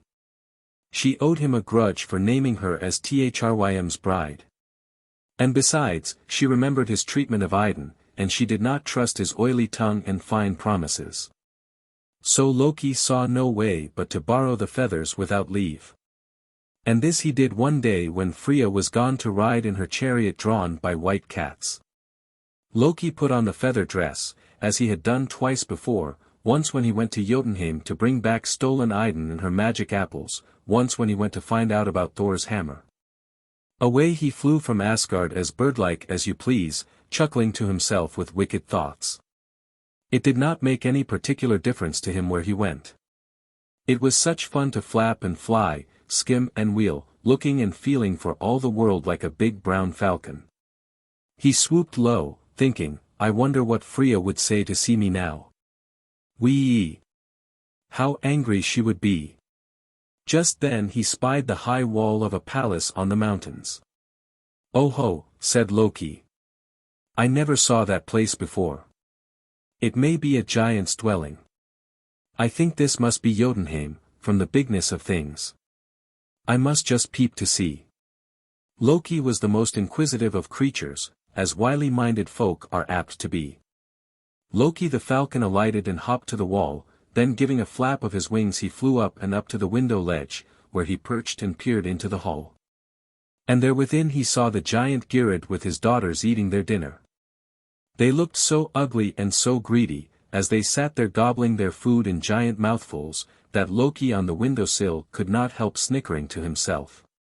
Now at that sound Geirrod looked up and saw the big brown bird peeping in at the window.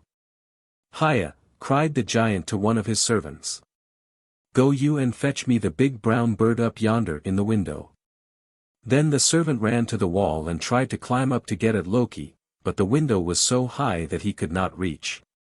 He jumped and slipped, scrambled and slipped, again and again, while Loki sat just above his clutching fingers, and chuckled so that he nearly fell from his perch. Tee-hee! Tee! Chattered Loki in the falcon tongue. It was such fun to see the fellow grow black in the face with trying to reach him that Loki thought he would wait until the giant's fingers almost touched him, before flying away. But Loki waited too long. At last, with a quick spring, the giant gained a hold upon the window ledge, and Loki was within reach. When Loki flapped his wings to fly, he found that his feet were tangled in the vine that grew upon the wall. He struggled and twisted with all his might, but in vain. There he was, caught fast. Then the servant grasped him by the legs, and so brought him to Geirrod, where he sat at table.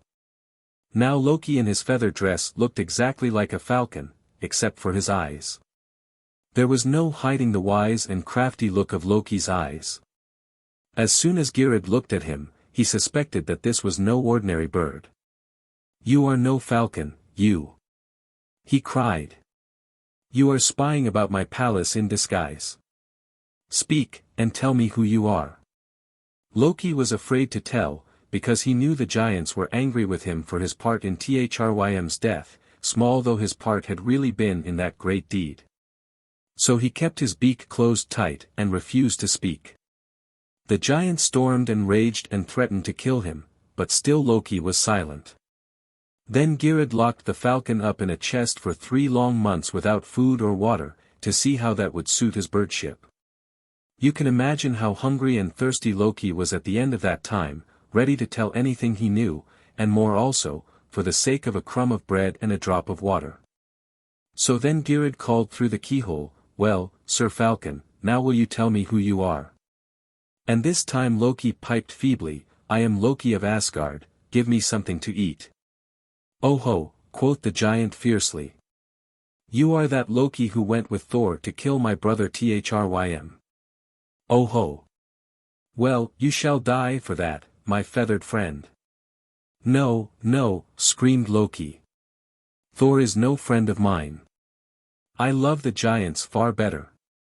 One of them is my wife." Which was indeed true, as were few of Loki's words. "Then if Thor is no friend of yours, to save your life will you bring him into my power?" asked Geirrod. Loki's eyes gleamed wickedly among the feathers. Here all at once was his chance to be free, and to have his revenge upon Thor, his worst enemy. "Aye, that I will," he cried eagerly. "I will bring Thor into your power." So Geirrod made him give a solemn promise to do that wrong.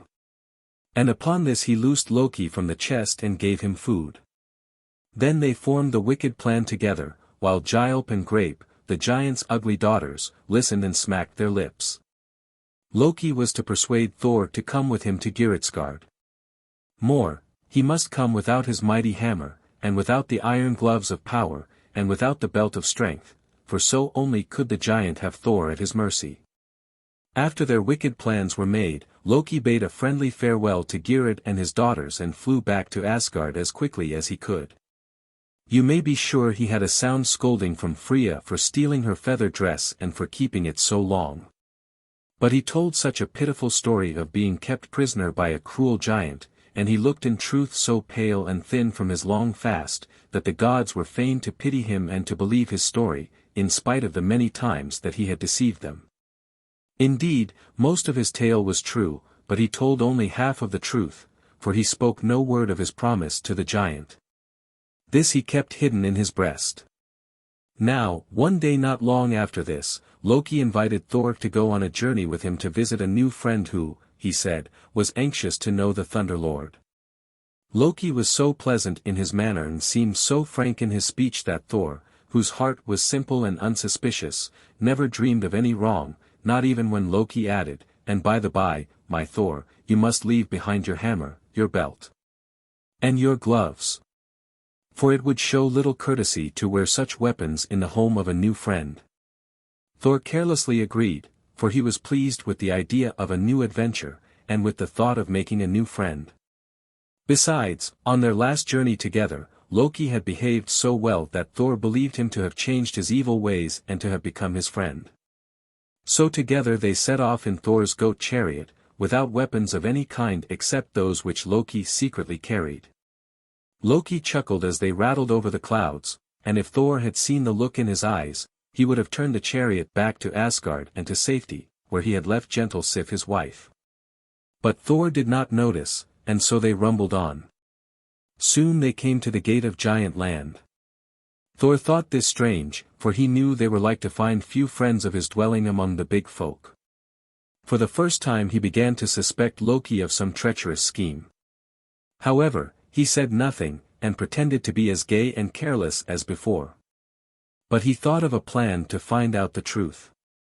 Close by the entrance was the cave of Grid, a good giantess, who alone of all her race was a friend of Thor and of the folk in Asgard.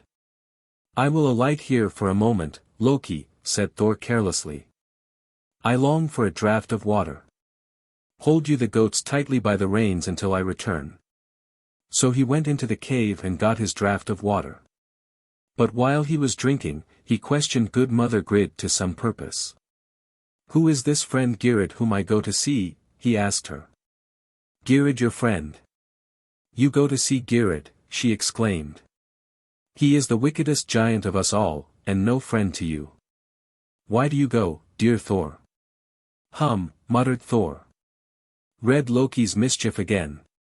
He told her of the visit that Loki had proposed, and how he had left at home the belt, the gloves, and the hammer which made him stronger than any giant. Then Grid was frightened. Go not, Thor," she begged. "Geirrod will kill you, and those ugly girls, Gialp and Grape, will have the pleasure of crunching your bones. Oh, I know them well, the hussies." But Thor declared that he would go, whether or no. "I have promised Loki that I will go," he said, "and go I will, for I always keep my word." "Then you shall have 3 little gifts of me," quoth she. "Here is my belt of power, for I also have one like your own." And she buckled about his waist a great belt, at whose touch he felt his strength redoubled. "This is my iron glove," she said, as she put one on his mighty hand, "and with it, as with your own, you can handle lightning and touch unharmed the hottest of red-hot metal. And here, last of all," she added, "is Greidervol, my good staff, which you may find useful. Take them, all 3, and may Sif see you safe at home again by their aid." Thor thanked her and went out once more to join Loki, who never suspected what had happened in the cave. For the belt and the glove were hidden under Thor's cloak. And as for the staff, it was quite ordinary looking, as if Thor might have picked it up anywhere along the road. On they journeyed until they came to the river Vimmer, the greatest of all rivers, which roared and tossed in a terrible way between them and the shore which they wanted to reach. It seemed impossible to cross. But Thor drew his belt a little tighter, and planting Grid's staff firmly on the bottom, stepped out into the stream. Loki clung behind to his cloak, frightened out of his wits. But Thor waded on bravely, his strength doubled by Grid's belt, and his steps supported by her magic staff. Higher and higher the waves washed over his knees, his waist, his shoulders, as if they were fierce to drown him. And Thor said, "Ho there, river Vimmer. Do not grow any larger, I pray. It is of no use. The more you crowd upon me, the mightier I grow with my belt and my staff." But lo! As he nearly reached the other side, Thor spied someone hiding close down by the bank of the river. It was Gialp of the red eyes, the big elder daughter of Geirrod. She was splashing the water upon Thor, making the great waves that rolled up and threatened to drown him. "Oh ho!" cried he. "So it is you who are making the river rise, big little girl. We must see to that." And seizing a huge boulder, he hurled it at her. It hit her with a thud, for Thor's aim never missed. Giving a scream as loud as a steam whistle, Gialp limped home as best she could to tell her father, and to prepare a warm reception for the stranger who bore Loki at his back. When Thor had pulled himself out of the river by some bushes, he soon came to the palace which Loki had first sighted in his falcon dress. And there he found everything most courteously made ready for him. He and Loki were received like dear old friends, with shouts of rejoicing and ringing of bells. Geirrod himself came out to meet them, and would have embraced his new friend Thor. But the Thunder Lord merely seized him by the hand and gave him so hearty a squeeze with the iron glove that the giant howled with pain. Yet he could say nothing, for Thor looked pleased and gentle. And Geirrod said to himself, "Ho, ho, my fine little Thor. I will soon pay you for that handshake, and for many things beside." All this time Gialp and Grape did not appear, and Loki also had taken himself away, to be out of danger when the hour of Thor's death should come. For he feared that dreadful things might happen before Thor died. And he did not want to be remembered by the big fist of the companion whom he had betrayed. Loki, having kept his promise to the giant, was even now far on the road back to Asgard, where he meant with a sad face to tell the gods that Thor had been slain by a horrible giant, but never to tell them how. So Thor was all alone when the servants led him to the chamber which Geirrod had made ready for his dear friend. It was a wonderfully fine chamber, to be sure. But the strange thing about it was that among the furnishings there was but one chair, a giant chair, with a drapery all about the legs. Now Thor was very weary with his long journey, and he sat down in the chair to rest. Then, wonderful to tell, if elevators had been invented in those days, he might have thought he was in one. For instantly the seat of the chair shot up towards the roof, and against this he was in danger of being crushed as Geirrod had longed to see him. But quick as a flash Thor raised the staff which good old Grid had given him, and pushed it against the rafters with all his might to stop his upward journey. It was a tremendous push that he gave. Something cracked, something crashed. The chair fell to the ground as Thor leaped off the seat, and there were two terrible screams. Then Thor found, what do you think? Why, that Gialp and Grape, the giant's daughters, had hidden under the seat of the chair, and had lifted it up on their backs to crush Thor against the roof. But instead of that, it was Thor who had broken their backs, so that they lay dead upon the floor like limp rag dolls. Now this little exercise had only given Thor an excellent appetite for supper. So that when word came bidding him to the banquet, he was very glad. First, said big Geirrod, grinning horribly, for he did not know what had happened to his daughters, first we will see some games, friend Thor. Then Thor came into the hall, where fires were burning in great chimney places along the walls. It is here that we play our little games, cried Geirrod. And on the moment, seizing a pair of tongs, he snatched a red-hot wedge of iron from one of the fires and hurled it straight at Thor's head. But Thor was quicker than he. Swift as a flash he caught the flying spark in his iron glove, and calling forth all the might of Grid's belt, he cast the wedge back at the giant. Geirrod dodged behind an iron pillar, but it was in vain. Thor's might was such as no iron could meet. Like a bolt of lightning the wedge passed through the pillar, through Geirrod himself, through the thick wall of the palace, and buried itself deep in the ground, where it lodges to this day, unless someone has dug it up to sell for old iron. So perished Geirrod and his children, one of the wickedest families of giants that ever lived in Jotunheim. And so Thor escaped from the snares of Loki, who had never done deed worse than this. When Thor returned home to Asgard, where from Loki's lying tale he found all the gods mourning him as dead, you can fancy what a joyful reception he had. But for Loki, the false-hearted, false-tongued traitor to them all, there was only hatred. He no longer had any friends among the good folk. The wicked giants and the monsters of Utgard were now his only friends, for he had grown to be like them, and even these did not trust him overmuch. Balder and the Mistletoe. Loki had given up trying to revenge himself upon Thor. The Thunder Lord seemed proof against his tricks. And indeed nowadays Loki hated him no more than he did the other gods. He hated some because they always frowned at him, he hated others because they only laughed and jeered. Some he hated for their distrust and some for their fear. But he hated them all because they were happy and good and mighty, while he was wretched, bad, and of little might. Yet it was all his own fault that this was so. He might have been an equal with the best of them, if he had not chosen to set himself against everything that was good. He had made them all his enemies, and the more he did to injure them, the more he hated them, which is always the way with evildoers. Loki longed to see them all unhappy. He slunk about in Asgard with a glum face and wrinkled forehead. He dared not meet the eyes of any one, lest they should read his heart. For he was plotting evil, the greatest of evils, which should bring sorrow to all his enemies at once and turn Asgard into a land of mourning. The Aesir did not guess the whole truth, yet they felt the bitterness of the thoughts which Loki bore. And whenever in the dark he passed unseen, the gods shuddered as if a breath of evil had blown upon them, and even the flowers drooped before his steps. Now at this time Balder the Beautiful had a strange dream. He dreamed that a cloud came before the sun, and all Asgard was dark. He waited for the cloud to drift away, and for the sun to smile again. But no, the sun was gone forever, he thought, and Balder awoke feeling very sad. The next night Balder had another dream.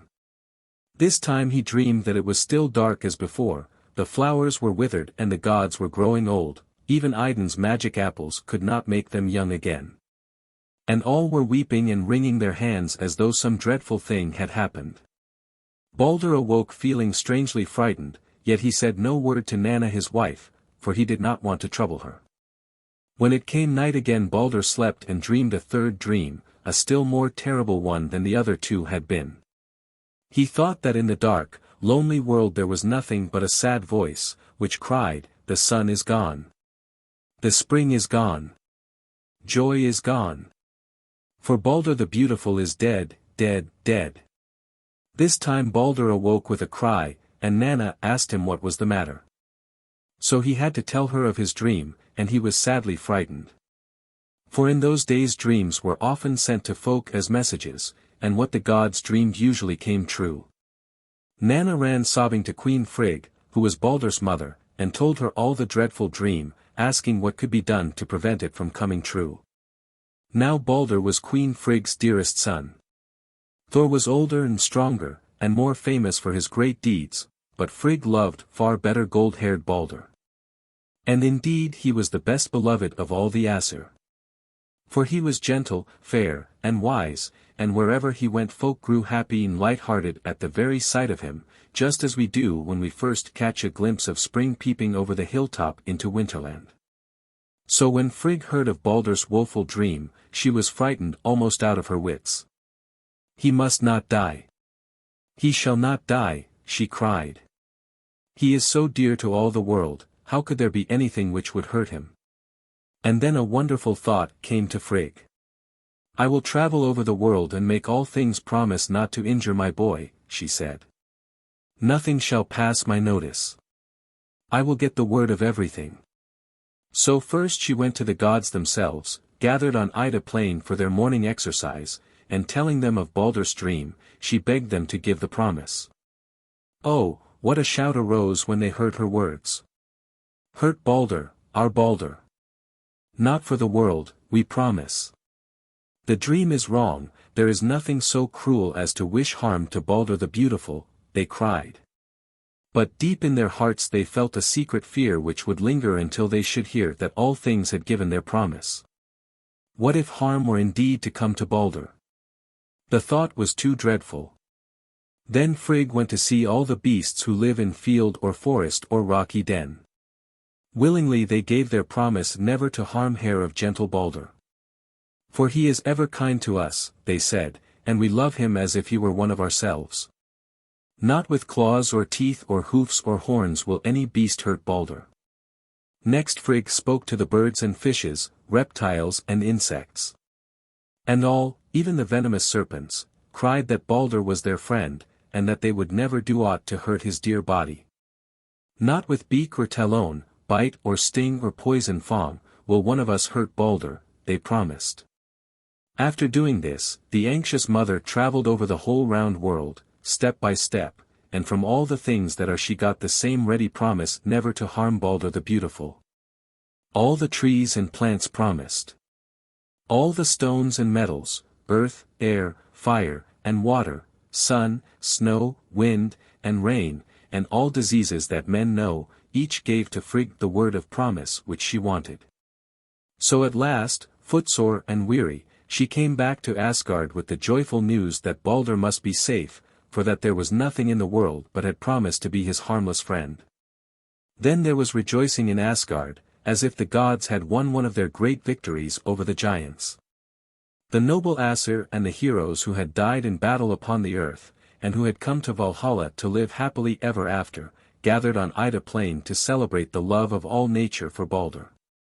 There they invented a famous game, which was to prove how safe he was from the bite of death.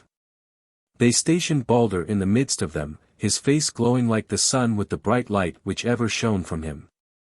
And as he stood there all unarmed and smiling, by turns they tried all sorts of weapons against him, they made as if to beat him with sticks, they stoned him with stones, they shot at him with arrows and hurled mighty spears straight at his heart. It was a merry game, and a shout of laughter went up as each stone fell harmless at Balder's feet, each stick broke before it touched his shoulders, each arrow overshot his head, and each spear turned aside. For neither stone nor wood nor flinty arrow point nor barb of iron would break the promise which each had given. Balder was safe with them, just as if he were bewitched. He remained unhurt among the missiles which whizzed about his head, and which piled up in a great heap around the charmed spot whereon he stood. Now among the crowd that watched these games with such enthusiasm, there was one face that did not smile, one voice that did not rasp itself hoarse with cheering. Loki saw how everyone and everything loved Balder, and he was jealous. He was the only creature in all the world that hated Balder and wished for his death. Yet Balder had never done harm to him. But the wicked plan that Loki had been cherishing was almost ripe, and in this poison fruit was the seed of the greatest sorrow that Asgard had ever known. While the others were enjoying their game of love, Loki stole away unperceived from Ida Plain, and with a wig of grey hair, a long gown, and a staff, disguised himself as an old woman. Then he hobbled down Asgard streets till he came to the palace of Queen Frigg, the mother of Balder. "Good day, my lady," quoth the old woman, in a cracked voice. "What is that noisy crowd doing yonder in the green meadow? I am so deafened by their shouts that I can hardly hear myself think." "Who are you, good mother, that you have not heard?" said Queen Frigg in surprise. "They are shooting at my son Balder. They are proving the word which all things have given me, the promise not to injure my dear son. And that promise will be kept." The old crone pretended to be full of wonder. "So, now," she cried. "Do you mean to say that every single thing in the whole world has promised not to hurt your son? I can scarce believe it, though, to be sure, he is as fine a fellow as I ever saw." Of course this flattery pleased Frigg. "You say true, mother," she answered proudly, "he is a noble son. Yes, everything has promised, that is, everything except one tiny little plant that is not worth mentioning." The old woman's eyes twinkled wickedly. "And what is that foolish little plant, my dear?" she asked coaxingly. "It is the mistletoe that grows in the meadow west of Valhalla." "It was too young to promise, and too harmless to bother with," answered Frigg carelessly. After this her questioner hobbled painfully away. But as soon as she was out of sight from the queen's palace, she picked up the skirts of her gown and ran as fast as she could to the meadow west of Valhalla. And there sure enough, as Frigg had said, was a tiny sprig of mistletoe growing on a gnarled oak tree. The false Loki took out a knife which she carried in some hidden pocket and cut off the mistletoe very carefully. Then she trimmed and shaped it so that it was like a little green arrow, pointed at one end, but very slender. "Ho, ho," chuckled the old woman. "So you are the only thing in all the world that is too young to make a promise, my little mistletoe. Well, young as you are, you must go on an errand for me today. And maybe you shall bear a message of my love to Balder the Beautiful." Then she hobbled back to Ida Plain, where the merry game was still going on around Balder. Loki quietly passed unnoticed through the crowd, and came close to the elbow of a big dark fellow who was standing lonely outside the circle of weapon-throwers. He seemed sad and forgotten, and he hung his head in a pitiful way. It was Hod, the blind brother of Balder. The old woman touched his arm. "Why do you not join the game with the others?" she asked, in her cracked voice. "Are you the only one to do your brother no honor? Surely, you are big and strong enough to toss a spear with the best of them yonder." Hod touched his sightless eyes madly. "I am blind," he said. "Strength I have, greater than belongs to most of the Aesir. But I cannot see to aim a weapon.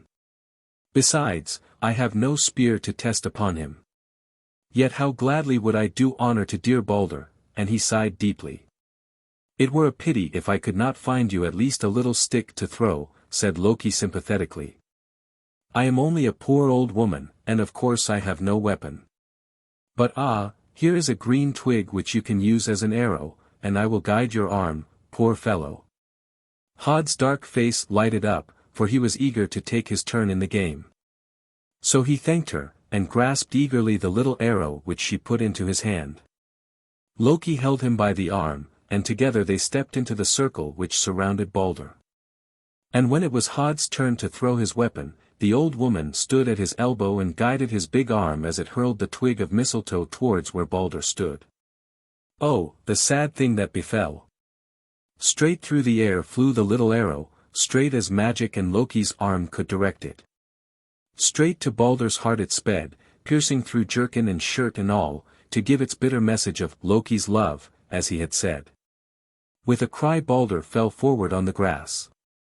And that was the end of sunshine and spring and joy in Asgard, for the dream had come true, and Balder the Beautiful was dead. When the Aesir saw what had happened, there was a great shout of fear and horror, and they rushed upon Hod, who had thrown the fatal arrow. "What is it? What have I done?" asked the poor blind brother, trembling at the tumult which had followed his shot. "You have slain Balder," cried the Aesir. "Wretched Hod, how could you do it?" "It was the old woman, the evil old woman, who stood at my elbow and gave me a little twig to throw," gasped Hod. "She must be a witch." Then the Aesir scattered over Ida Plain to look for the old woman who had done the evil deed. But she had mysteriously disappeared. "It must be Loki," said wise Heimdall. "It is Loki's last and vilest trick." "Oh, my Balder, my beautiful Balder," wailed Queen Frigg, throwing herself on the body of her son. "If I had only made the mistletoe give me the promise, you would have been saved. It was I who told Loki of the mistletoe, so it is I who have killed you. Oh, my son, my son." But Father Odin was speechless with grief. His sorrow was greater than that of all the others, for he best understood the dreadful misfortune which had befallen Asgard. Already a cloud had come before the sun, so that it would never be bright day again. Already the flowers had begun to fade and the birds had ceased to sing. And already the Aesir had begun to grow old and joyless, all because the little mistletoe had been too young to give a promise to Queen Frigg. "Balder the Beautiful is dead." The cry went echoing through all the world, and everything that was sorrowed at the sound of the Aesir's weeping. Balder's brothers lifted up his beautiful body upon their great war shields and bore him on their shoulders down to the seashore. For, as was the custom in those days, they were going to send him to Hela, the Queen of Death, with all the things he best had loved in Asgard. And these were, after Nanna his wife, his beautiful horse, and his ship Ringhorni. So that they would place Balder's body upon the ship with his horse beside him, and set fire to this wonderful funeral pile. For by fire was the quickest passage to Hela's kingdom. But when they reached the shore, they found that all the strength of all the Aesir was unable to move Ringhorni, Balder's ship, into the water. For it was the largest ship in the world, and it was stranded far up the beach. "Even the giants bore no ill will to Balder," said Father Odin. "I heard the thunder of their grief but now shaking the hills. Let us for this once bury our hatred of that race and send to Jotunheim for help to move the ship." So they sent a messenger to the giantess Hyrrokin, the hugest of all the frost people. She was weeping for Balder when the message came. "I will go, for Balder's sake," she said. Soon she came riding fast upon a giant wolf, with a serpent for the bridle, and mighty she was, with the strength of 40 Aesir. She dismounted from her wolf steed, and tossed the wriggling reins to one of the men heroes who had followed Balder and the Aesir from Valhalla. But he could not hold the beast, and it took 4 heroes to keep him quiet, which they could only do by throwing him upon the ground and sitting upon him in a row. And this mortified them greatly. Then Hyrrokin the giantess strode up to the great ship and seized it by the prow. Easily she gave a little pull and presto. It leaped forward on its rollers with such force that sparks flew from the flint stones underneath and the whole earth trembled. The boat shot into the waves and out toward open sea so swiftly that the Aesir were likely to have lost it entirely, had not Hyrrokin waded out up to her waist and caught it by the stern just in time. Thor was angry at her clumsiness, and raised his hammer to punish her. But the other Aesir held his arm. "She cannot help being so strong," they whispered. "She meant to do well. She did not realize how hard she was pulling. This is no time for anger, brother Thor." So Thor spared her life, as indeed he ought, for her kindness. Then Balder's body was borne out to the ship and laid upon a pile of beautiful silks, and furs, and cloth of gold, and woven sunbeams which the dwarfs had wrought. So that his funeral pyre was more grand than anything which had ever been seen. But when Nanna, Balder's gentle wife, saw them ready to kindle the flames under this gorgeous bed, she could bear her grief no longer. Her loving heart broke, and they laid her beside him, that they might comfort each other on their journey to Hela. Thor touched the pile gently with his hammer that makes the lightning, and the flames burst forth, lighting up the faces of Balder and Nanna with a glory. Then they cast upon the fire Balder's warhorse, to serve his master in the dark country to which he was about to go. The horse was decked with a harness all of gold, with jewels studding the bridle and headstall. Last of all Odin laid upon the pyre his gift to Balder, Draupnir, the precious ring of gold which the dwarf had made, from which every 9th night there dropped 8 other rings as large and brightly golden. "Take this with you, dear son, to Hela's palace," said Odin. "And do not forget the friends you leave behind in the now lonely halls of Asgard." Then Hyrrokin pushed the great boat out to sea, with its bonfire of precious things. And on the beach stood all the Aesir watching it out of sight, all the Aesir and many besides. For there came to Balder's funeral great crowds of little dwarfs and multitudes of huge frost giants, all mourning for Balder the Beautiful. For this one time they were all friends together, forgetting their quarrels of so many centuries. All of them loved Balder, and were united to do him honor. The great ship moved slowly out to sea, sending up a red fire to color all the heavens. At last it slid below the horizon softly, as you have often seen the sun set upon the water, leaving a brightness behind to lighten the dark world for a little while. This indeed was the sunset for Asgard. The darkness of sorrow came in earnest after the passing of Balder the Beautiful. But the punishment of Loki was a terrible thing. And that came soon and sore. The punishment of Loki. After the death of Balder the world grew so dreary that no one had any heart left for work or play. The Aesir sat about moping and miserable. They were growing old, there was no doubt about that. There was no longer any gladness in Valhalla, where the Valkyries waited on table and poured the foaming mead. There was no longer any mirth on Ida Plain, when every morning the bravest of earth heroes fought their battles over again. Odin no longer had any pleasure in the daily news brought by his wise ravens, thought and memory, nor did Freya enjoy her falcon dress. Frey forgot to sail in his ship Skidbladnir, and even Thor had almost wearied of his hammer, except as he hoped that it would help him to catch Loki. For the one thought of all of them now was to find and punish Loki. Yet they waited. For Queen Frigg had sent a messenger to Queen Hela to find if they might not even yet win Balder back from the kingdom of death. Odin shook his head. "Queen Hela is Loki's daughter," he said, "and she will not let Balder return." But Frigg was hopeful, she had employed a trusty messenger, whose silver tongue had won many hearts against their will. It was Hermod, Balder's brother, who galloped down the steep road to Hela's kingdom, on Sleipnir, the 8-legged horse of Father Odin. For 9 nights and 9 days he rode, through valleys dark and chill, until he came to the bridge which is paved with gold. And here the maiden Midgard told him that Balder had passed that way, and showed him the path northward to Hela's city.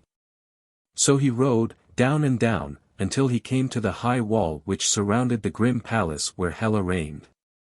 Hermod dismounted and tightened the saddle girths of grey Sleipnir, whose 8 legs were as frisky as ever, despite the long journey.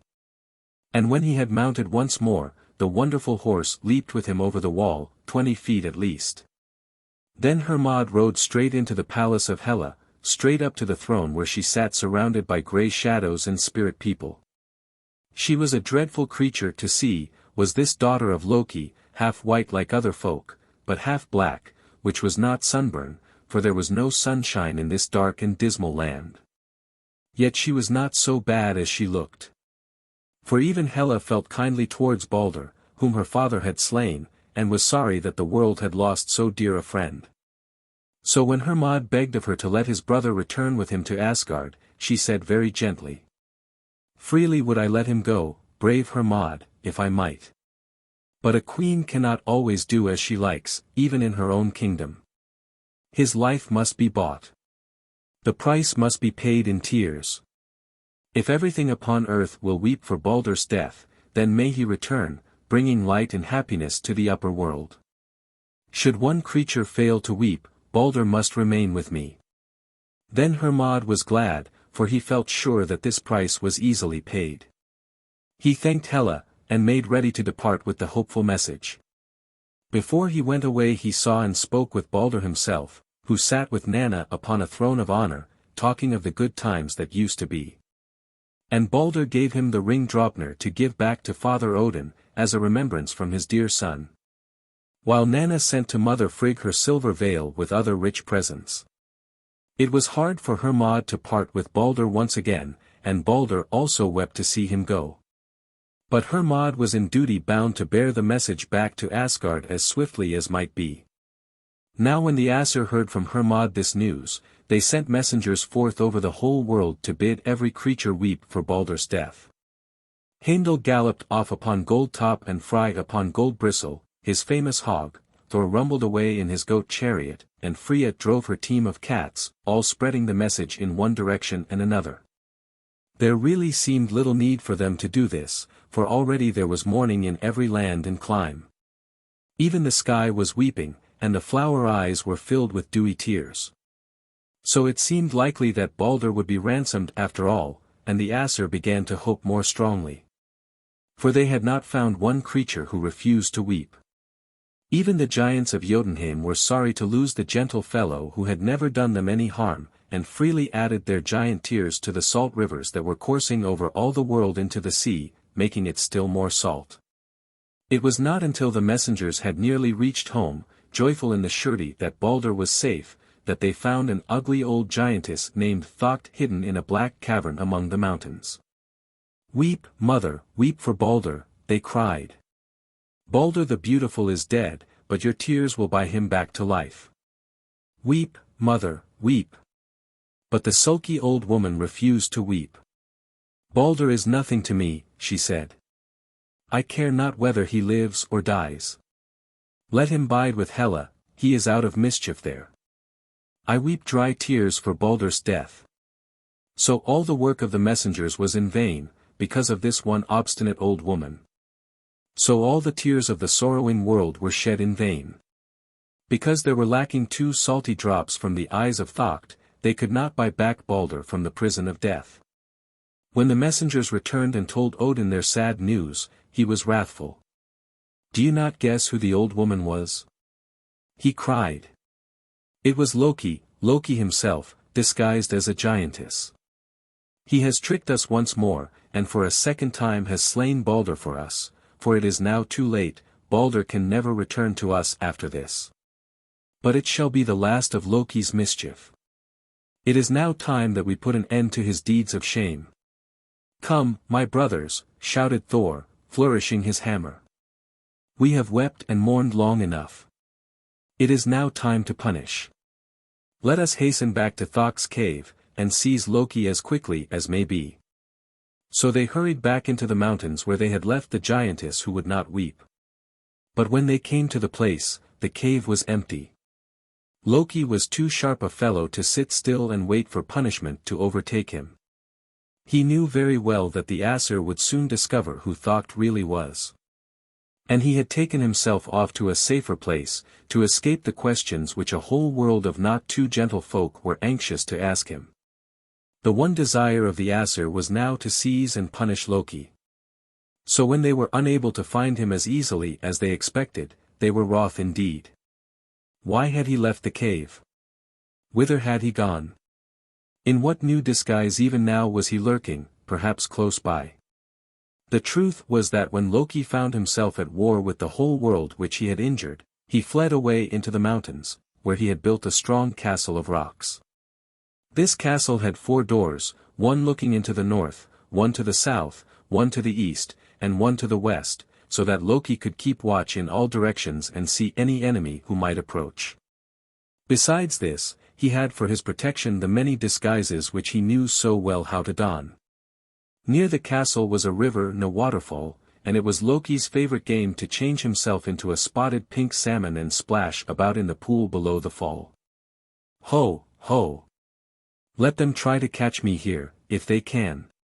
He would chuckle to himself. And indeed, it seemed as if he were safe enough. One day Loki was sitting before the fire in his castle twisting together threads of flax and yarn into a great fish net which was his own invention.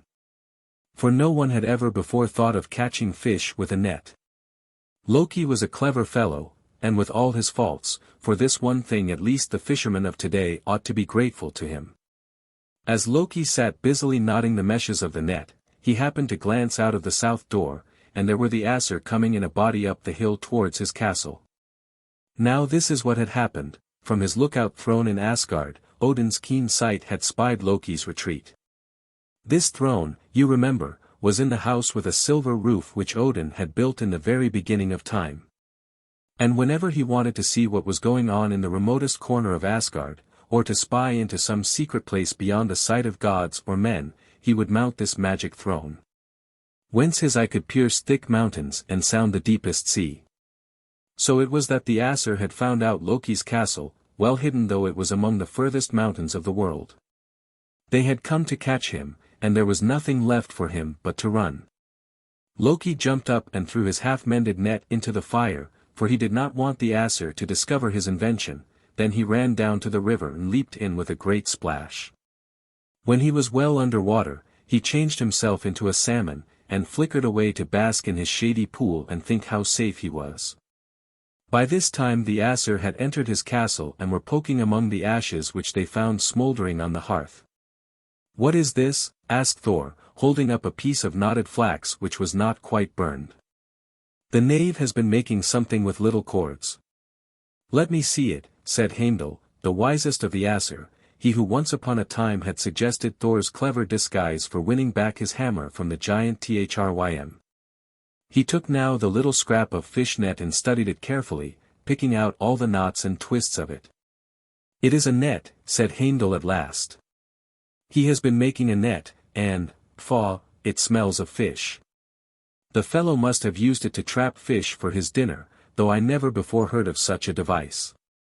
"I saw a big splash in the river just as we came up," said Thor the keen-eyed, "a very big splash indeed. It seemed too large for any fish."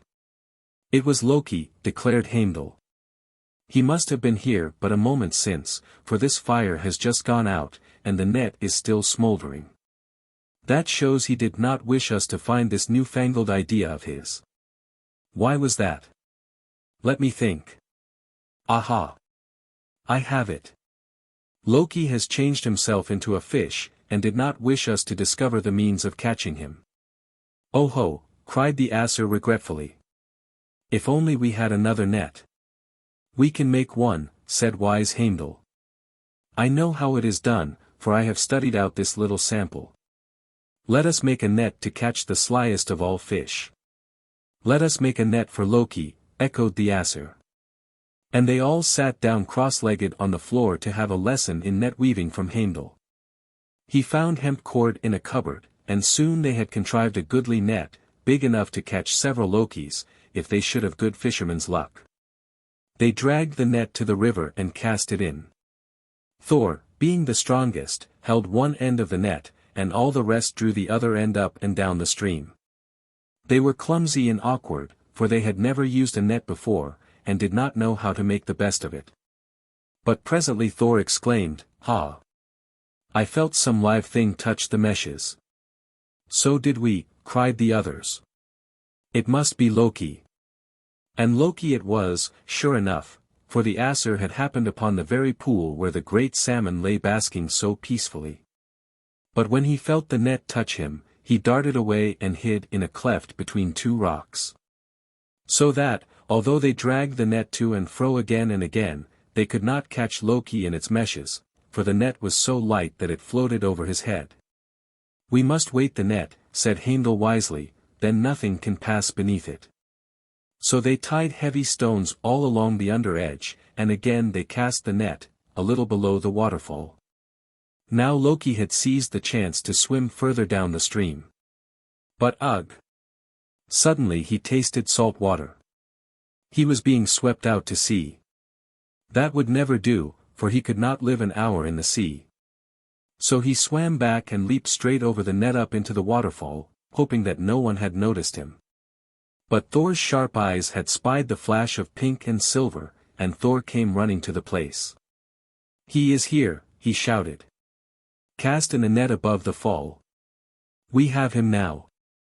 When Loki saw the net cast again, so that there was no choice for him but to be swept back over the falls and out to sea, or to leap the net once more still further up the river, he hesitated. He saw Thor in the middle of the stream wading towards him, but behind him was sure death. So he set his teeth and once more he leaped the net.